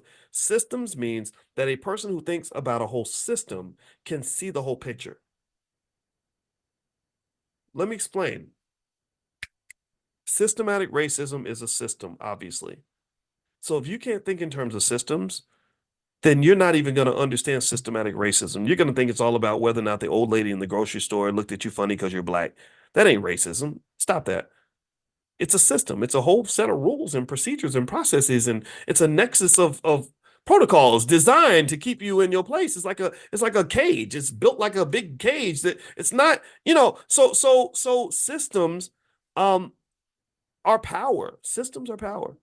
And so not only do you have systematic racism, but you got other systems. You got the educational system, you got the healthcare system, you have the economic system, you have all different kinds you have the prison system. And they extract trillions of dollars out of your community because they built all these systems to make sure they can get everything out of you. Okay. So a child that's raised to think in terms of systems is typically going to be more economically successful because they're going to see even their economics in a different way. So a child who understands systems versus one who doesn't. A child who does not understand systems is going to say, I need to make some money. I need to get a job. I'm going to apply for a job at Amazon. They're going to pay me $22 an hour. That means if I work 100 hours, I'll make $2,200. So they're going to engage in one type of very simple economic math, which is time for money, right? I'm going to give up hours of my life so I can have more money. Okay. A child who thinks in terms of systems is going to know a different level of economic math because their economic consciousness will be on another plane. Sure, they know how to trade time for money, but maybe they'll say, my time is valuable because I'm valuable. So rather than thinking in terms of trading time for money, how about I start a business where I'm trading units of a product for money? So my economic math is not going to be 22 times 100 hours gives me $2,200. I'm going to sell a $22 product and I'm going to sell 100 units of the $22 product. And I'm going to make the same $2,200 that you made, but time is not even in the freaking equation. This gets me excited as a mathematician because what you've basically done is you have elevated your consciousness to another dimension. You've gone to another dimension. You've gone to a dimension where time is no longer relevant. Time is gone. You can make that $2,200 in 8 minutes. You understand? Time is just a secondary variable that has no play in how this equation works out. So you've escaped. You have literally broken out of the trap. We got trap music. We love to rap about trap music and we just love the trap. I'm gonna be the trap. Well, guess what? When you have elevated your consciousness and gone to another dimension where you no longer have the time constraint, guess who just busted out of the damn trap? You ain't in the trap no more. You're not in the time trap because the time trap means, man, if I want to make 2,200 this week, I got to work 100 hours. There's only 168 hours in a week. So if I want to make more money, I got to work more. So I got to work 120 hours, 130. Eventually, you're gonna hit a wall. You can't work 10,000 hours in a week. It's impossible. But if you have economic consciousness and you can scale and you can get out of the time trap, you've gone to another dimension. You can see the world in different ways now. And then don't let that child also learn how to delegate. Because now they're really out of the time trap.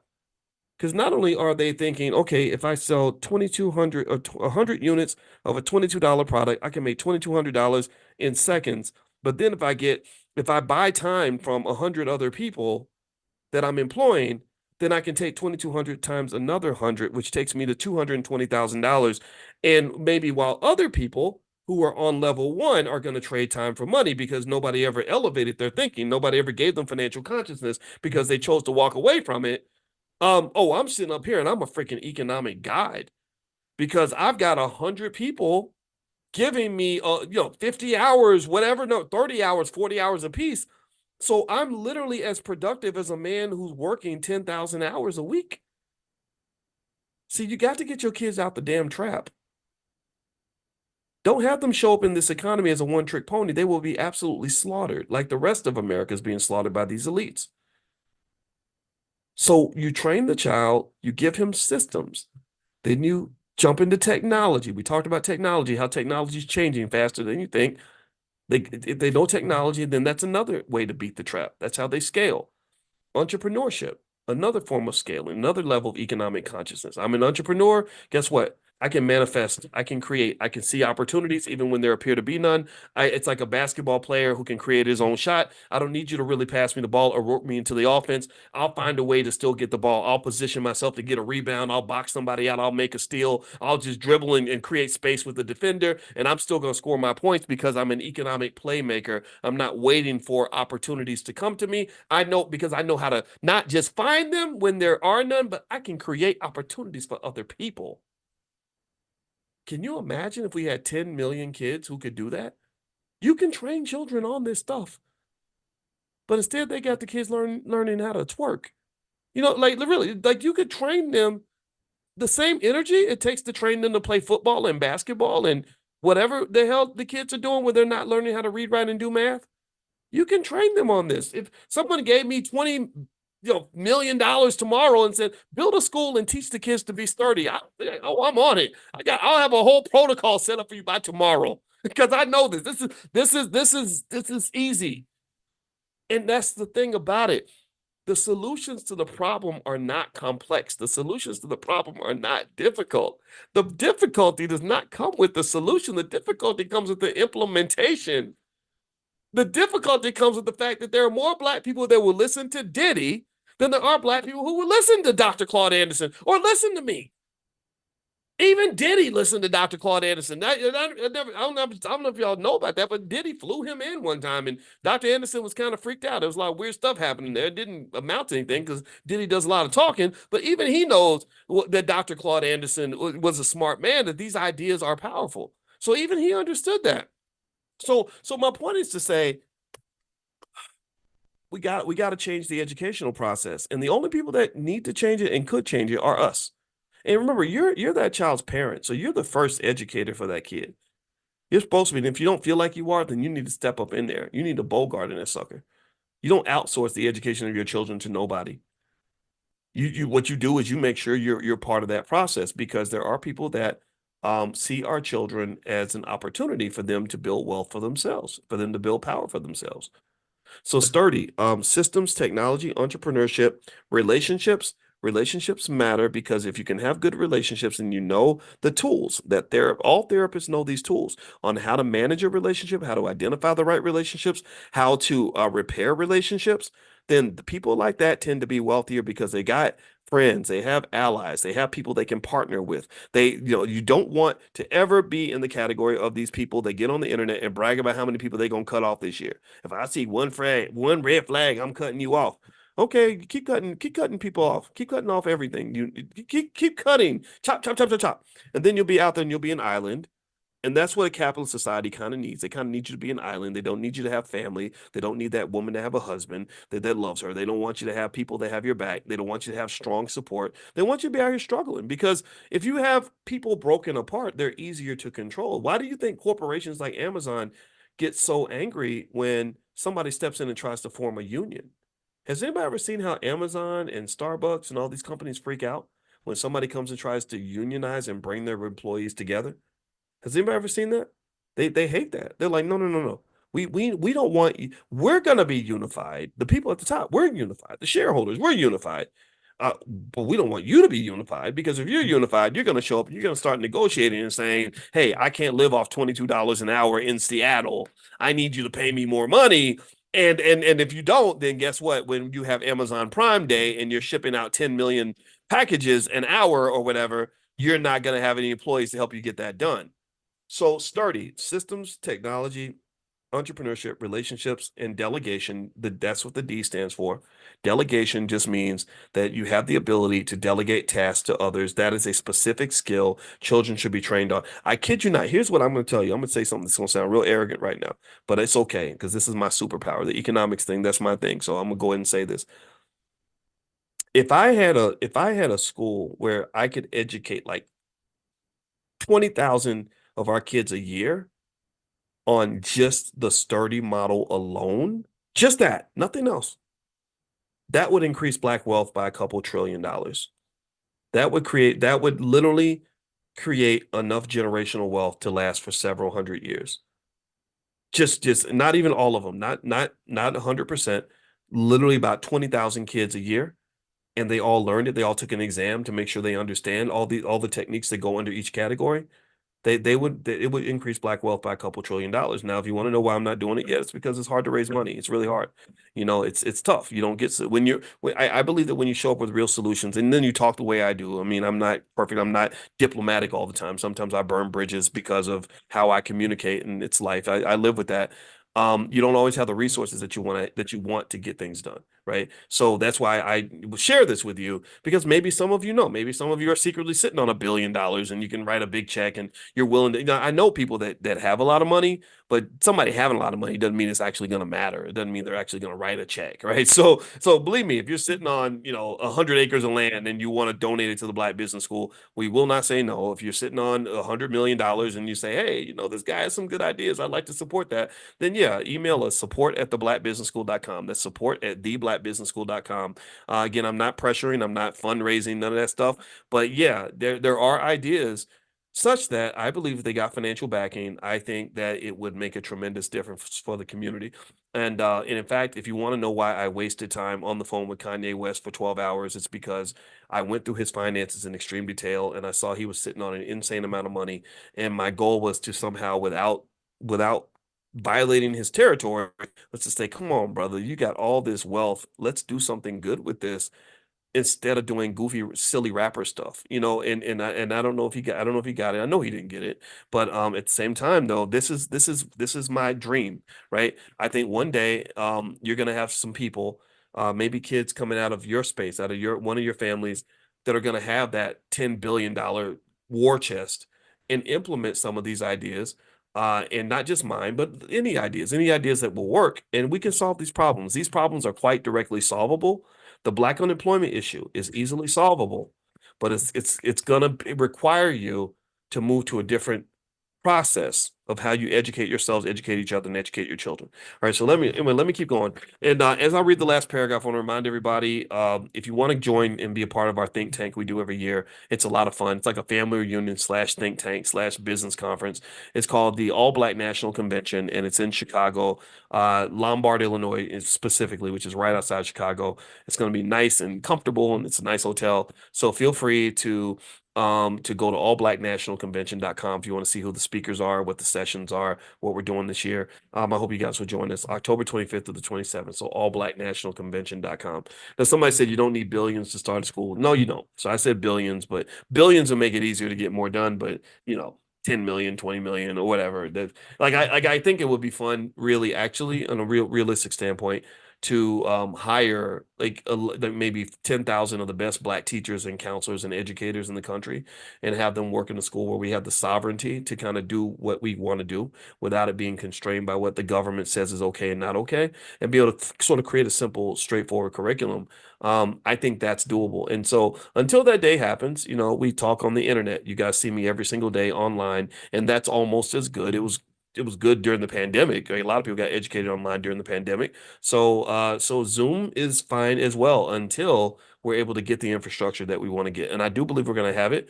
When I die, if I was to die tomorrow, there would be millions of dollars injected into the Black Business School that would come directly from my estate. And that's what we have in place to continue the mission. And we've already made plans for that. So like I when I got back from Egypt, I put Nubus. I got a big statue of Nubus, which Alicia thought it was weird because she said, "Boyce, that's the god of death." And I said, "Well, I'm not planning to die, but he is the god of the afterlife, and I'm not afraid of the afterlife. I look forward to living a long life, but then after my life is over, I want the afterlife to be extraordinary. And you do that by planning your estate, by preparing for the future. You got to have something in place so that when we're done and our lives are over, that people beyond will kind of have a blueprint, something to kind of build on top of. And I think that that's what our job is. So you don't just do it. Document it, prepare, leave the resources so that you can pass that baton and give it off to somebody who's in a better position than you started off in. That's what we're trying to do. All right. So let me just read this last paragraph and then we'll be done for tonight. So he says that the lack of business ownership is the third reason that Black unemployment is so high. He says on page 199 of the Black History Reader, which you can find at powernomics.com, he says that that Black businesses only employ, on average, 1.5 people. An important cultural trait that holds down the unemployment rate in white, Arab, and Asian communities and other immigrant communities is that they hire their own people in their own businesses. They do not need to seek employment outside their group.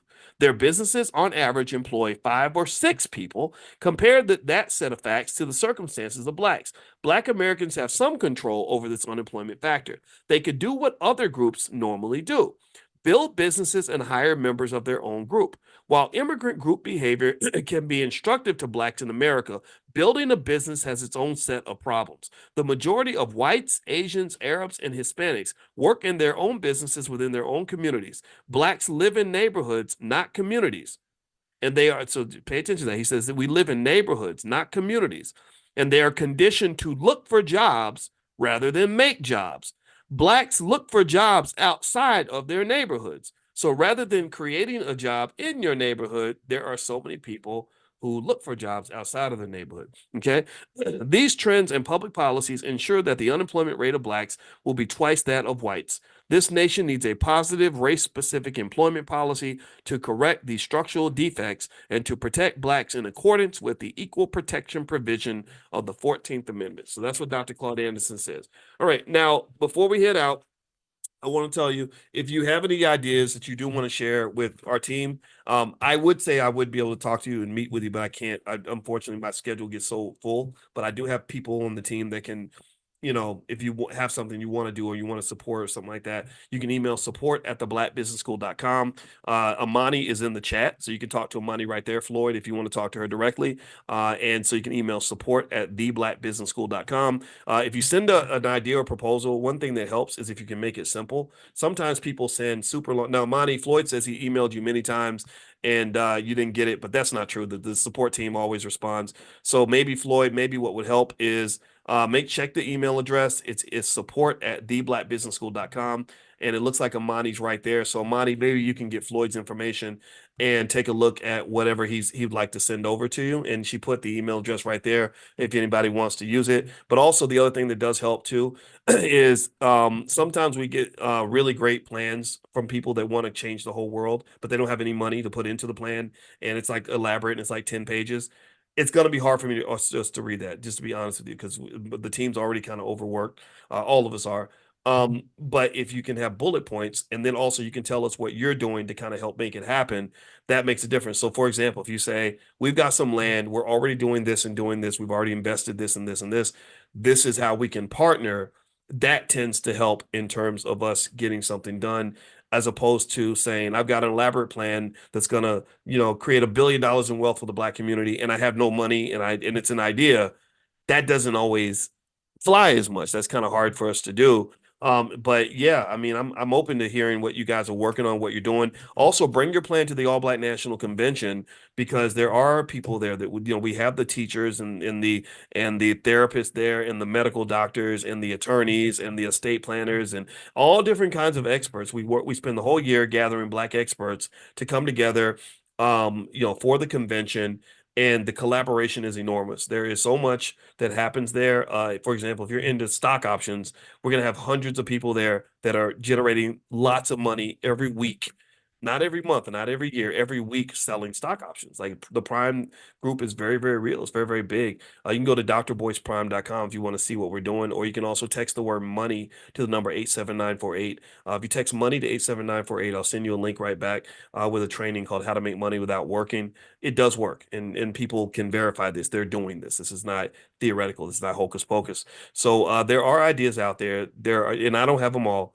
My goal is to just help bring us all together, and the convention really is that place to be. But I think that unfortunately though, I think we're almost out of convention tickets, so because I think it's kind of almost sold out. But you can check by going to allblacknationalconvention.com. That's allblacknationalconvention.com.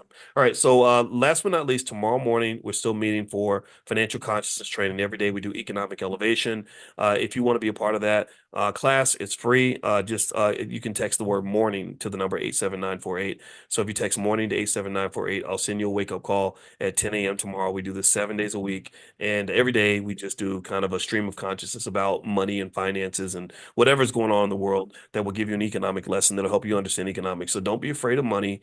You should be a master of money. You have the ability to master money. You definitely have the ability to master your destiny. So join us in class tomorrow, and we can get you started. So have a good day, everybody. God bless you. Thank you so much for listening. Thank you, Amani, for holding it down in the chat. I appreciate you. Calvin McWilliams, I see you. Calvin, I'm gonna have to call him the articulate black man because he's eloquent and smart, and I look forward to meeting you. Everybody, how are you today? Welcome to drboycetv.com, the home for intelligent black people. My name is Dr. Boyce Watkins, and you probably recognize the brother that is here with me today. I have the great honor of having an opportunity to speak with the one and only Dr. Cornell West. How you doing today, brother? But every time I set eyes on you, I know I must be doing something right. We go back a long, long time. As young as you are, people wouldn't know that. You're so well taken care of, Sister Alicia, making a big difference. That's a beautiful thing. I know you're taking good care of her too. But it's always a blessing, man. You've been one of the real, for me, just pioneers of all of this new technology, going back with your professorship, and was willing to make that kind of break for the people, man. And your love for black people is undeniable. I'm telling you. Well, I appreciate you saying that. That means a lot coming from me, or coming from you, and also coming from me. I wanted you to know. I don't want everybody to know. I do not invite anybody really heavily associated with politics on my platform. I don't. The Kennedy brother reached out, and I like some of his ideas, some of them, And when they reached out, I said, "What's the point in having this conversation? I care about what's happening with our people." And it seems like in this whole political game with the elephants fighting the lions, that we get kind of left behind. And Right. And when I spoke to your vice president, Sister Melina Abdullah, I felt her energy was exactly what I thought it would be, because I know what kind of man you are, and I love speaking with her. And I was very honored that you decided to join us today. So you're one of a kind, sir, and I definitely have to say that. And also, my wife sends her regards. She and I went to one of your events at the University of Chicago in 1999, Wow. and you didn't know me from a can of paint at the time, and you had a long line of hundreds of people waiting to talk to you, and I still remember that. And then also, I don't know if you remember the day we spent about 7 hours together in New York City in 2013. Absolutely. Absolutely. And I saw you at Flager's Church in Chicago. That's right. Now that's a great man right there, Father Michael Flager. Oh, Brother Flager. Yeah, I've been going to his church for 35 years. They canceled me this last year. Wouldn't allow me to go. The Cardinals wouldn't allow me to get in his church. But we broke bread. Me, him, and Tavis just broke bread a couple of weeks ago at the convention. But no, Flager's my dear brother, man. He's my dear brother. You were there. That must have been about 15 years ago, though, right? It was quite a few years ago. I stopped counting because the years go by too fast. I understand, my brother. I can't keep up, but I'll tell you what, I was really surprised when it was announced that you were running for president of the United States. That sounds exhausting. Tell me about that. It is. It's been 15 months now, brother. I wouldn't recommend it to too many folk because, event after event after event, I've done 600-700 interviews and hundreds of talks and things. And of course, the campaign's been broke as the 10 Commandments financially. And so I haven't been able to do as many as I would like to do. But I started in Mississippi, tribute to Sister Fannie Lou Hamer there in Lexington, Mississippi, Jackson, Mississippi, Brandon, Mississippi. And I've been going at it ever since. And it was really based on the sense of same calling. You and I got the same calling. You know, how do we tell the truth, seek justice, how to be of service to the people? We're not here that long, and we want to be able to be a force for good as long as we're here.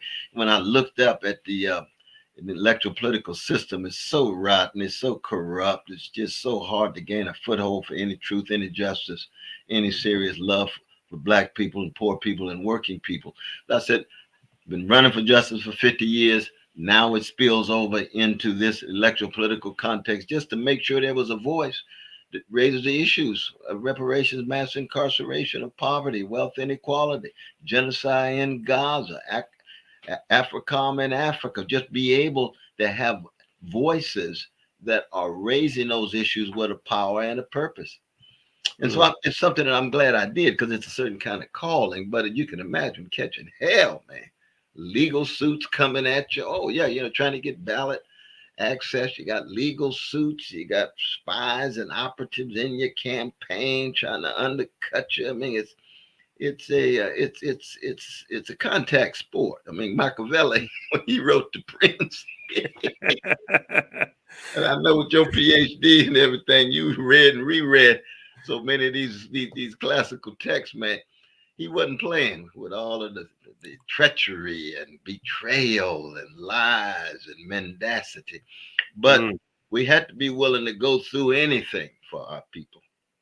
Well, you know, I'm gonna tell you, you talk about the treachery, and in politics being a contact sport. I still remember, and of course, we can. I definitely want to hear more about where you stand on things right now. But I still remember how disappointed I was in terms of what happened during the Obama campaign, when I know for a fact, and I'd love for you to share whatever you feel comfortable sharing, but from my perspective, you were instrumental in getting Barack's Black support. You played a big role in that, because he didn't have that support in the beginning. A lot of people don't remember that. And then things kind of went left. And what bothered me about their approach was they didn't just say we disagree with Dr. West. They said we want to dismantle and discredit and destroy Dr. West. And they used some of your former friends to do that. Dr. Michael Eric Dyson. I hate even having to say that, but I didn't like that. Can you kind of speak to some of that? You know, clear the record, because I'm not you, but I'd like to get your take on some of that. Well, no, you're absolutely right about that, though. I mean, early on when he first called me, it was after his speech. Talked about America's a magical place. I said, this brother's going to have a Christopher Columbus experience.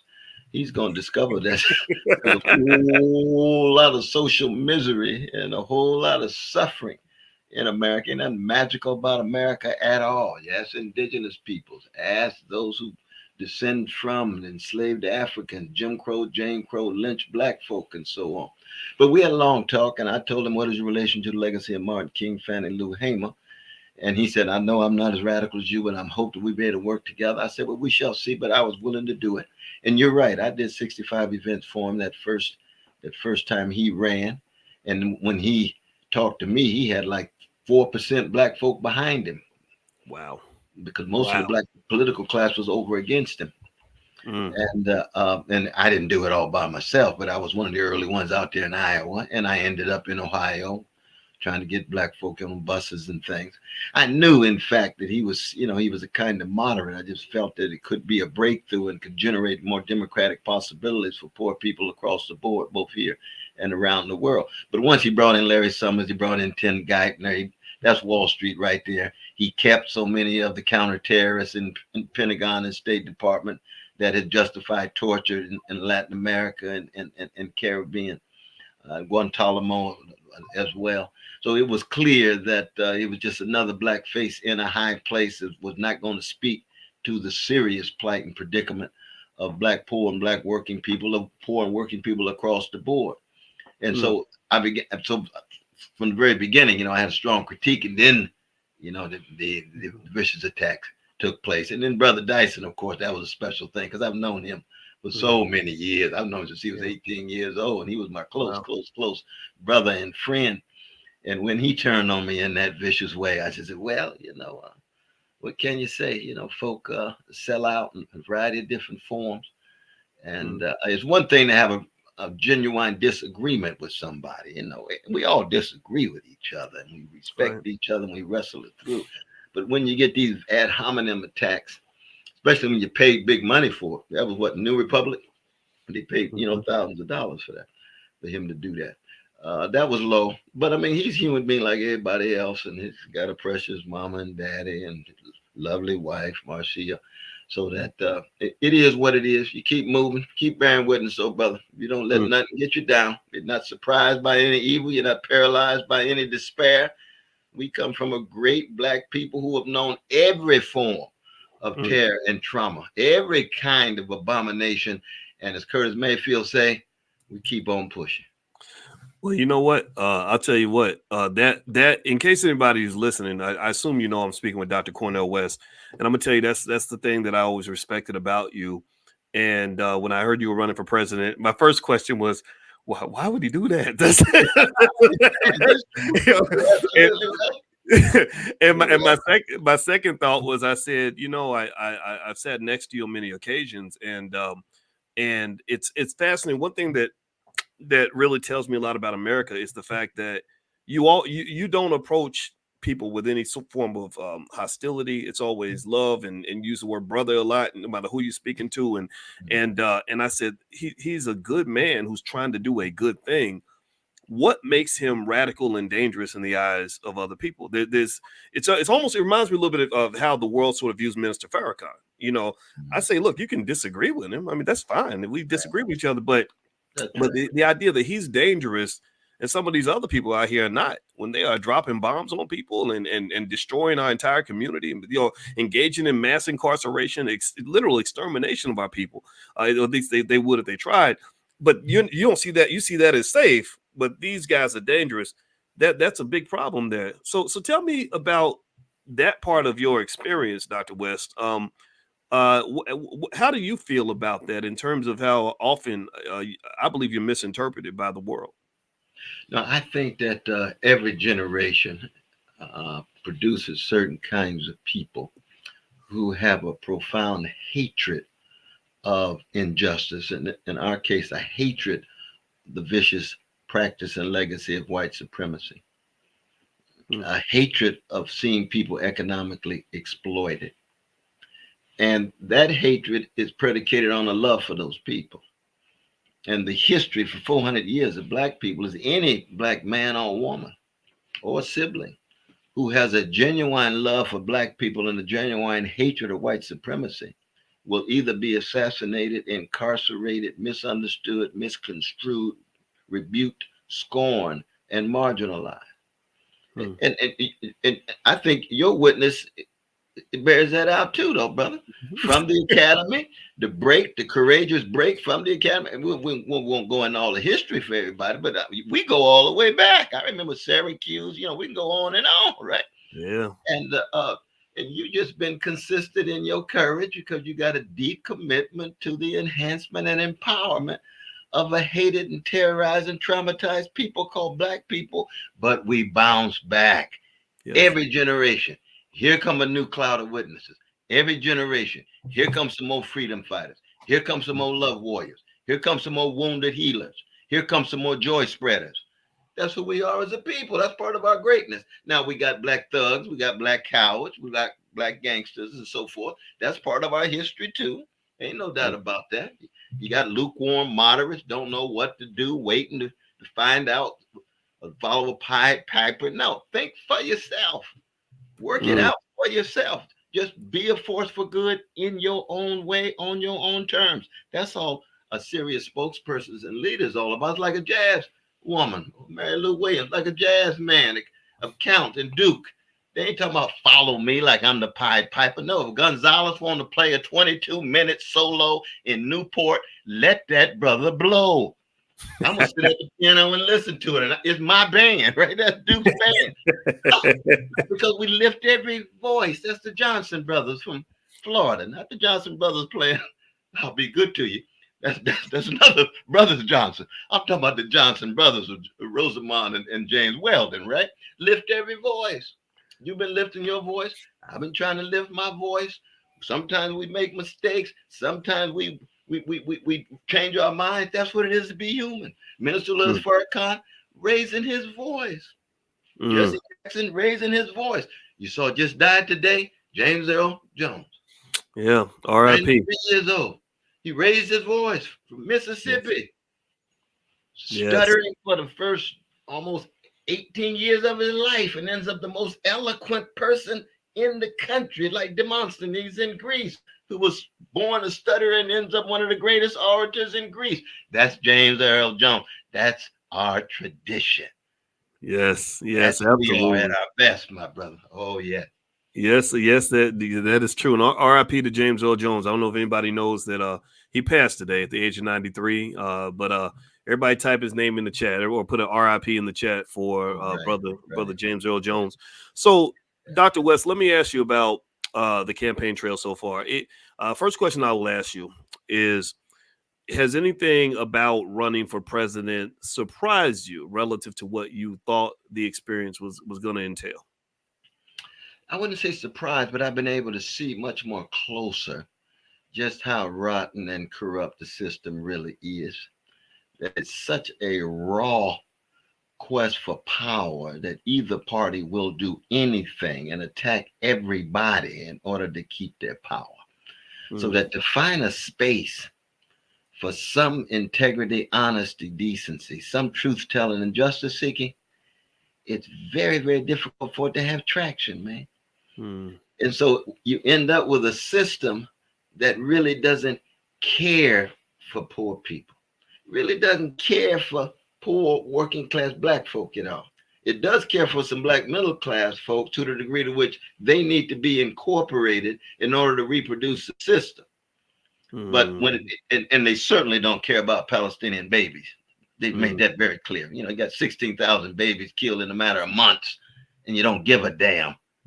And everybody knows if those babies were white babies, if those babies were Israeli babies, then the U.S. government have the exactly opposite response. So you see the anti-Palestinian racism going on. And here we come along, you know, I come out of Shiloh Baptist Church, Vacation Bible School. Jesus loved little children, all the children of the world, red or yellow, black or white, they are precious in his sight. So a Palestinian baby got the same value as an Israeli baby, got the same value as a Black baby, got the same value as a white baby. I believe that. I still believe it, which means you got to raise your voice. When you raise your voice, what happens? Repression hits. You see, I was head of the student for Palestine at Harvard, the faculty advisor. You know, we could hardly get a room on campus. You think they were concerned about repression of voices? Now, all of a sudden, they got studies in anti-Semitism at Harvard because some of the Jewish students feel they haven't been treated right. We want all the students to be treated right, but a Palestinian student got the same value as a Jewish student. And we won't even get in, you know, my battles with Harvard and getting pushed out twice directly and indirectly and so forth. Hey, that's par for the course. But you can just see the rot, man. You can see the corruption. You can see the hypocrisy, the mendacity that hides the criminality. These are crimes. Mass incarceration was a crime against humanity. Biden, who was the architect, that homelessness is a crime against humanity. We 12% of the population, 13% of the population, what? 50% are homeless? We 9% here in Los Angeles, 40% of the homeless.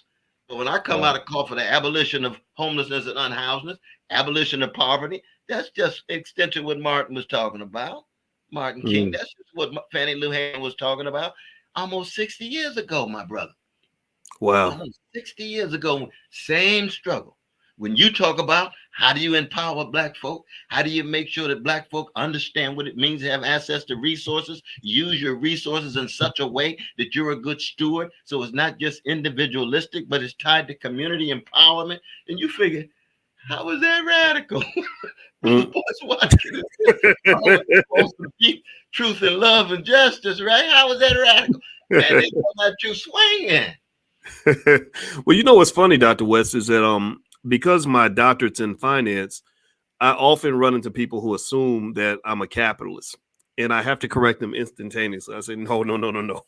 I am not I know too much to ever want to be a capitalist because I think that a lot of the issues that you mentioned, where bad becomes good and good becomes bad, is rooted in a type of capitalism, especially this practice in America, where money becomes like a god. That's right. That's right. So if it doesn't make money, then you're not going to get the political support. And also, because so much money has been allowed to enter into politics, it has really just tainted and poisoned the system in horrible ways. The fact that it costs a couple $1 billion to run for president, when you have what's going on with APAC and their manipulation of politicians, things like that, you can go down the list. The food that we get served, I got both my parents right now dealing with some cancer related issues. Oh, God and bless. thank you, I appreciate that. And it's if you look at the food we eat, it's poisonous food, and nobody stops it because of the money. So let me ask you about this. What's that been like for you in terms of just dealing with the financial side of run for president? It's very expensive. How have you and Dr. Abdullah been able to raise the money you need to do what you got to do? Well, I mean, it's been a massive volunteer affair in many ways, because I mean, over the 15 months, I've been able to raise about 1.2 million, whereas of course, Sister Harris got 540 million in 1 month. Wow. Wow. And Trump gets 350 million in 1 month. So they're gonna both end up in the billions. And I'm lucky to get 1 million over 15 months. And then they still come to me and say, "Oh, Brother West, you're gonna be the cause of American fascism because because your votes are gonna take votes away from this particular candidate, and therefore it would be your full responsibility and culpability as to which way the nation goes." And I said, "Wow, that's something. I'm that powerful. If I was that powerful, black folk wouldn't be poor. Black folk be full of access to resources, self-love, self-determination, self-defense. Poor people, oppressed people all around the world. I wish I was that powerful." So what happens, you can imagine, that I just pay a major salute to the volunteers that have come forward. And then, as you know, when it comes to ballot, you end up with all kind of gangster activity. People say, "Oh, we heard the right wingers behind your campaign." We have nothing to do. We have no connection whatsoever. You got different kind of folk, some of them left, some of them right, trying to make sure they organize for ballot access. And actually, and no doubt, some of them are gangsters. There's no doubt about that, because they'll do anything for power. We've seen the Democrats do that with Kennedy. First, they fight to keep him off. Now they want to fight to put him on. Back and forth, put him on, keep him off. It's all power, power, power. You just can't become cynical. That's the thing. You see it for what it is, and you say, "I still believe that there's a role for truth and justice. I still believe there's integrity and honesty, moral consistency across the board here and around the world for oppressed people." Wow. Well, I love that. And I wish I had $1 billion. I'd love to, write whatever checks need to be written, because I believe in what you're doing. And I met Sister Dr. Melina Abdullah, who used to look at vice president. Yeah, she came in and we had talked on the phone for about an hour. It was my first time speaking with her, and she reminds me, she's similar to my wife. My wife's a professor of social work. And Dr. Abdullah, I can't remember exactly what a doctorate's in. Maybe you can let me know. I know she's in political science. Political science. USC. But she's a professor of Pan-African Studies at California University, LA, but she's trained at political science at USC. Yeah, highly qualified. Went to Howard undergrad. Say it again. She went to Howard undergrad, just like Sister Harris. Did she? She didn't cross paths with her, did she? No, because she's not that old though. She's not that old, and they both AKA sisters too. Wow, that's very well. You know what? Shout out to the AKAs. My sister's an AKA. Lord, yes, no. Toni Morrison. I mean, AKA's got some serious folk now. There ain't no doubt. Irene B. West, my mama was too. But I was just blessed to have Sister Melina say yes. When Anahita, my wife, and I sat down and thought about it and prayed on it and said, we just want to put a smile on Fannie Lou Hamer's face. Who of that generation put a smile? She's had a house, as you know, attacked 3 times with the police. She's out there every Wednesday marching to make sure that you raise the humanity of these precious black folk getting brutalized and murdered by the police. And she's, and she's a scholar and intellectual and a thinker, but she's courageous. She's visionary, and it's been wonderful working with her. Yeah, she is. I love her as your selection, and I think that she is. What was most impressive is that I got this sense that she is somebody who wants to do the right thing for the world. That's what I admired the most in that conversation. I mean, sure, she's got the academic credentials and all that, but you know how academia is. Unfortunately, sometimes you can have some educated fools up in there. You ain't lying. Educated cowards and conformists. Yes. Oh, ain't no doubt about that. Yes, and that is a great woman, and I definitely want to mention that. I have a lot of respect for her, and I want to ask you about this. Let's talk about reparations. That is that's a topic that seems to be something that is growing in terms of interest and conversation in our community. If the politicians are starting to slightly acknowledge it, I think that they're. I think it's almost like a surface acknowledgement, right? Kamala, when she speaks on it, she talks around it in a way where she won't really directly address it. But do you feel that there is are you happy with the progress that's been made in the fight for reparations? And I'd love to get any other thoughts you have on that in terms of how that battle should be fought. Yeah, I just find it hard to see how people could have a commitment to truth and justice and not have a commitment to reparations, given the kind of economic and otherwise forms of damage against precious black people, hundreds and hundreds of years. How could we not want to find the truth about who constitute the economic foundation of American democracy? Our descendants. And when you find that truth out and you find out what the damage, what kind of repair?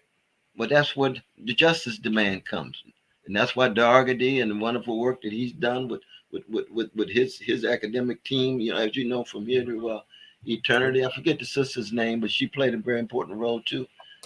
In that book, it's right over here. But that book itself, from here to equality, the strongest case for reparation. Now, see, I sat at the feet of Queen Mother Moore in Harlem. She was the mayor of Harlem in the kind of colloquial sense, who was one of the great proponents of reparations. And that was way back in the 70s. And then with Randall Robinson, God bless him, he just passed. Who wrote The Debt and founder of Trans-Africa. I was on that board with Charles Ogletree and others. We had the struggles in Tulsa, reparations. We lost that case. But reparations is something that's been part and parcel of my life for over 45 years. And I'm just, it has to be an integral part of any serious talk about truth and justice in the country. And that's true for the Japanese. That's true for Jews in Germany. There's a whole lot of different cases that any Truth and Justice Commission would come up with a recommendation of justice demand for reparations. Now, we were making some progress in California, as you know. Then we got, again, the political cowardliness of the Black Legislative Council. They passed the bill, and the governor says, don't put it on my desk because it's embarrassing. I'm running for president. If I sign it, I'm going to have trouble. If I don't sign, I'm going to have trouble. So don't even put it on my desk. And what do? Here's $6 million for another commission. They didn't even put it on his desk. So that's just political cowardliness, you see. Yes. All that work, all that struggle, put it on his desk and see what he does. Is he committed to truth and justice or not? This ain't no game. No, most politicians locked into legalized bribery and normalized corruption. They playing a game. We ain't playing no game. There's human beings down here under all these games you playing. Yes. Precious human beings down there. They're suffering and they fight. They exploit it, they're oppressed, but they're also resisting with tremendous resiliency. And part of our challenge these days, my brother, is deeply spiritual. And this is why I've always, everywhere I go, I always have something very positive to say about you, because when it's a spiritual question in terms of, are you willing to raise your voice and take risks and bear burdens in being in solidarity in your truth telling for people who are catching hell? And what has happened is that selling out has become so normal and become so natural that everybody just concerned about getting a deal. Everybody's concerned about getting money, more status, more position. I mean, I had this with the the Harris campaign just a few weeks ago. You know, they kind of reach out and want to be able to set up a deal and provide resources, a possible position. Hey, you got the wrong black man for this. I'm not in no deal making activity. I'm trying to speak the truth. At first, I was trying to win the election, but if I don't win the election, I want to win the cause. If I can't win the cause, I want to win some integrity for myself before the worms get my body and my soul ascends. This is not no game. This is not no deal making for me as an individual. Why would I want to be part of an administration that's denying genocide, that is facilitating genocide, that's going to be tied to Wall Street, it's going to be tied to Silicon Valley, it's going to be tied to the Pentagon, it's going to expand militarism, that's going to have the most lethal, what did she say, the most lethal army in the world? No, that's Alexander the Great. I'm with Jesus the Great. That's a qualitative shift and understanding what greatness is. And then what my dear sister said what the other day in Chicago, the greatest story ever told is the American story. I said, get off the crack pipe, my sister.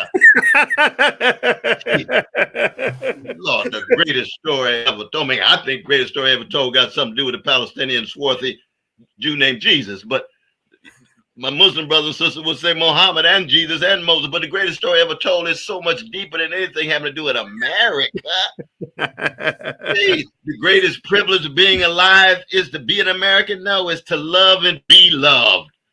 You can get that in Ethiopia, you can get that in Guatemala, you can get that in Brazil, you can get that in Haiti, you can get that in Iran, you can get that in Korea. To love and be loved, that's the greatest privilege of being alive.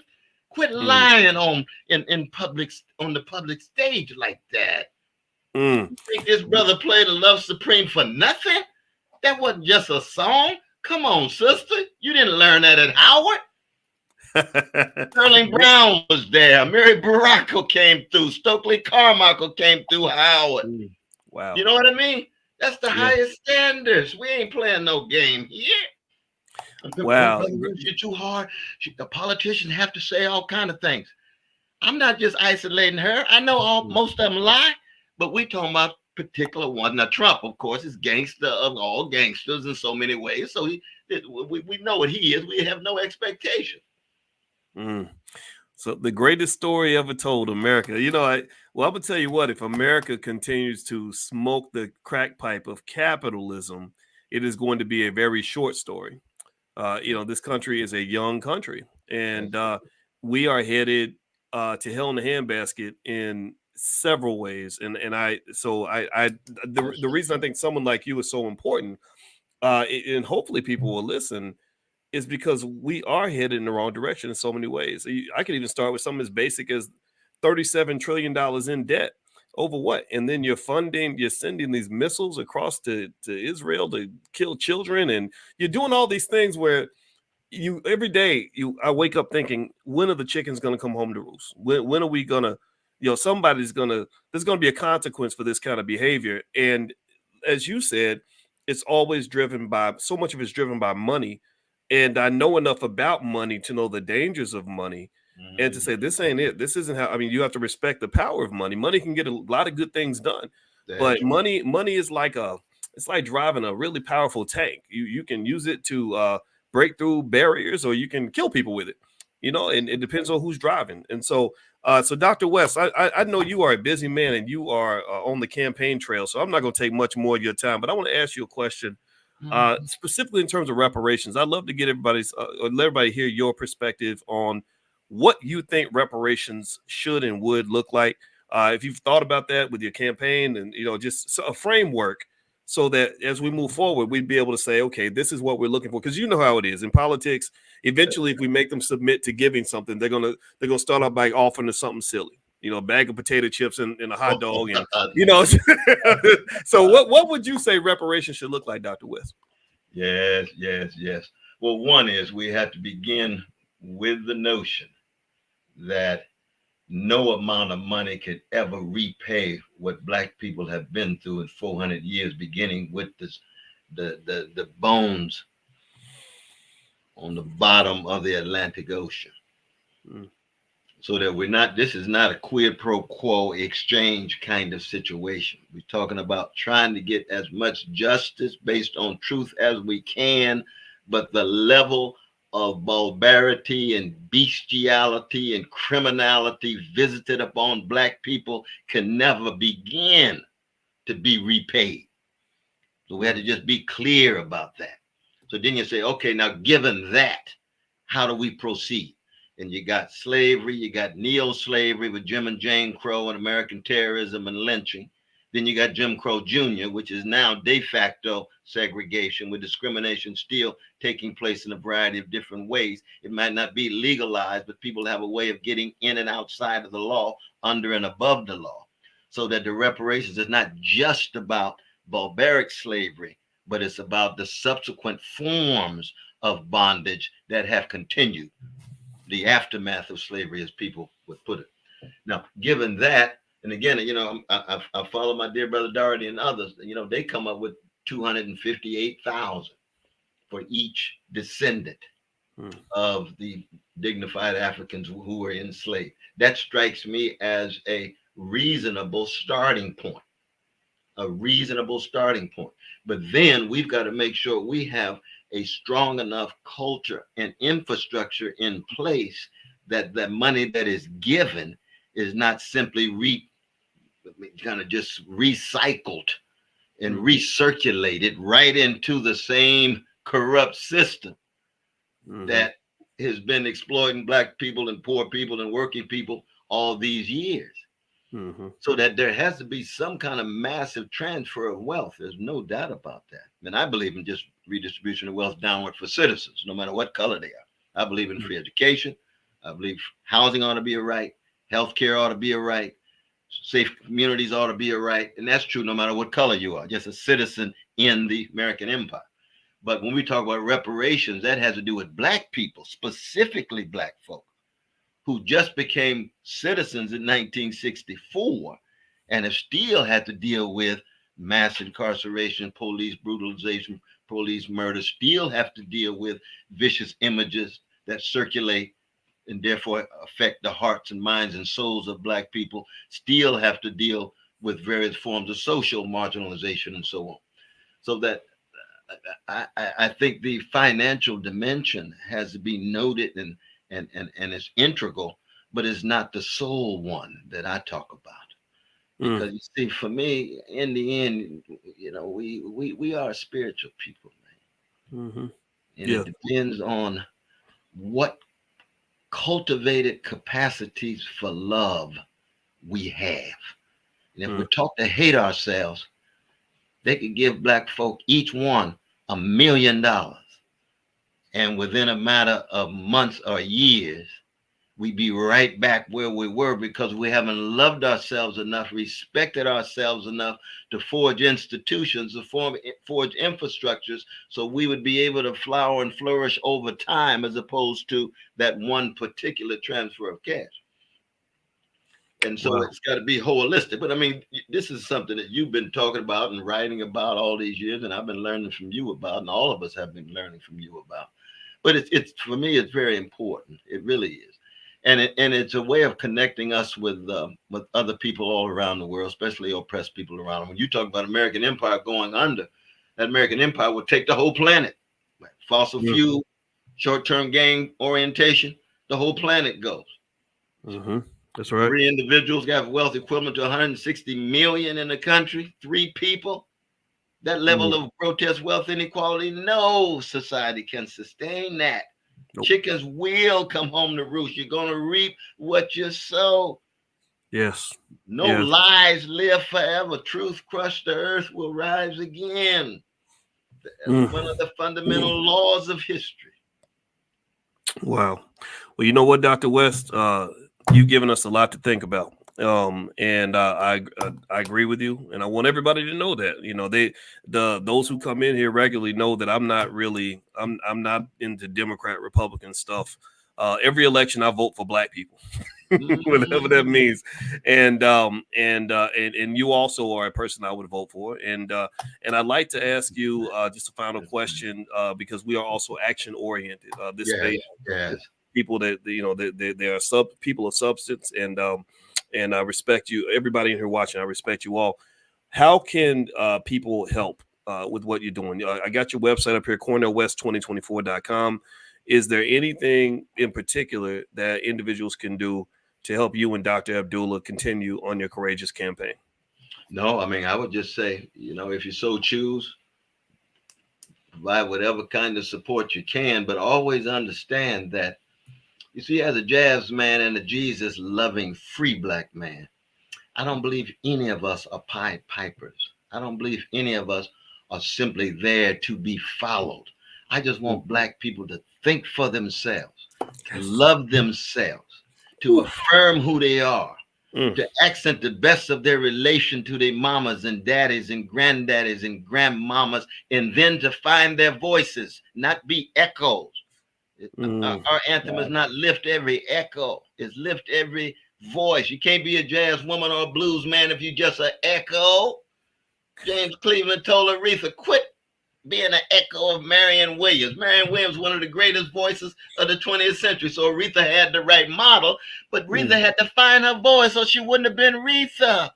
And James Cleveland understood that. And her father, Reverend C.L. Franklin, understood that. Brother Boyce, you couldn't just be imitating and emulating. Boyce got a voice nobody else has. That's true for every black person that's listening or anybody else who's listening. And I just have one voice among others. So the important thing is you think for yourself, understand what are the moral and spiritual grounds upon which you engage in living a decent life. And then you come down on the ground, wherever it is. It might be a poet, might be a trade union, it might be a businesswoman, it may be a hip hop artist, it might be a politician. Find your voice and then pursue it with integrity and honesty. That's all I'm trying to do before I go. That's what we need to do. But right now, brother, we got a culture. What is it about? Stimulation, titillation, distraction, addiction. You keep folk addicted to the cell phone, addicted to all of those short-term pleasures. So you end up with a joyless quest for insatiable pleasures. You can get any kind of pleasure you want. That's American capitalism, but you still don't have no joy. Your grandmama had more joy than you do, and she was broke as a 10 commandments financially, but she knew how to love her people and love her kids and love her church, or love her mosque, or love her sisters in the deacon board, or love her sisters doing other things in the nightclubs or whatever was happening. Yes. That's why our music was full of so much love. Tremendous love of a hated people. That's part of our greatness. Let's keep moral, spiritual greatness of our people at the center of who we are. That's what I say to black folk. That's very different than just following me, voting for me. No. This is much bigger. This is grander. Yes. So now, y'all here in the chat, I want y'all to give me a yes if you understand why I love this man so much. I want y'all to just let me know if you understand why. When I told y'all, I said, when it comes to Dr. West, don't ask me no questions. There's certain people, not to even question my support for, and it's yourself and Minister Farrakhan. And it's not because we agree on everything. It's because this is something bigger than just you as a man running for an office. When you said think for yourself, love yourself, if we embrace that as a people, nothing could stop us. So everybody put that in the chat. Think and love. Think for yourself, love yourself. And ain't nobody in here telling you who to vote for. No, that's not what we do here. I want you to vote for you, vote for your family, vote for your community. Serve the people that matter for you, not these people in Washington and these corporations and all that. You're better than that. So I want to say thank you, Dr. West, for honoring me with your presence. Let us continue to pray for our dear minister, Louis Farrakhan, because he's getting old. It's unbelievable how he's been able to sustain the level of energy, vitality, and vibrancy. But he is getting old. The same is true with our dear sister Khadijah, both of whom I have great love and respect for. So let us keep them in our prayers, very, very much so.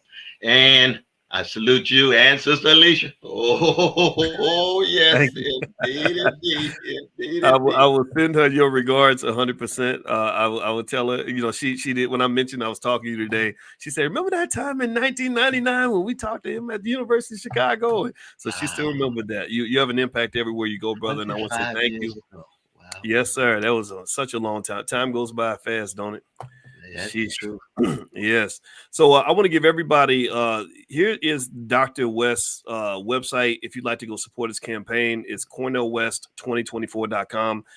So feel free to go there, check out the policies that are there. Think for yourself, love yourself. That's the message for today, among others. Also, feel free to share this with anybody in your family who's looking for something else to understand what's going on in this world. And also, I want to remind everybody who likes to think for themselves, the All Black National Convention is happening October 25th to the 27th, and that's going to be in Chicago, in Lombard, Illinois, right outside Chicago. And Dr. West, I want to just also let you know, I know this year your campaign schedule is busy, but maybe next year or something, I'd love to have you in. I know Dr. Abdullah. If you were there, then I'd love to be there, my brother. I can tell you that. All right. Well, I'd love to have you, and the door is wide open. And I know Dr. Abdullah is going to come down. I think she's going to be on the panel and speak a little bit. But yes, and the door is wide open for you as well. And the All Black National Convention was basically something we put together for for Black people that just want to improve our community. The message is real simple. If you believe that Black people should be mentally and physically healthier, then the convention's for you. If you believe that Black people should love each other and have better relationships and build strong families, the convention's for you. If you believe Black people should also have economic strength and power, the convention's for you. Very simple. So when you get the time, Dr. West, I want to just publicly state the door is open. You have my support unconditionally, and God bless you for all the sacrifices you make, and I appreciate you very much. Oh, love you, my brother. You stay strong, though. We still here after all of these years and decades. We still here, my brother. Oh, they can't kill us. They can't kill us. you might kill the body, but you can't kill the spirit. You can't kill the spirit. That's the truth. That's the truth. Yes, indeed, sir. Indeed. God bless you, though, man. Bless you as well. And everybody have a good day. And we're signing out for now. And I'll see you all really soon. And don't forget that tomorrow we're doing our free financial class as we do every morning, Monday in the morning, economic consciousness. That's what we do every morning. So if you'd like to join us, text the word morning to the number 87948. Text morning to 87948. So take care, everybody. Have a good day. We'll see you soon. Bye-bye. And your Black power should be something that you live in, you swim in every day. I think it's something that we should just carry with us all the time, everywhere. And I want to mention also that later on this afternoon, I am going to be doing our Stock Market Tuesdays, where you can come in and ask me questions about the stock market. And oops, sorry, let me turn this thing off. And opportunities involving investing in the market. As you know, the market's been kind of volatile. Last week was a bad week, and I mentioned to you all that I think this week would be a good week. And so far, or I predicted that it could be a good week. There's nothing for certain. You cannot predict these kinds of things with certainty. But I was like, yeah, based on the stuff I wrote about in my dissertation, it looks like the stock market is there's a good chance it's going to have a strong week because it tends to overreact. Well, that's what happened. A lot of you made a lot of money yesterday, so congratulations if you did. And I just want to remind you, if you're an investor, which everybody should be, I think everybody should be in the stock market. If you're not in the stock market, please, please, please do that. Because the stock market's where the money is. I want you to be a part of that. And also just be smart, careful, and consistent. If you do that, you're going to be fine. Like, don't be scared. Don't be scared. So anyway, that crash was temporary. Crashes are an opportunity to make money, and a lot of you made money after the dip. If you bought into the dip, then a lot of money popped out. So that's the market. Anyway, we're going to do Stock Market Tuesdays later on today at noon Eastern. And for those of you that want to come, you can do that with a membership in the Black Stock Market Program. The fee is $89 a month, but for those of you that are in Money in the Morning, I dropped the fee to $21 a month, or $22, $21.50 or something like that. So, and that's your price now and forever. So I'll share this link And so that discount will be available for 24 hours if you want to take advantage of it. I'm also going to text it to you later on today if you want to become a member. And if you join, then you will get another email from me inviting you to the private Zoom where we're going to do stock market stuff. You can ask me stock market questions. I meet with the students every single week and talk about the market, and you can ask me about the stocks that you like, stuff like that. So here is the link if you guys would like to take a look at it. And so feel free to share it with your family. Also, is buy one, get one free, get 10 free, whatever it is. So you can bring anybody that you want, because I believe everybody should start investing. Another little financial note is every Black child should own stock from the time they're born, really. If you really want to do it right and you have new kids in the family, buy stock for them when they're born. Also, even at Christmas time, we buy all these gifts and everything that are going to be worthless in about 3 months. Instead of buying a bunch of toys, buy them some stock. That stock is going to be valuable for the rest of their life. Why would you pass up the chance to protect them financially so you can give them a couple of months of joy from playing a video game or something? I personally think you can do both, but I think it's about priorities. So it's not that toys are bad. It's not that, that fun gifts are not cool. You can get those. Just handle your business first. Get your kids some stock first, and do it aggressively. I'm talking about aggressively. Like I believe that if you want your kids to be protected, because remember, if you don't have any wealth in this society, you get financially abused. You get driven into slavery. And what do I mean by that? Well, it means you get in a situation where you can't live your best life anymore. You can't do what you want to do. You have to go to work every day, and you got to be in this toxic, unhealthy environment. Think about this. Your relationship, for some of us, that relationship with our boss, even on our dream job, is very toxic. It's like you're in this toxic relationship where you got to spend 8 hours with your partner every day, and they hate you, and it's stressful, and that's good. That kills you. That really kills you. And so I would say if we prepare our kids financially, then we're saving them from that. We're protecting them from that abuse, and that allows them to be healthier. That really is a sign of love, in my opinion. So it's easy to prevent. It's easy to fix that. All you got to do is buy as much stock for them as you might spend on toys, or spend as much on giving them sort of financial gifts, assets, as you might spend on your car note. So if your car note's $500 and you love your child as much as you love your car, then I think that it would make sense to try your best to buy as much stock as you spend on your car note. Your car note's 500, you buy $500 worth of stock, not $50, not one stock. That's the thing I notice, is that there's a lot of times there's an imbalance. People will spend big on the things that we want, but will spend tiny on the things that we need. And I personally think that's really, it's not just a solution to the problem, but it's also helps us to diagnose the problem. You guys know that our goal was to become like these Black wealth surgeons, where we would sort of specifically look into, okay, why don't Black people have money? Why is our wealth not growing? What's really happening here? And that's what I noticed, is that a lot of us spend lots of money. We are big, big, big consumers, but we also need to be big, big, big investors. Because if you're a big, big, big investor, you can be a big, big, big consumer. You can. I invest a lot. I've been investing my whole life. And when I want to buy myself something nice, I don't hold back. If I want to take an international trip and fly first class, I just do it. I don't think anything about it. When my wife went to go buy a car, she did not go looking for a hoopty. She got her a Benz. So don't think that investing means you are sacrificing forever and that you are missing out on the joys of life. I'm giving you triple joy. There's triple joy for you if you can engage in one simple idea. The simple idea is this: delay gratification. That's it. Delay gratification. If you can invest and sacrifice and pour into something, then not only will you benefit, but all the people behind you are going to benefit. And before I actually talk about the topic I wanted to discuss today, I actually want to go back to, remember I told y'all yesterday that my wife was tripping because I wanted to get this big statue of Anubis in my office that I got in Egypt. And she said, Boyce, Anubis is the god of death. He's the god of the afterlife. and I was like, that's okay. Death does not scare me.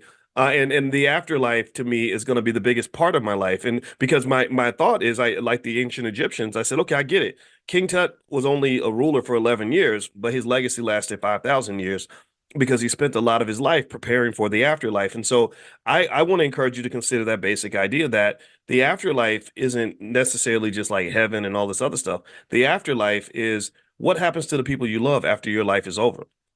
You know, the afterlife is what are we going to do with this limited time that we have on this earth?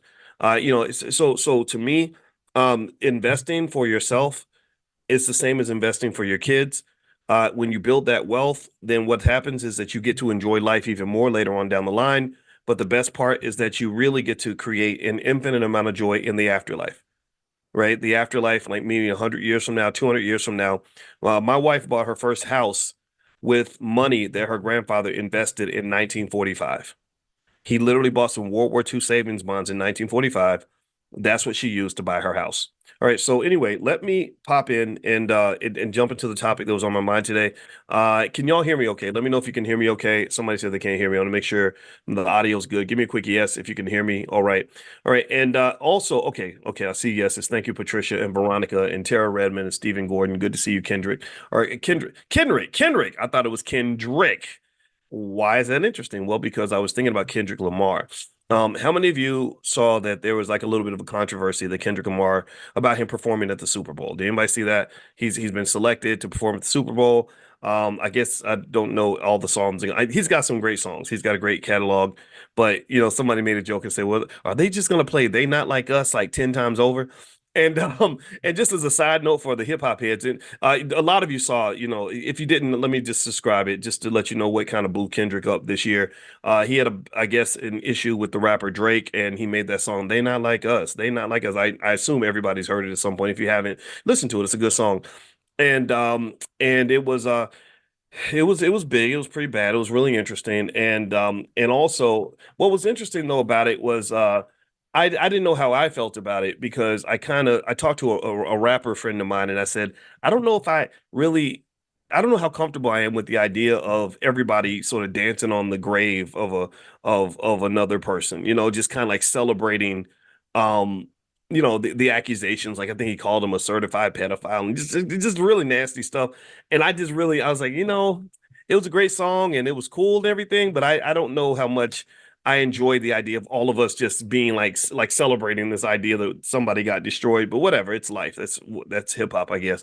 And so anyway, so Kendrick's going to perform at the Super Bowl, which I have no problem with that. He performed before, he did great. But I guess he's the keynote now, or the not the keynote, the headliner. I guess I not keynote is like keynote speaker.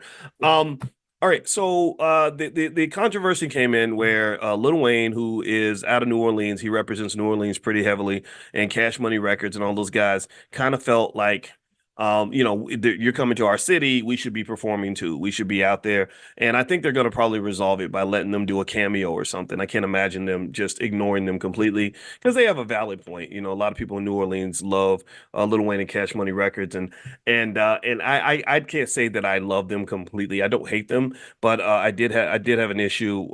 I had a Lil Wayne issue about what was it, about 11 years ago now, where he made a nasty remark about Emmett Till. He said something that was completely disrespectful, completely inappropriate. I think in a verse he said, like when I don't even want to say it this morning. You know what? I'm not even gonna say it because it's so just it's gonna gross you out. But he made a joke about Emmett Till's face after he got beaten up, after he got, you know, lynched. And I got a call from Reverend Jesse Jackson's people, and we talked about it. And then Emmett Till's family, their representative, reached out for my help to basically get them to address this issue. They ignored it for a very long time. Like didn't just because you know the thing is that when white folks are putting money in the pockets of rappers, they think that they can ignore black people. They think black people don't matter. And if you listen to some of Lil Wayne's comments over the years, he's really made some comments that are just dysfunctional in terms of his complete disconnect and disregard for what the black community is experiencing. So, and it just makes me kind of sad that a person of that level of influence would be so pulled into outer space that he would say these things. But that's kind of the nature of the beast, right? The more connected you are to the minstrel show that hip hop has become, the minstrel show of self-destruction, the minstrel show of drug addiction, the minstrel show of unneeded violence, the minstrel show of wasting money, the minstrel show of literally being ignorant and proud. The more connected you are to that, the more money they pay you. This is why I always remind you guys as we learn about money, I want you to make money, but I need you to make healthy money. It's just like if I show you how to grow food, I don't want to teach you how to grow poisonous food. I'm not going to teach you how to go get a bunch of candy bars so you can, die from diabetes or something. I want you to grow natural food, something that's going to be healthy where you can still feel full and fed, but you're not killing yourself. So a lot of this music, in terms of the ways that our people are making money, is very unhealthy. It's like you're making money by destroying your community. You're making money by sharing a message that is going to harm your people. And again, I'm not picking on Lil Wayne with this. But I will say, I remember hearing a song where he said something in the song where he literally said, and I asked a woman about this. She was a fan of his, and I said, did you listen to the lyrics? Did you listen and hear that he just said that he would steal your girlfriend and make her into a prostitute?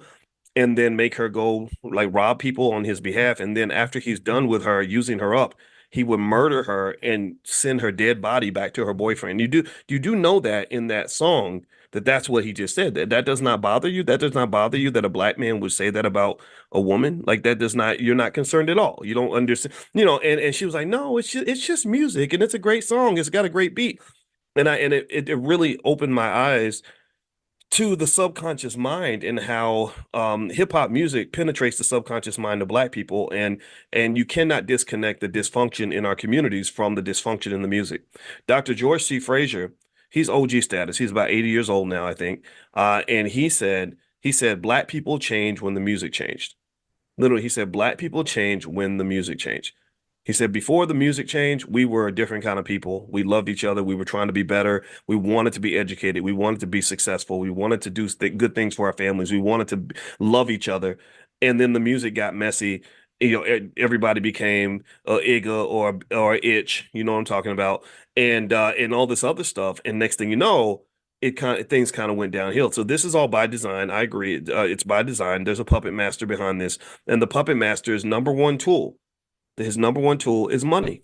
His number one tool is money, because the things that he'll let you rap about for your community, he'll never let you say about his. They won't. They won't. These individuals from you know what community they come from. I don't even have to say it. They will never. They would never. Michael Jackson made one remark. Anybody remember that? How many of y'all remember that when Michael Jackson said something that wasn't even that bad? He didn't say anything really insulting, and they literally forced him to take that verse out. They were like, "No, you ain't gonna do that on our watch, boy."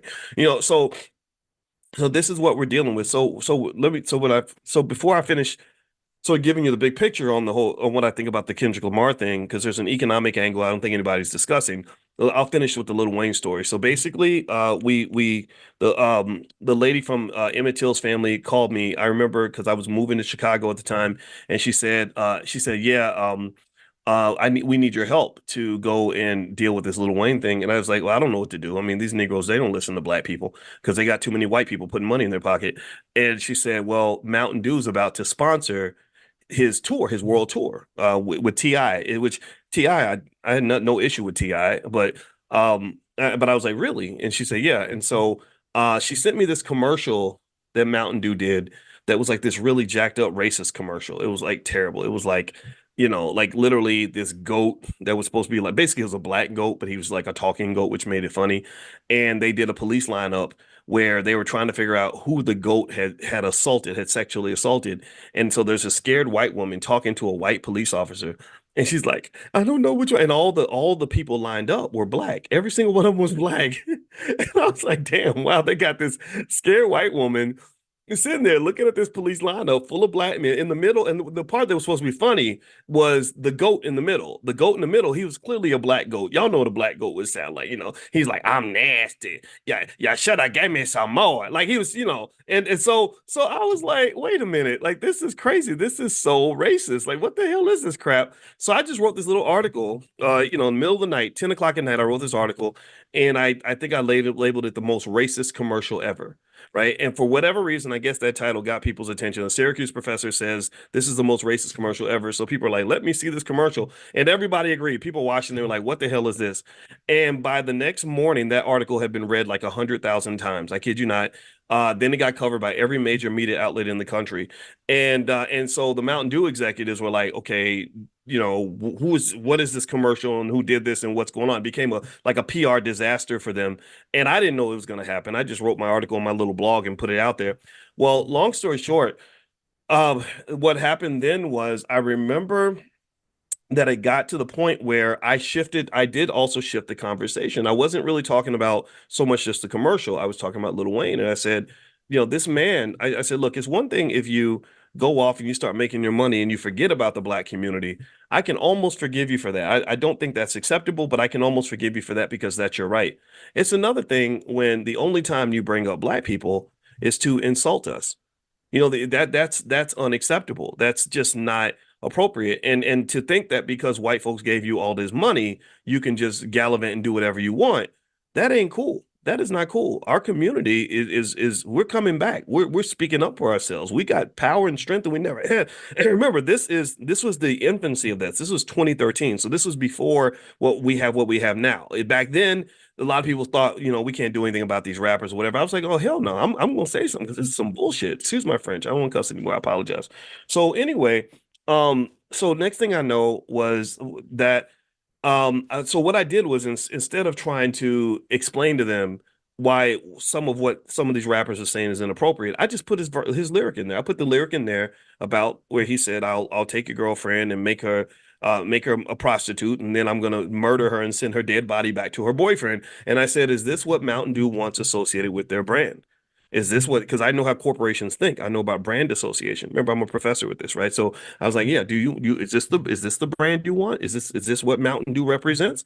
And that's when, because that's me, that's why people get mad, because I know how to get up inside your head. I can live rent free up inside your brain. And you know it, I wasn't trying to be a jerk. I was trying to be honest and also just speak on something that I know was frustrating millions of people. So long story short, first thing I noticed, I knew we had some penetration when I heard Lil Wayne issued an apology. But it was like one of those formal statements, like, to all of whom I've offended, I just want you to know that as an artist, we express our creativity in a multitude of ways, and sometimes that creativity can cross the line, right? It's like, and I was like, oh, okay, well, they apologized. I guess that's a start. And they took that verse out of the song. I think one of the executives, Stevie Wonder, bless him, had reached out to Epic Records and said, you got to take this verse out. You can't have your artist talk about Emmett Till that way. So Stevie was responsible for that. So we got the verse removed. And then also we got this apology. And I was like, okay, well, that's it. That's what it's the most we can do. Well, the person who represented the family of Emmett Till, I don't remember her name, but she called me and she's like, that's not enough. She's like, no, that's not enough. This is not cool. Don't know. That's not enough. And I was like, oh, it's not? Okay. Well, what we do now?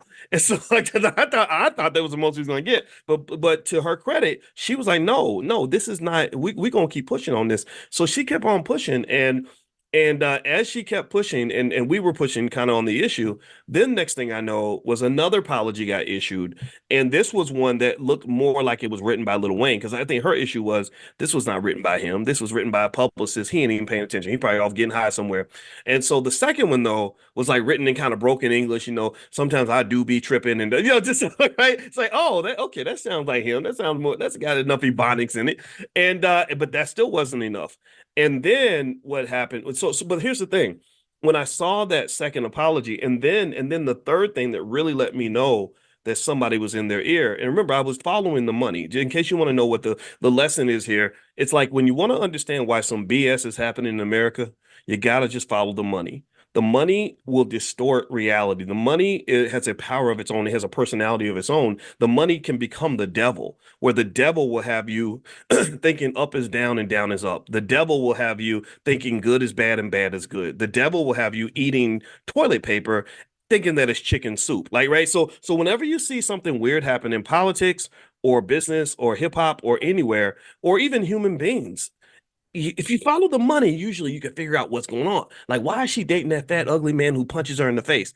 Oh, he's got money. Oh, that now it all makes sense, right? Right. So anyway, so here's the thing. I remember, and I kept poking. I wasn't poking at Wayne. I didn't want to talk to Wayne or Cash Money. I didn't care about that. It was more so Mountain Dew. It's like, I don't want to, this is another thing about following the money. I said, I don't want to talk to the puppet. I need to talk to the puppet master. Like if Pinocchio is cussing you out, but Geppetto or the puppet master has a hand up his ass and he's controlling his mouth and the puppet's like, you ain't nothing, you dirty bastard, you don't argue with the puppet. Like, why would I argue with the puppet? I'm not talking to the puppet. I need to talk to the man who has his hand up your ass. That's the guy I got an issue with. Like, because I understand what the difference between real power and the proximity of power.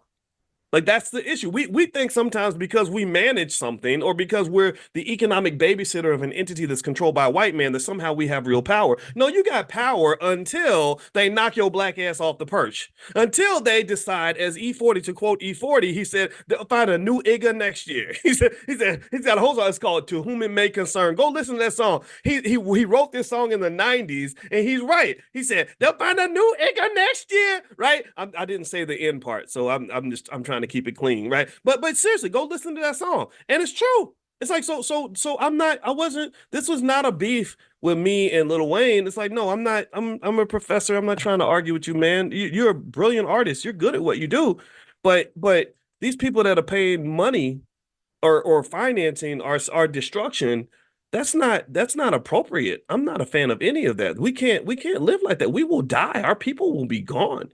And so here's what happened. Here's where I knew something was going on behind the scenes was when he apologized on stage. He went on stage in Florida and he was like, I just want to apologize. I was like, wow, he apologized on stage. Okay, that means somebody is threatening the money.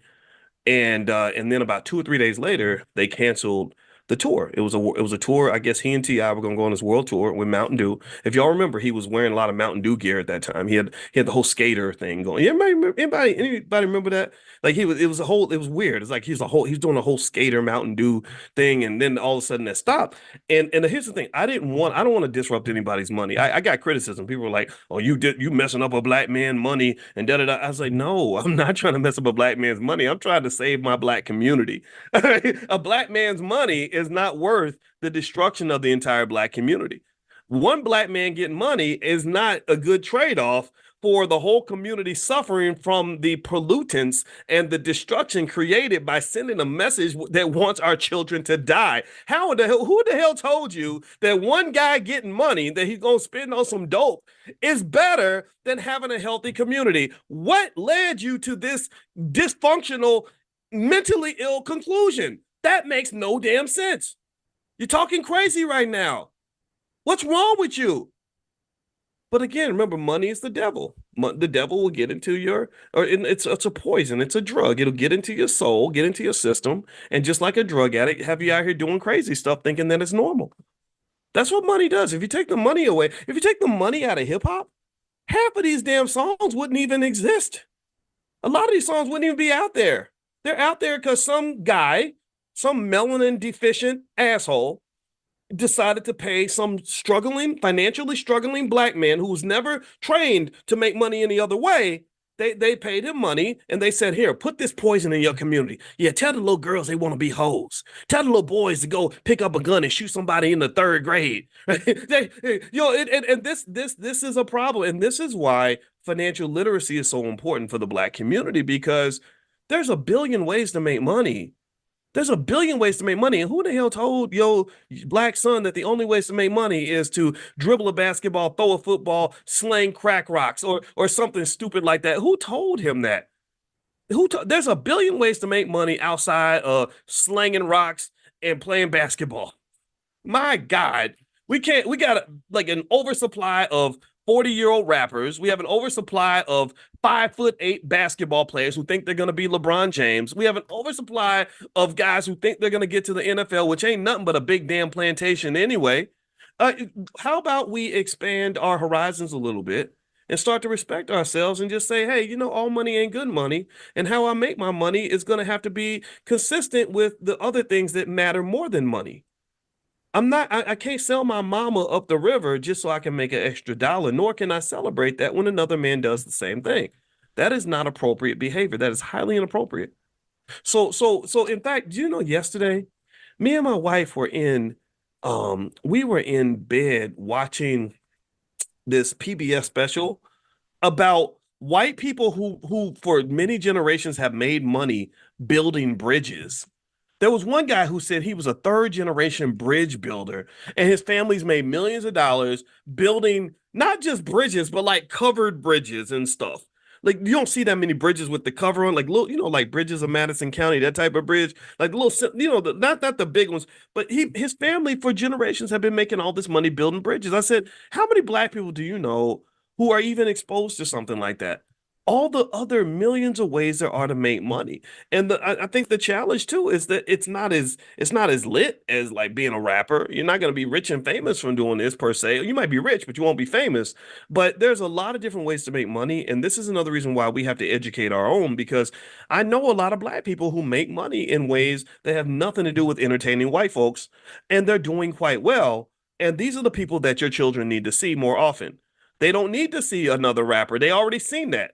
They don't need they don't need to see more people that are going to tell them to go kill somebody so they can go get raped in prison at the age of 18. Why the hell do you want that for your kids? Why do you even allow that? Seriously, and so to some extent, so with the Lil Wayne thing, and again, I felt kind of mixed about it. I didn't want to hurt anybody. I didn't. That's not my preference.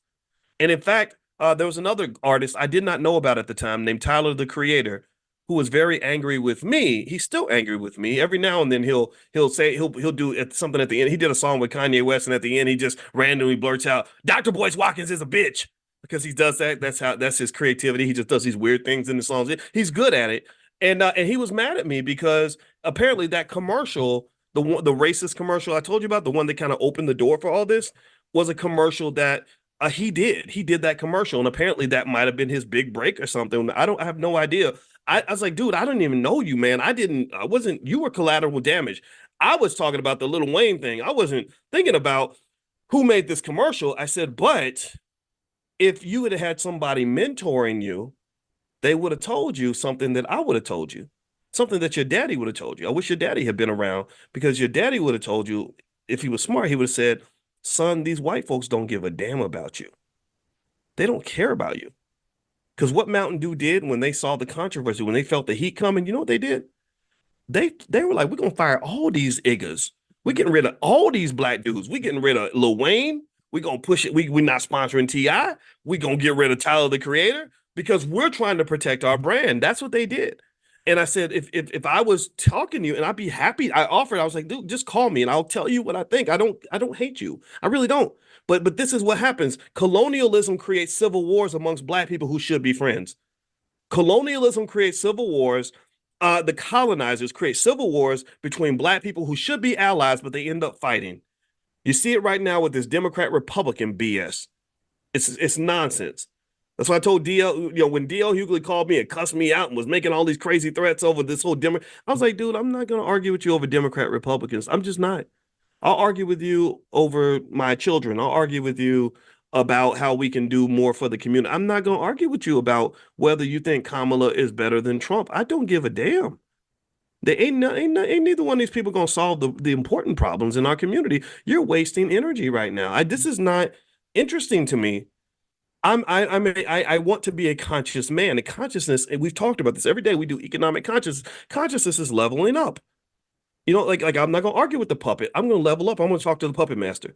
I don't want to talk to the child. I want to talk to your daddy. Bring your daddy outside. Me and your daddy need to talk because you just repeating what you heard your daddy say. So I need to go to the source. So same thing is true with anything that's dividing us. This Democrat Republican stuff, that is not the source of what you're going to of either the problem, nor is it the source of the solution. They are not going to solve a single damn problem in the black community that's going to put us in a better situation. It's not going to happen. So ultimately, I'll just say that it was kind of a mixed bag. I don't regret it. I felt bad about like Tyler. I said, look, man, I feel sorry. I didn't mean to do this. But I can't take it back because you're a pawn. You're a pawn in a bigger battle in terms of white supremacy and colonialism and what they're trying to do to our people. They're doing things to our people that they wouldn't do to their own. There is no sacred person in the Jewish community that they would ever allow to be disrespected on a rap album. Give me a yes if you agree with that. Give me a yes if you understand what I'm saying. They would not let you disrespect Anne Frank in a hip hop record. I'm not even I could make up a verse right now that would be disrespectful to Anne Frank. But I'm not even gonna do that because I know how inappropriate that is. But they'll come in there and they'll piss all over Emmett Till's legacy and act like it's okay. Well, the song was lit and the beat was dope, man. Shut up. It's crazy to me. It makes no sense. So what I want to do actually, in terms of sort of closing this up, I'm gonna tell you the real reason I even brought up this conversation. I promise you, the Lil Wayne story was not even one I was thinking to share today. I just, y'all know me, I stream of consciousness, I go on tangents, but I always want to bring it back before we're done. So with Kendrick Lamar performing in New Orleans, and so the controversy is, with Lil Wayne and all of that other stuff. Here's my opinion, my thoughts on this. Again, consciousness. Kendrick Lamar performing at the Super Bowl doesn't really mean a whole lot in the whole scheme of things. What I look at is not so much who's going to perform. I'm thinking about the NFL itself. The NFL itself is basically a big plantation. LeBron James even said that, and I agree with him 100%. The NFL it's a damn plantation. 70% of the athletes are black. They're running out there. Now they're making money. A lot of them are. Not all of them now. Not all of them. Their careers are very short. So be careful about sending your son to the NFL, because NFL doesn't stand for National Football League. It stands for not for long, because you dedicate your whole life to get a job that's going to last about 2.3 years. And when you're young, when you're 19, you're not thinking past the age of 25 because your brain isn't even fully developed. And so what is unfortunately occurring in football is a lot of these young men, very talented athletes with undeveloped brains, are having those undeveloped brains brain damaged through massive hits to the head, CTE, and all that. The studies show all this. It's not even debatable at this point. And so while we're out on the fields, getting jacked up, busting our heads open, fighting for these little spots on these teams so we can all go serve Jerry Jones, you got the guys in the owner's box who are sitting back and saying, wow, look at that Negro. That Negro show can jump. That Negro show is fast. That Negro is so talented. And what's happened is, if you look at the ownership structure of the NFL, I don't think to this point, tell me if I'm wrong, but there is not one black majority owner of an NFL team. Not one. Not one. Now, we have minority ownership. I think Melody Hobson, through her white husband, she was able to get a little bit of ownership. And I think Magic and some other people, some celebrities own pieces, right? They got some crumbs. They got some tiny little spots. I think Serena and Venus own a little piece of a team, something like that. So we got minority owners, I guess, because they're minorities. But when it comes to the majority ownership, that is something that they protect and that they don't allow black people to have access to. Basically, what you are is, you're not here to be the owner. You are the entertainment. You are the entertainment. Kendrick Lamar is the entertainment. Am I lying? The player on the field running the 40-yard dash in 4.3 seconds. Oh, he's the entertainment. The guy getting his head busted open, getting brain damage for life. Oh, he's the entertainment. We like to watch Negroes crack their heads open for fun. Now they do make some money, so I don't want to neglect that part. And some of them make a lot of money. The ones who do, God bless them. But overall, in terms of whether or not it's a win for the black community, the NFL is not a win for black people. It is not a win. Jay-Z got a little job where he gets to be the entertainment director or something. And so he's picking rappers to go perform at the Super Bowl, which is fine. That's his job. But honestly, I kind of wonder, at what point are we going to become conscious enough to stop celebrating Negroes with fancy jobs? Like, I really, when you have a job, what you are, here's what I want you to understand. The institution that you work for, when you have a job where you are managing some part of that institution, you're basically kind of what I would refer to as an economic babysitter. You didn't actually have any kids yourself. You're just watching other people's kids. And so you're doing a lot of the work, but then when mama comes home, daddy comes home, they tell you to go home and they say, these are my children. You can't, all the work you're putting into raising other people's kids, that's not the same as having children of your own. They may feel like they're your children. You may really think, like, gosh, I spend so much time with little Billy. I spend more time with Billy than his daddy does. But you're not Billy's daddy. That's not what you are. You're the babysitter. So to some extent, black people, just like back in slavery, we did this in slavery. We've always been the babysitter of other people's assets. We are the ultimate economic babysitters. We get trained for that, just like the lady in Coming to America, where they trained her to simply serve the king. It's like, well, he's like, so what do you like? Whatever you like. Well, so what do you want to do? Whatever you want to do. right? So we are trained from birth to pretty much serve as economic babysitters for entities that are owned and controlled by white people. Ownership is almost like a cuss word. You're not even introduced to the concept of ownership because ownership is seen as like the impossible dream that you shouldn't even consider, you shouldn't even pursue. The easiest thing for you to do as a black person is to go get you a good job and go babysit a white man's business. That's what you're pretty much trained to do. So when I look at the NFL, I find it utterly fascinating that we are contributing 70% of the talent and get 0% of the ownership. Am I tripping? Or is there a point here? Or is this something to kind of think about? What do y'all think? I mean, do you think this is something to think about? Or am I just being a troublemaker again? Because I told you, Tyler, the creator, was cussing me out like crazy. And he got so many more Twitter followers than me. I'm sure there's like millions of little white kids who hate my guts and don't even know who I am because Tyler was tweeting about me for a while. So am I just being a hater? Am I just being a player haterologist? Or is this something worth thinking about? And I bring this up because I really want you to understand when I look at Kendrick Lamar and I look at the NFL and I look at Jay-Z and I look at all the players and I look at all of us getting the brain damage and I look at the Jerry Joneses sitting in the owner's box and saying we're not going to let Negroes own any major percentage of a league. You know what I think about? Again, because I try to be conscious about it. I think, oh, this is integration. This is the manifestation of integration. This is, and again, you've been trained to love this dream. They've been prepping you just like they were raised a geisha girl in Japan, a geisha girl, kind of like a glorified hooker, basically. They train them when they're little to literally dream and be excited about serving men. So you are trained to be a little economic hooker. That's what we're trained to. We let our kids get trained to be little economic hoes, where we sit here and we say, "Oh my God, he gave me a great job, and look at how important I am, and look at this big responsibility I have."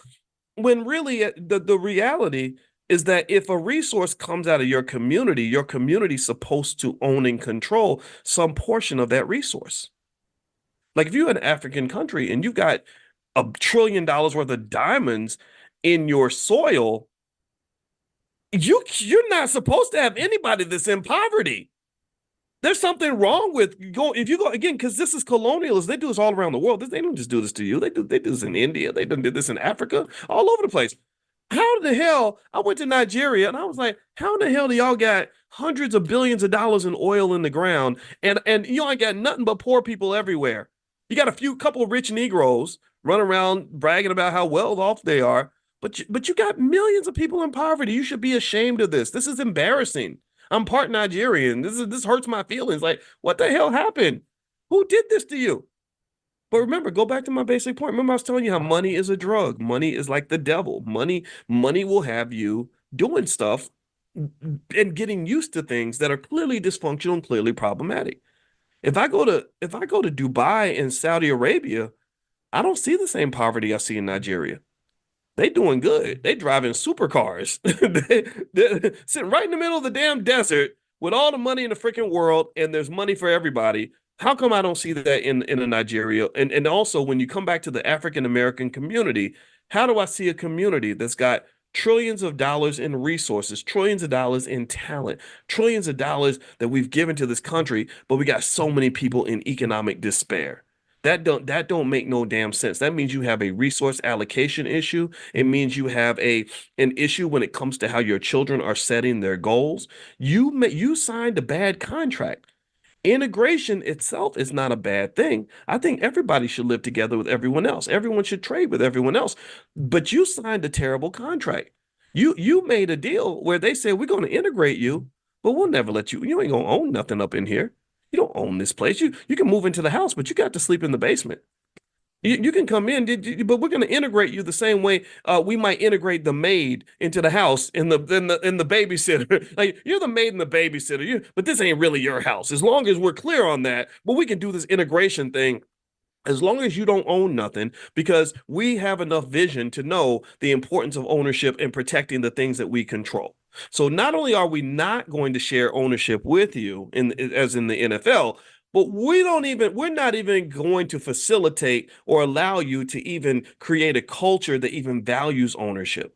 When your kids go to school, first thing they do in many of these schools, y'all see this in Baltimore, they got 23 schools where not one single child can read or do math at grade level. So if they keep you stupid and ignorant, then you ain't never going to really own nothing. You can't, how are you going to succeed in a complex society when you don't even have the basic skills? So we're going to take your biggest resource, your children, put them in a building, teach them absolutely nothing, and then put them in a competitive world as adults with no skills to survive whatsoever. We're going to make sure we win the competition by breaking your legs before the game. That's what we're going to do. We're going to break their legs before the game begins so that when my white baby shows up, my Indian baby shows up trying to be a rocket scientist, trying to run $1 billion corporation, your son's going to be off getting high with his homeboys, listening to somebody's hip hop music, trying to be a rapper, trying to be a basketball player. He's not even going to be in the stadium. Do you understand? Like this is the problem that you should deeply offend you, and it should help you understand why I'm so diligent about the idea that we got to educate our own kids.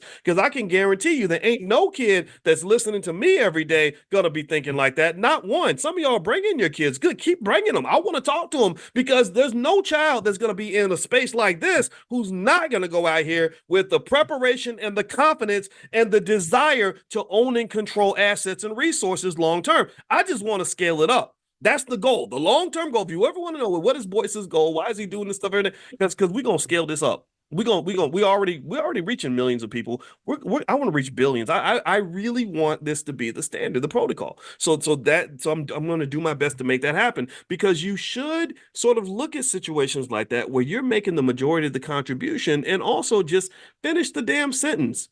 Finish the damn sentence. Finish the sentence. I'm making the majority contribution, therefore I expect to have the majority of ownership. That's it. It's just finish the sentence. Take it all the way to the rack. You got to go in and dunk the ball. You can't pull up and shoot a jumper when you got a clear lane to the basket. Finish the sentence. Finish the sentence means that we also, in addition to learning how to be great employees, in addition to learning how to be great athletes, in addition to learning how to be great entertainers, we must be great owners. We must be also willing to lose a couple of friends to demand what we want. You know, you cannot compete in any game, whether it's football, basketball, or the game of life. You cannot be a true competitor and still expect everybody to be your friend at the end of the day. So this whole need for validation from other people, or needing other people to like us, or being afraid of being mislabeled as the dangerous black man or dangerous black woman, we got to let all that go. Of course you don't like me, because I'm here to take some of what you got. Of course you're mad at me because I don't accept the idea that I'm inferior to you. Of course you're upset because we're going to compete a little bit, because I want to eat at the big kids table. I want to sit at the head of the table like you. So we're going to have to fight for that chair, and that's okay. That's all right. What are you fighting for? That's what I would say with black people. What are we fighting for? Or are we just settling into the position that society wants us to have? And because right now, if you look at the NFL as a microcosm of America, they love black people. They don't hate black people in the NFL. They're like, we love our Negroes as long as they know their place. We love black people as long as you know that you're not supposed to be an owner. If you try to become an owner, then you become a troublemaker. We're going to get mad at you. But as long as you know that maybe you can be a coach, that's progress in their minds, right? You can definitely be an athlete, because we love black athletes, and there's nothing like them. And then at the Super Bowl, we'll let you perform. We'll let you be the entertainment. But one thing I want you to understand is that it's always been like that. It's been like that since slavery. Black people have been in entertainment since, if you go back to 1644, and we were the entertainment. So ain't a damn thing changed in that category. I want to just ask, what is it about anything that you are a part of in your life right now that you can leave down to your children? What is it? Because Jerry Jones, when he dies, his sons and I guess he's got a daughter or something too, I'm not sure. His children are going to own the Dallas Cowboys. When the guy at the Lakers died, I think it was Buss. Was it Dr. Buss? Is that his name? When he died, his children, they now own the Lakers. So when you die, what are your children going to own? So I encourage you to start small. Start with shares of stock. That's easy to do. That doesn't mean you have to go buy an NFL team. Just go buy some shares of stock. Well, that's an asset you can pass to your children. What can you not pass to your children? Well, you certainly can't pass a damn job to your kids. That job. So if you're putting all your energy into the job and putting no energy into owning anything, then I think that's the wrong allocation of your energy.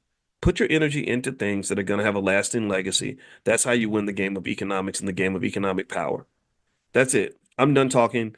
I hope everybody has a great day. A reminder again, later on today at noon Eastern, we're going to do Stock Market Tuesdays, where you can come in and ask me questions about the stock market. I'll share some stocks that I like, stuff like that, that'll help you make money. Here's the link if you'd like to join the stock market investing class.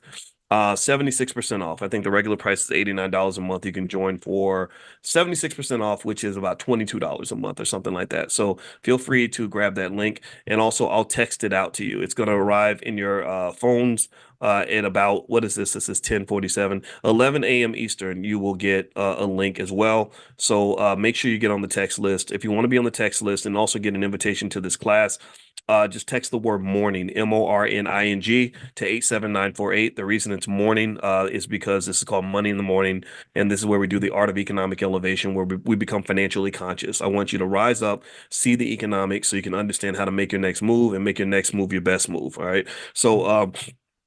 So one more time, text the word morning to the number 87948. Also, we got some copies of Dr. Claude Anderson's book, Black Labor, White Wealth.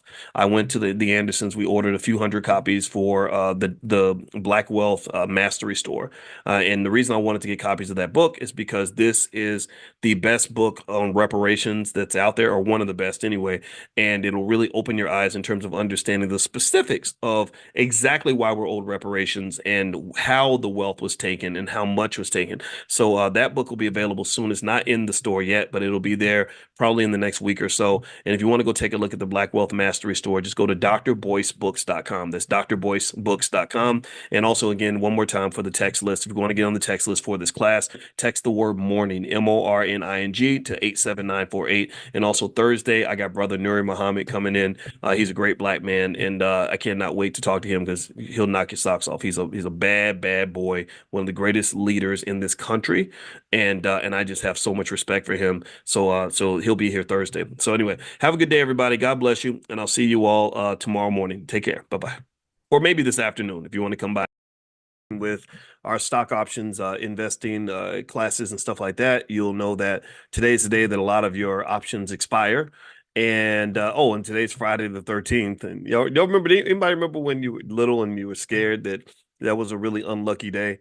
And so it is Friday the 13th for sure, and which was one of the craziest, most classic movies of all time. So yes, today's Friday the 13th also, and it's also a day that if you are a stock options investor, a lot of your options are expiring. So I encourage you to look at your contracts today before noon and try to do your roll-ups early. That's one little tip. If you try to roll up too late, or roll down, or whatever it is you're planning to do, you can end up putting yourself in a tough spot. So just keep that in mind. All right. So let's see here. Let me ask y'all a question. Give me a yes or no. How many of you are hip hop fans? Give me a yes if you are a hip hop fan. I'm a big hip hop fan. Give me a quick yes if you are a hip hop fan. Let's see here. All right. So, okay, I see a lot of you are saying yes. Some of you are saying no. I've been a hip hop fan for a long time. I follow hip hop, pretty consistently. I've been doing that my whole life. It's not something I just started doing. It's something I've done since I was a little kid. And also, I'm gonna ask you another yes or no question. How many of you are aware of an artist named Kendrick Lamar? I don't know. I know a lot of you are different ages, and some of you are young and some of you are older. I personally think that cross-generational communication is beneficial for the Black community, because I think that young people should know what older people are thinking, because old people have wisdom, and older people need to know what young people are talking about, because that really affects the future of our community in terms of what they are taking in, what they're thinking about, what is influencing them. Brother Nuri Muhammad, who was here yesterday, he eloquently stated at one point, another time when I spoke to him, where he said that there was a time where the biggest before integration, the biggest influences on Black youth were things like the church, the school, and their parents. Now the biggest influences on Black youth are like hip hop, their friends, and social media. And that's really kind of scary in a way. And it does affect your economics because it leads to like a lot of really bad choices that have massive consequences for not just money, but for things that matter more than money.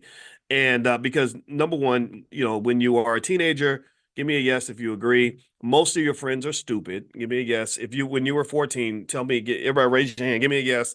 If when you were 14, if at least 70% of your friends gave you really terrible advice, that was me. Most of my friends were stupid. I had two friends. I'm not even gonna say their names because who knows? I guess a lot of people know my name now, and I don't want them to get offended. But I had two guys I used to hang out with, and both of these guys just made terrible decisions. And I looked up to these guys because they were the coolest kids in middle school. They were really cool in middle school, but the things that are cool in middle school are not always cool when you get to the real world. And last time I checked, one of them was a convicted felon as an adult. Actually, both of them are convicted felons. Now that I think about it, and one of them lives with his mama. And remember, I'm not like 12 years old. I'm not 25. I'm not 35. I'm 53. And when you're 53 living with your mama, that's kind of tough. Now it's okay if your mama lives with you because we get aging parents and all that. That's fine. Good for you. You're taking care of your mama. But if you're living with your mama and it's the same house you lived in when you were in the 8th grade, and I just don't know what to say about that. But anyway, so really when you talk about hip hop, one of the interesting things about hip hop that I think, which is why I think it needs to be on the forefront of Black discussion, is because so many people think that hip hop is Black culture. And it's not Black culture. It is culture. It is hip hop culture. That's what it is. And hip hop culture can vary. It goes all the way across the board. It can be it's very powerful culture for sure. It's culture that can be used for good or for bad. I think somebody compared hip hop to kung fu. That would be a good analogy. I don't know what the purpose was exactly, but I would agree with that. That anything that's powerful is not inherently good or bad, right? Money is powerful. Give me a guess if you agree that money is power. How many of you agree that money is power? All right. So a lot of us agree that money is power, but is money good? Well, it could be. Is money bad? Well, it could be. So it's not that money is good or bad. Money's always powerful though.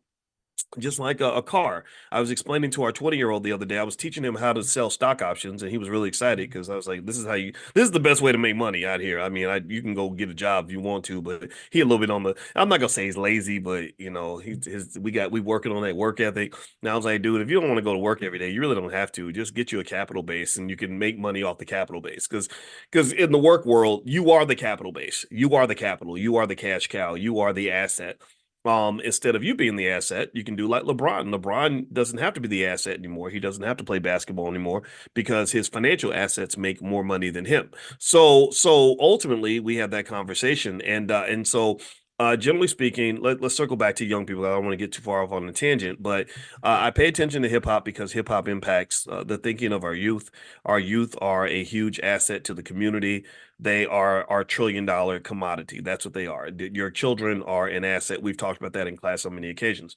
Now, with that said, I wanted to actually talk about this interesting thing. Now, let me ask y'all one more question. How many of you are aware that there's a little bit of a controversy about the Super Bowl? How many of you heard Kendrick Lamar has been chosen? And if you're not following this, that's okay. I'll catch you up. Kendrick Lamar was selected to perform at the Super Bowl. Anybody hear about that? I guess his profile's grown a lot because he had this beef with another rapper, Drake, and now, Kendrick's the hottest thing out there, so they picked him for the Super Bowl, and this was offensive to a lot of people. Lil Wayne, in particular, in Cash Money Records, that's his label. They're right out of New Orleans. They kind of represent New Orleans in a lot of ways, but there's a lot of talented artists in New Orleans. So some see it as a little bit offensive that it's one thing if you have a West Coast artist perform at the Super Bowl when you're playing in Pasadena or something. It's another thing when you come to New Orleans, right, where they've already got talented artists down there and stuff like that. And why is this happening? Why is this a big deal to the people involved? Well, because the Super Bowl is a big money maker. The Super Bowl is if you are a hip hop artist or any kind of artist, the Super Bowl has a direct impact on your bank account. So to kind of help you understand how important this is from a financial standpoint, I grabbed some data to kind of help you realize what the Super Bowl does economically for an artist in terms of their career. First off, there is just this massive global exposure. The Super Bowl has about 100 million people that watch every year. The viewership in 2023 was about 113 million viewers. Rihanna's halftime show drew about 118.7 million viewers. I would argue that Rihanna being a billionaire today is connected to her performance at the Super Bowl because she was able to then monetize that exposure with her makeup line Fenty. I think that's what it's called. I don't wear makeup, so I don't know. My wife and girls would know for sure. I don't. You tell me if I get something wrong. If I get it wrong, just chalk it up to my ignorance. I'm not an attractive man, so I don't wear makeup. But anyway, with that being said, 118 million people watch that performance, and so typically artists will see a big spike in their streaming numbers. Dr. Dre, Snoop Dogg, and Eminem, they all saw a 200% increase in their streaming after they performed at the Super Bowl. Secondly, there's a boost in your music sales. That's another cha-ching, another way the money pops up. Basically, artists have a 200 to 400% increase in album and song sales right after their Super Bowl experience. So Shakira, Shakira, she used to do the hip thing. She saw literally a 1,000% increase in her record sales after she performed at the Super Bowl. So this is why a lot of artists, they clamor to perform. I don't think they get paid. And this is an economic lesson to some extent, because I know a lot of us, we're trained to only work if we're getting paid. I talk to people like that all the time when I do business, and if your first question is, well, how much am I going to get paid? What's my paycheck going to be? That's an economic consciousness restraint that you want to work on. That's a limitation on your economic consciousness. If your financial consciousness is low, then you can't see past the paycheck. Do you understand what I'm saying? I remember when I was on the Breakfast Club with talking to Charlemagne once, and he made a quote that I agreed with. He said, some people can't see an opportunity unless it's attached to a paycheck. Right. And the thing is that a paycheck certainly is a type of opportunity. It's an opportunity to have a paycheck. But sometimes if you only see the little opportunity, you miss the big opportunity. You understand? And so if you're going into business with somebody and they say, I'll give you either a paycheck or I'll give you a percentage of ownership in the sales or a percentage of ownership in the company, you'll really want to think about that a lot, because a lot of people can't motivate themselves to work unless they're going to get paid on Friday. And I see a lot of opportunities get missed that way. In fact, I'll give you an example. Some of you may know this story. If you already know it, then I'll just hopefully say it in a way that's a little bit different. So, because sometimes hearing the same thing more than once can help us. How many of you know how I kind of got my big break, if you will? I don't really call it a big break. I mean, I may not even be that successful, but I've done okay. Right? How many of y'all know that? Give me a yes or no if you've heard my quick big break story, like how people got to know who Boyce Watkins is. Give me a yes or no. All right, a lot of you said no, so I'm going to tell you the story really quick. Actually, there's a couple of stages to it. First thing I'll tell you is that it wasn't like there was one moment that just blasted me into the stratosphere. It wasn't like I was on a rocket that where like the rocket to fame or whatever. Like it was just like I get on the rocket, 3, 2, 1, I'm there, right? 2 days later. It doesn't happen that way typically. It just doesn't. But I will say that I think I achieved some of that because I've got about 1 billion views on YouTube over time. I can go to cities around the world where I don't know anybody and people will recognize me on the street. So I think something has worked, right? Some things have worked. So here's how it happened. Let me tell you a little breakdown of it. I can't tell you the whole story, but I'll tell you some of it. So one thing that happened was I remember when I was on the faculty at Syracuse and I said, okay, I know a lot about finance, and I'd like to teach this to Black people. I love my students. They were white, Asian, Jewish, all that. I love them all. I had no problem with any of them, but I was like, damn it, I want to teach my own people. And the problem is Syracuse costs $73,000 a year to go to. It's probably $83,000 by now. Every year the tuition goes up. Most of the Black students I had at that time are still in debt from student loans. They literally borrowed money in 2004. They're like 40 something years old, still paying off the student loans. Raise your hand if you've been hit by the student loan epidemic. It's a financial crisis. It's like a financial virus. It's a big problem, and people saw this coming. By the way, who was it? Not Nancy Pelosi, the other one. Oh gosh, I can't remember. She's a professor at Harvard. Her face is in my head. I can remember faces but not names. But anyway, she predicted this. She predicted this when Elizabeth Warren. Thank you, Elizabeth Warren. when Biden tried to pass, he has two interesting parts of his legacy. One was the crime bill, where they literally wanted to exterminate black people. And this is something I'm still upset about, to be honest with you, because this costs you trillions of dollars. You deserve reparations for this, by the way. But then second was the student loan crisis. He wanted to pass a law that says if you declare bankruptcy, you cannot write off your student loans. Right? Does anybody? How many of y'all know that? A lot of y'all know that. That was the catalyst, right? It was like you're trapped with this debt. This debt now is not something you can shake off. There's no cure for this financial disease. There's no way to kind of clean it out of your financial body. It's like an STD that will never go away. It's a financial STD. That's what I call it in my book, Financial Lovemaking. Financial STD, something that you just can't get rid of. So Elizabeth Warren predicted that back in 06, 07. She said, if you pass this law, you're going to have a student loan epidemic of unbelievable proportions. They didn't care. They passed the law, and they didn't do it for the people. They did it for the banks. The banks, because there's nobody that's protesting, holding up picket signs in Capitol Hill saying we want our student loans to never go away. Like there was nobody, there's nobody out here that says this, right? So the banks went to the politicians. And I told you all, the politicians work for the people that have the money. They work for the money. They don't work for you. They work for the money. Your vote gets them in office, but then when they get in office, they work for the people that gave them the money. That's just the reality of it all. So I'm not trying to be a cynic. That's just the truth. So basically, working for the money, they get this law passed. And now student loan debt is at an all-time high. In addition to student loan debt being at an all-time high, you have credit card debt at an all-time high, mortgage loan debt at an all-time high, car loan debt at an all-time high, credit card debt at an all-time high, all types of debt at an all-time high. And they did this deliberately because consumer spending is an important part of the economy. They need you spending money so they can get rich, so they can be wealthy. This is why I tell you to invest. You have to invest. You have to invest. You have to invest.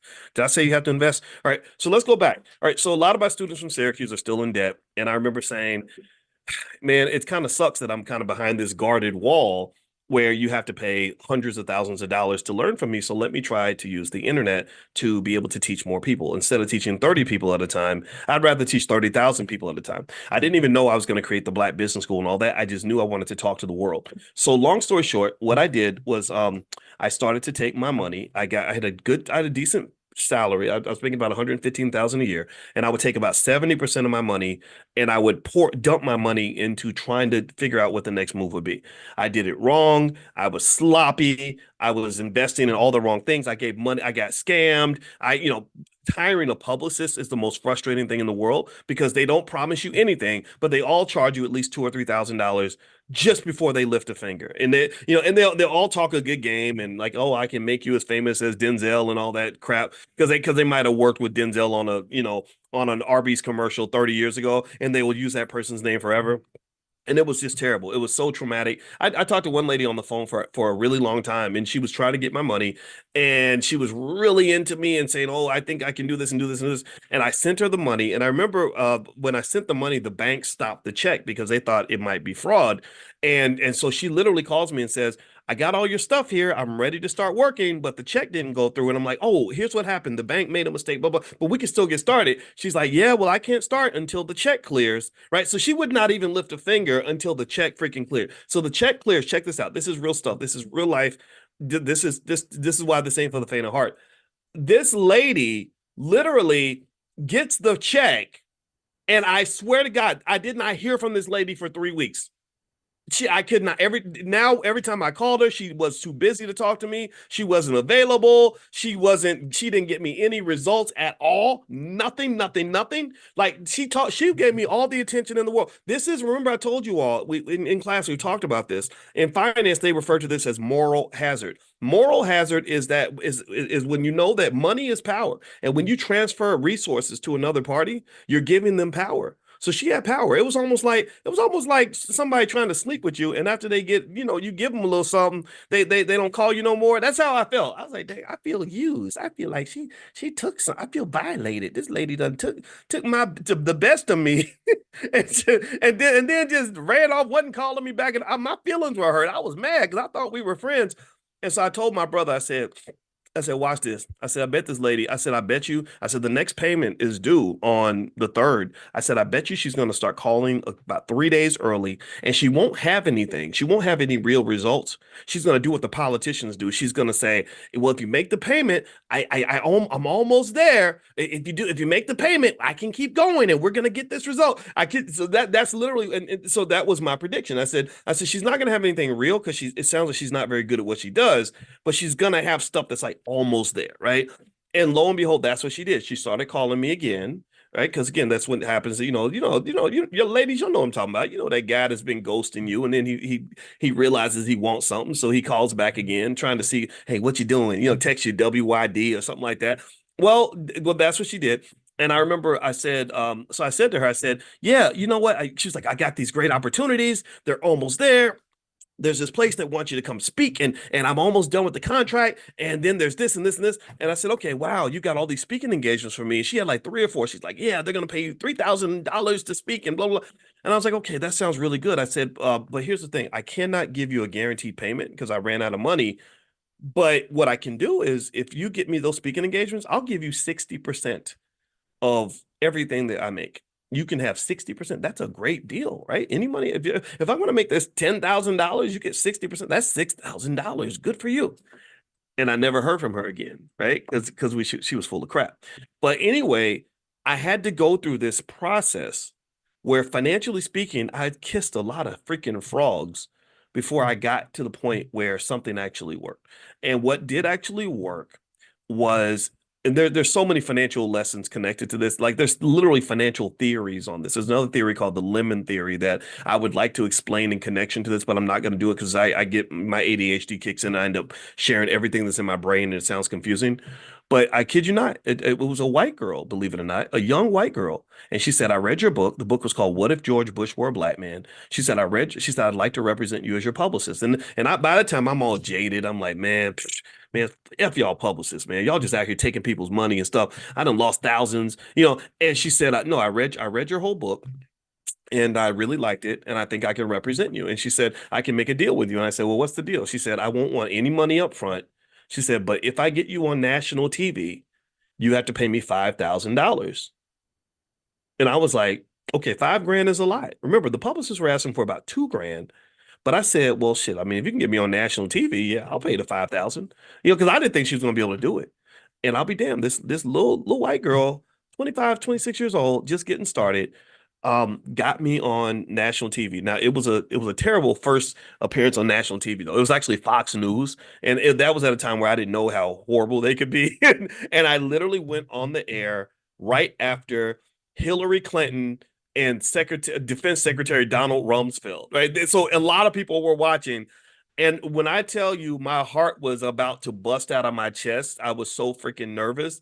And Sean Hannity it was Sean. I don't know if y'all don't know Sean Hannity. I mean, he ate me up because I didn't know how vicious they were at the time. I'm thinking like, oh, it's a nice interview. We're just going to talk. Psh, Fox don't play, right? Now I know. Now I've done that stuff hundreds of times and it's not a big deal. But here's the other thing too. I falsely thought that maybe one national TV appearance was going to kind of change everything, and it didn't. Life just kind of kept going, and you had to keep working up the ladder. And so there were other little moments that did require significant investment in myself in order to get there. The way I got my first appearance on the Wendy Williams show, which was really a catalyst in terms of introducing me to the Black community, was I paid money to send out these press releases. I'd find some stuff in my research and data about Black wealth and Black economics. I'd write something up and I put it out in the press release. It would cost hundreds of dollars each time I did it. And Wendy Williams's manager, her name was Nicole. Nicole was very mean, and she's a nice lady. I like her. Like, I got to know her. She's nice when you get to know her. But woo, buddy, she was tough lady.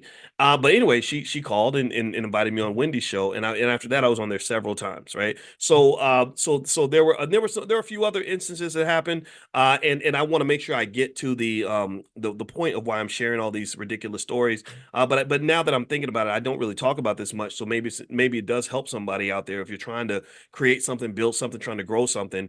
And the last piece, the biggest piece, was when I went to work with AOL Black Voices. And I remember they were like, well, we can't afford to hire a professor like you know, because I was making 6 figures, and they're like, we can't afford to pay you that. And I said, well, how about I make it easy for you? You don't have to pay me anything. Don't pay me anything. And they're like, oh, okay, well, I mean, you have a PhD and you'll work for free. That's great. So I literally started writing articles for them, and I didn't just write articles for them every now and then. I didn't just do it in my spare time. I didn't put it at the bottom of my priority list. I put it at the top of my priority list. Anything they needed, I was on it. I ain't gonna lie, I had people, I had some haters. When you performing at the top of your game, you're gonna have some haters. Like I told, like I text my friend D1 after D kind of got shouted out on the Kendrick Lamar song recently, and he was talking about getting hate from even people in his own city. I said, good for you. You got haters now. I said, like Nipsey Hussle said, haters are a blessing. Haters make you greater later. They do. The haters will keep you sharp. When somebody's hating on you, typically they're not doing as well as you, and they want something you've got, and it's just natural competition. That's what it is. So yeah, so Kendrick Lamar, his last song, I think it's called "Watch the Party Die." He shouts out D1, and I love that. And I wonder, is this strategic? Because D is from New Orleans, and where is the Super Bowl gonna be? Put in the chat. Where's the Super Bowl gonna be at? And where's Kendrick gonna be performing at the Super Bowl? What city? New Orleans, right? So I was like, that would be so cool. I would love to see my friend on the stage at the Super Bowl, and he deserves it. D's been performing at the All Black National Convention on many occasions, him and Killer Mike, and I would just love to see him on that stage. He deserves it. He's from the city. He's similar to Lil Wayne in a lot of ways, except it's like D1 kind of represents a certain aspect of hip hop culture, right? It's almost like a contrast to Lil Wayne. But if you look at them in terms of just how they speak, they both have dreads. They're both from the same city. They know the same blocks. They're very similar. And I said that to D once. I said it on a Vlad TV interview. I said, yeah, these two guys are kind of the same, but they're like a dark side and a light side of the same idea. Just this hip hop talent and all this other stuff. And D actually, after he saw that, he put out an album called Separated at Birth. And he had a picture of himself and a picture of Lil Wayne. And he took all of Lil Wayne's beats, his brilliant beats, and he just switched the lyrics and made the lyrics positive instead of negative. And I thought that was a very powerful display of what hip hop can be. Because if you know Lil Wayne's music, I'm not an expert on this guy, but I've listened to him enough to know that some of the lyrical content is a little bit problematic. Some of it, it involves the release of trauma that he's had, where it's almost like a glorification and celebration of the things that are destroying Black people, right? The drugs and the killing and everything else. And I think that that's unfortunate, because that represents what we used to be during the era of mass incarceration. It's what we used to be during the era of just drugs everywhere. It's what we used to be when we had music that glorified the drug dealer, glorified the murder, glorified everything else. I don't think it's a reflection of who we want to be, right? And I think that probably played a part in terms of whether or not a Lil Wayne or a Kendrick would be great for the Super Bowl, because who wants to just sort of remember all the horrible trauma that we've gone through as a community? I mean, it's cost you trillions of dollars, by the way. It's terrible. It's just all the death and the pain and single parent households and children, getting locked up at 12 years old and all that. And so anyway, just circling back, I think that the haters are good, right? So going back to AOL Black Voices, when I was there, I definitely had haters because I was working extremely hard and I made it a top priority. And the reason I made it a top priority, this is where part of the economic lesson comes into play. I made it a top priority not because I was trying to be a sucker. I didn't make them a top priority because I wanted them to use me. Because I had people say, they were like, wow, you're really doing a lot for them. They using you, man. They using you. People get in your head and tell you, like, this is stupid. Why would you do stuff for somebody who's giving you nothing? And I said, what are you talking about? They're not giving me nothing. They're giving me access to one of the biggest platforms in the whole Black community. At that time, that website got millions of views. Companies would pay thousands, if not millions of dollars over the course of a year to advertise on this platform. And you're giving me free access to this? Holy crap. Thank you. Thank you. Right. But that required a certain level of financial consciousness for me to be able to see the value, to see the wealth. Because I know a whole lot of people where they could have got that same opportunity who would have said, well, y'all trying to play me because y'all won't even give me no paycheck. Y'all up here paying everybody else, but y'all ain't paying me. That ain't right. Right. No, that was not my approach. My approach is like, man, this is that really you gonna let me? So I just went in there and I wrote a ton of articles for them. Eventually, I negotiated for money and they gave me whatever I wanted because they saw I was serious and I was productive and I was good.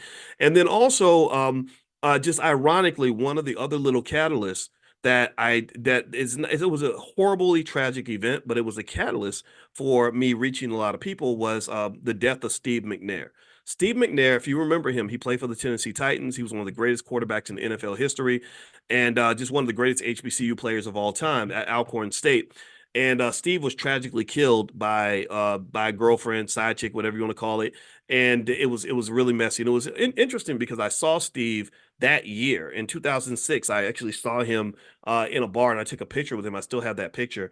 And so anyway, so Steve gets killed. So here's what happens. So it's Thanksgiving, or not Thanksgiving, sorry, 4th of July weekend. I want to say night 2006, maybe 2007. And everybody was taking the weekend off. All the normal humans, all the normal people who were not nerds like me were, going to picnics and barbecues and hanging out with family and all this. I wasn't doing that. I was working. I was 100% dedicated to building and being the best I could be, period. So I did that every single day. So that whole weekend, I was the only one on the staff that was actually working and writing and doing stuff. And so here's what happened. So Steve McNair gets killed on Friday night, if I'm not mistaken. And the editor calls me, and her name was Abena, I think that was her name. And she calls me and she says, Dr. Boyce, I have an emergency. And I said, what is it? She said, well, Steve McNair just died and we got to cover this story. And there's nobody else available to write this article. And I was like, oh, I'll do it. Yeah, sure. No problem. So I wrote up something about it. And that article gets like 1 million reads, right? Because it's a big deal, right? And then here's the thing. The whole weekend, there's all these developments. So each time I'm coming in and I'm writing again and writing again and writing again and writing again. The whole weekend from literally Friday through Tuesday morning, because remember, Monday was a day off. I had the biggest website, one of the biggest websites in the entire Black community, all to myself, right? And so here's the thing. So each time when I would write my articles, I would say, I would put a little line at the bottom. I say, if you enjoy this content and you'd like to get Dr. Boyce articles emailed to you, just click this link, click here. So I started building this email list because I wanted to have distribution.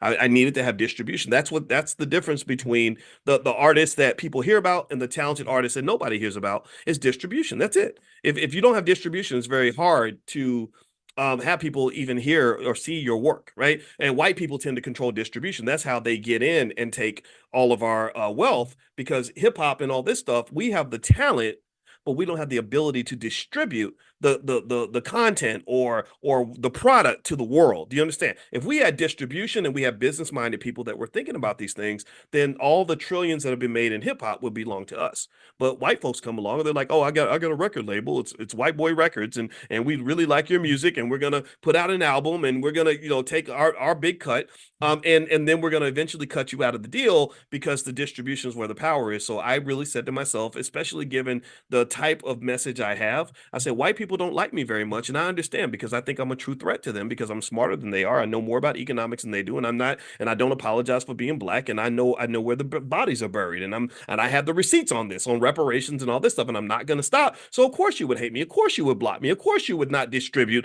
these ideas to the masses, because that's going to undermine your ability to steal trillions of dollars from the Black community. If you've got, just like when I used to write articles and I would just sort of directly, logically explain exactly why Black athletes should be paid and exactly why you're a bastard for stealing all their wealth, the white coaches did not like it. They saw that as like a threat. But what's happened now? Well, now the athletes are getting paid, because thank God people are starting to figure this out. But every time I would go on CNN, eventually I would get on more national TV shows, right? And eventually, like I was on, when I would go on CNN and we'd have a debate, like, should college athletes get paid? Which to me wasn't a debate. I was like, well, that's like asking, should workers get compensated for their labor? Like, that's a silly question, right? But they would always say the same thing. They'd say, well, Dr. Boyce, we asked for a representative from the NCAA to come and take the other side of the debate, and they declined. I said, of course they declined, because you're defending bullshit. You're defending theft. You're defending racism. You're defending not just a type of economic oppression, but you're literally taking, you can't logically explain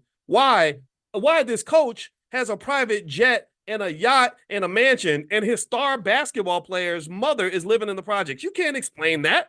So why would you? So if I were you, I'd do exactly what you're doing. I run and hide. Just, we're going to keep making this money. We just hope that they don't make us answer no questions, because you can't defend that nonsense. So anyway, that was the part of what drove my ability to kind of first start reaching people. A lot of you, in fact, give me a yes if you're on my email list. How many of you have ever been on my email list, text list, something like that? Some kind of been connected to me somehow in that way. Like that's probably how you got here, right? A lot of you, right? Well, that's where it started. It started with that first 1,000 people, 2,000, 10,000, 25,000, 30,000, etc. And so long story short, here's the deal. This goes back to the Super Bowl. We were talking about the Super Bowl and why artists perform at the Super Bowl. Well, why they do it for free? Well, because you're getting access to distribution, you're getting access to a platform, right? This distribution of the Super Bowl, yeah, this 100 million people that come together, you got to understand there's a history of people that sacrifice to carve out this distribution channel called the NFL. A lot of these teams in the NFL that are now worth between 5 and 11 billion dollars each, the value is going to go up now that they're accepting private equity money. The NFL valuations are definitely going to skyrocket because now they're bringing in private equity money. These teams, your great grandparents could have bought any of these teams for like $500 or $600. Most of them, they could have bought the Chicago Bears for under $500. They could have bought the New York Giants for $300. So the reason these teams are now worth 5-6 billion is because somebody was sacrificing. They didn't build the NFL by signing the back of the paycheck. They built the NFL by signing the front of the paycheck. And it's hard. It takes guts to be willing to sign the front of the check. It don't take a lot of guts to sign the back of the check. Somebody's sending you money. It's instant gratification. It's easy. What's hard, what requires consciousness and some type of vision, is the ability to say, man, I got this three grand sitting over here and I could keep it in my pocket or I could invest it in my dream. If you don't do that, if you don't invest in your dream, I don't blame you because it was really hard. It was really difficult to do the things that I did. It was tough. Sometimes you feel stupid. When I gave that money to that publicist and she never called me back, I was like, man, that's so dumb. Like, why are you trusting these people? But I had to do it again. I had to try somebody else because I had something I was trying to get to and it required investment. So really, so let's circle back to the Super Bowl. The Super Bowl is not as risky of an investment now, though, right? Because the market's big and it's 100 million people. So a lot of artists will perform at the Super Bowl for free because it gives them access to important distribution that will help to build their long-term brand. So let me keep reading a little bit more in terms of stats. Shakira saw a 1,000% increase in her sales after the Super Bowl performance. J-Lo had a 335% increase in her music sales after her Super Bowl performance. I think she might have performed with Shakira. Also, you get a lot of brand value endorsements. Like Lady Gaga got a bunch of endorsements with major brands like Tiffany and stuff like that, and Versace and all that. If you're on tour, Beyonce announced her World Formation Tour in 2016, right after she performed at the Super Bowl. And that tour went on to make about $250 million. She sold 2.2 million tickets. Lady Gaga saw a 1,000% increase in her ticket sales within 24 hours of performing at the Super Bowl. Also, it's just big for your legacy. After you perform at the Super Bowl, it's kind of like, you can say, I performed at the Super Bowl, and that just sort of makes you great. And Janet Jackson, Michael had probably, in my opinion, the most epic performance at the Super Bowl ever. In fact, the people from Living Color, I don't know if y'all know that story, but when the Wayans did their Super Bowl halftime show, I remember watching that, and millions of other people left the Super Bowl to go watch Living Color. And after that, that was when Michael Jackson performed because they were like, you're not going to take our audience like that anymore. And so, long story short, performing at the Super Bowl is a big deal financially. There's a reason why artists are happy to do it. They are happy to do it for free. And what I would say to you, generally speaking, in terms of how it translates to you, is that, I would just tell you that if you want to build something, I encourage you to do things for free. But remember, when you're doing things for free, you're not really doing it for free. You're doing it to receive wealth. It's just a different kind of wealth. If I come in, I've done so many things. Like for example, I have respect for Tariq Nasheed. We've been friends for a long time. If Tariq Nasheed called and said, "Hey, Dr. Boyce, I'd like for you to host a weekly show on my platform, but I can't pay you any money," I would do it for free. I'd be like, "Okay, no problem."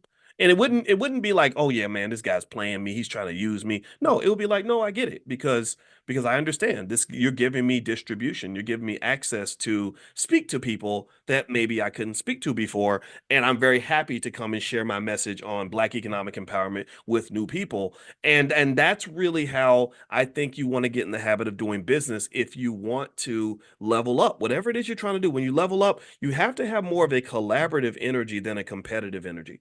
When you're overly competitive, what you're doing is you're taking somebody that could be a collaborator and you're making them an adversary, and it just doesn't typically work out. Like, one thing I wish Kendrick Lamar would do is I wish somebody had sat Kendrick down and just said, maybe if you collaborated with Drake, you don't have to agree with him, you don't have to like him, but maybe y'all found some way to kind of work together. It might even be something as stupid as like, we're gonna have a versus with each other, and I'm gonna play my music. He's gonna play his whack ass music, and because I don't like Drake's music. I ain't gonna lie. It sounds like a black McDonald's commercial to me. That's why I compare. It's like that would be something like da da da da da. I'm loving it, right, or whatever, right? Like, I think he could make a McDonald's commercial sound really cool. Whereas Kendrick, I listen to Kendrick, I'm like, wow, this is lyricism. He's a poet. He's really getting creative here. Drake is like the same freaking melody over and over again. It just drives me crazy. But then again, that's probably my generation. DMX hated Drake too. So a lot of people hate Drake. But then again, Drake is making money. So who am I to talk about this man?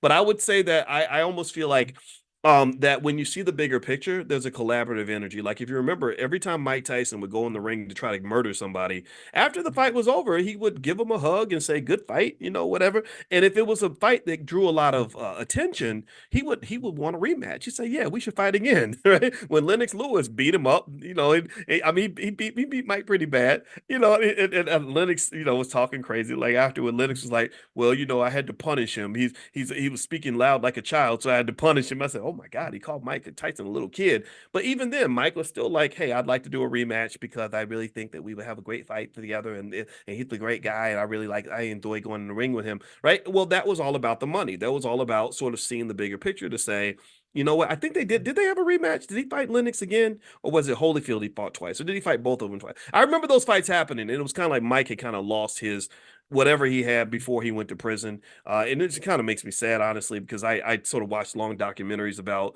what happened there, and I don't believe Mike broke the law when it came to Desiree Washington. But then again, we can debate that. But I think what got me about that Desiree case, I'm gonna be honest, is that her ex-boyfriend literally said, "I was trying to call the court to tell them that she had falsely accused me also." I don't know if y'all heard that or not, but it was her ex-boy. It was a white guy.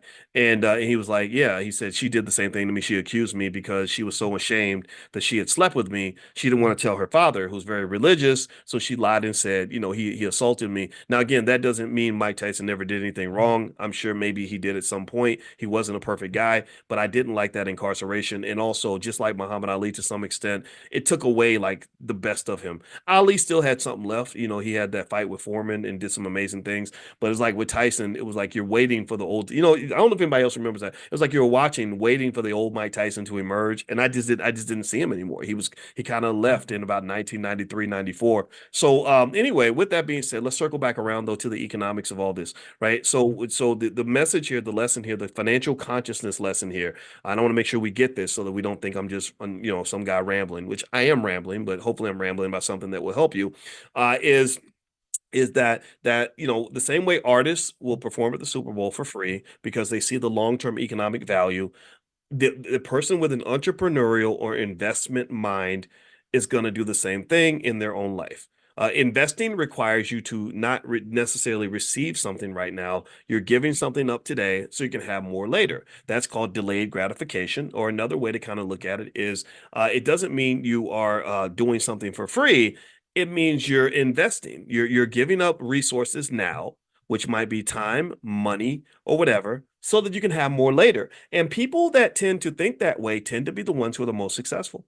There's a whole experiment at Stanford. Did anybody heard? How many of y'all have heard about the Stanford marshmallow experiment? Anybody heard about that? The Stanford marshmallow experiment was very powerful. It basically tested kids by offering them. It said, "Look, you can either have a marshmallow right now, or you can wait 15 minutes and get 3 marshmallows." And they left the kids in the room, so they had to sit and think about this choice. Like, dang, like what am I going to do? Am I going to eat it or what? Some kids were like, YOLO, and they just ate the marshmallow. But there were other kids who were like, gosh, I want to get the 3 marshmallows. That's the real win. I want 3 marshmallows. So the kids would sit there, they would do what children do. They would sit and sing to themselves and distract themselves, right? Look around, turn away, not look at the marshmallow. Whatever it took to sacrifice, whatever it took to take their brain off of the instant gratification, they did it. And they waited for the 3 marshmallows. And you know what they did? They followed these kids through life. They followed them for the next 30, 40 years. And they found that the kids that were able to delay gratification were more successful in every single measure of quality of life. They were happier, they were wealthier, they had more education, their marriages lasted longer, they were physically fit relative to the other kids. Every single thing you can imagine, right? So what is this saying? This is saying that those who can elevate their consciousness and focus on the future and factor in their future with their present are gonna have a much more prosperous, much more successful life. The people who can say, I'm a pass up on this today so I can get a whole lot more later, they're not being, they're not torturing themselves. They're not, discipline does not mean that you are a glutton for punishment, or that you're a sucker, or that you just want to give it all away for free. No, discipline means that you still want the big reward, but you want the biggest reward. You say, you know what? Like when I was in college and people would say, why aren't you having no fun? You studying all the time. You in the library at 10:30 on a Saturday night. You should be at the step show. You should be at the club. You should be kicking it. And I was like, no, I don't. It's not that I don't enjoy fun. I like fun too, but I don't want to just have fun in college and suffer for the rest of my life. I want to suffer a little bit in college so I can have fun for the rest of my life. Because let me just tell you, when you got money, life is fun. When you have freedom, life is fun. When I married the girl of my dreams, life is fun. I'm having a blast. I've been partying like a rock star since I was 21 years old, since I left college. But it's because of the balance. It's the sacrifice, man. It's a sacrifice. You cannot have a harvest if you did not plant any seeds. You got to plant a seed. You got to make a sacrifice. Somebody's going to have to sacrifice. And if you're really smart and you really have consciousness, then what you can do is go even further and say, I'm going to sacrifice not just for me, but I'm going to make sure those benefits are protected so I can pass them down to your children.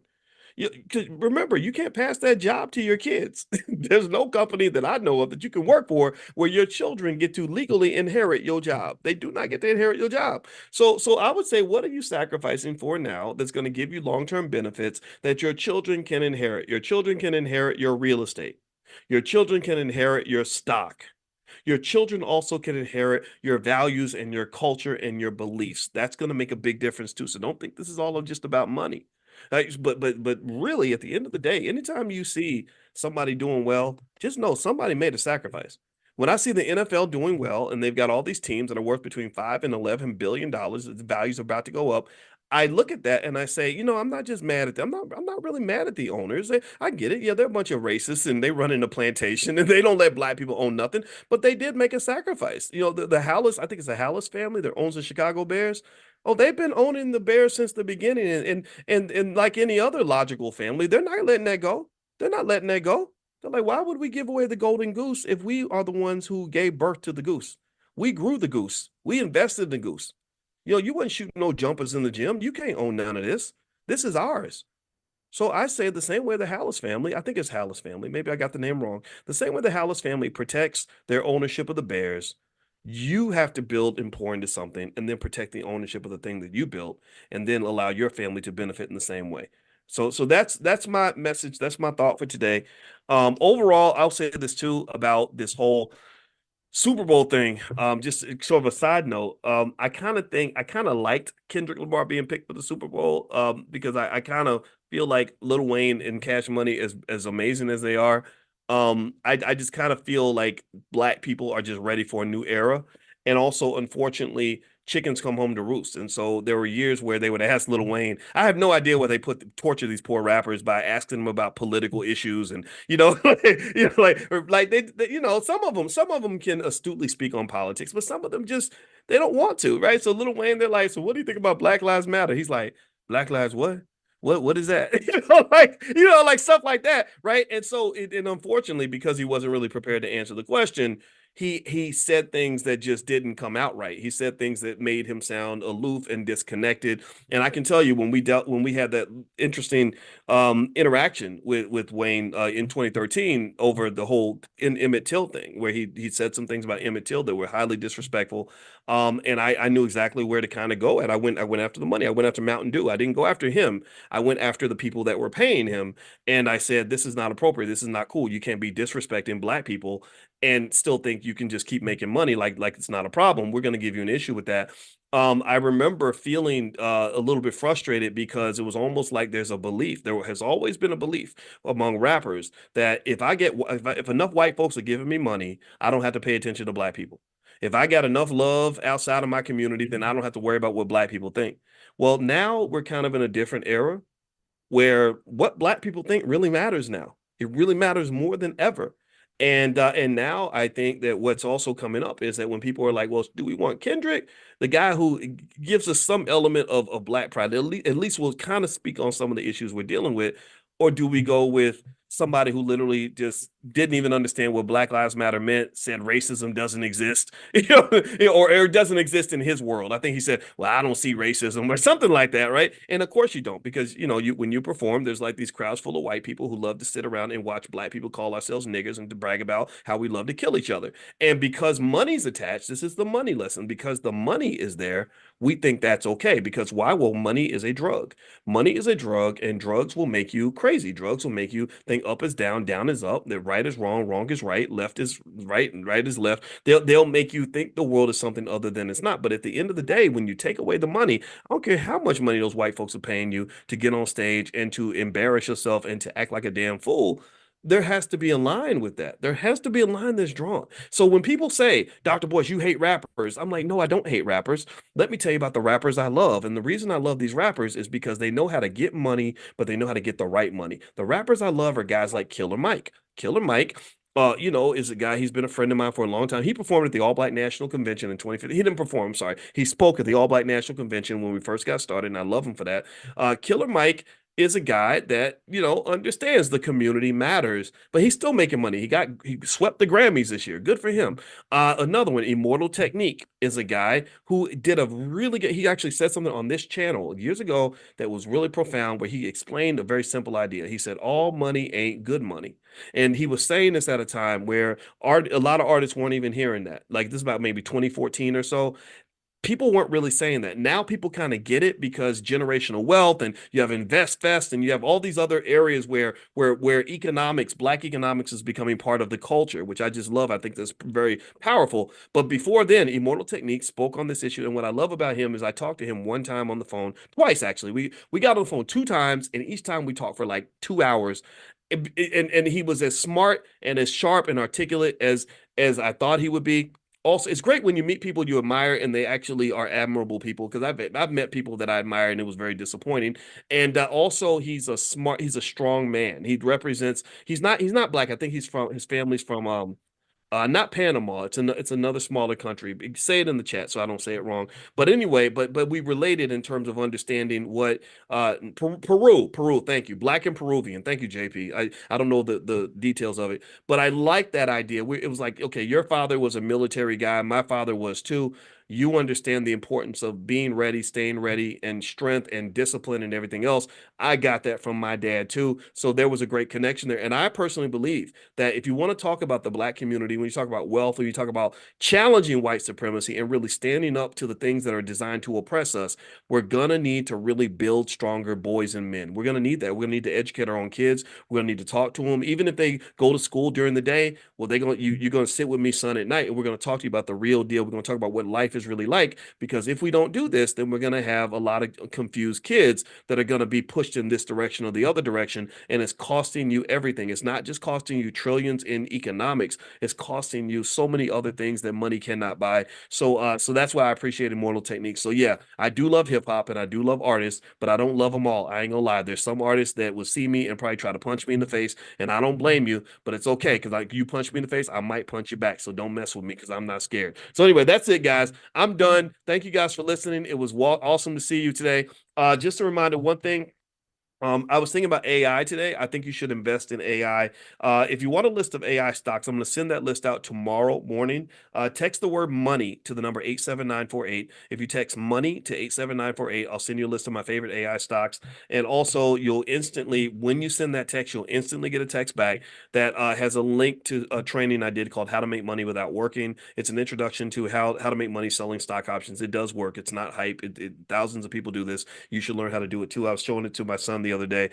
Secondly, don't forget the All Black National Convention is going to happen in Chicago, October 25th through the 27th. We've lined up all of our experts. We have so many that we have to, unfortunately, we have to turn people away now because we have so many people that experts that wanted to chip in and come and be a part of it. It's going to be in Chicago, Lombard, Illinois. If you'd like to join us at the convention and learn about everything from economics to therapy to what math and science and legal issues, estate planning, whatever it is you want to learn about, whatever types of people you want to connect with, that's what the convention's for. It's for learning, connecting, and we also have a lot of fun. So feel free to go to allblacknationalconvention.com. That's allblacknationalconvention.com. Now, if you want that number, some of you are asking me to repeat that number again, text the word money. So pull out your phone and type money in the little text box. And this is the number. The number is 87948. That's 87948. So somebody type that in, make sure other people can see it. And I'll send that list out tomorrow of the AI stocks. And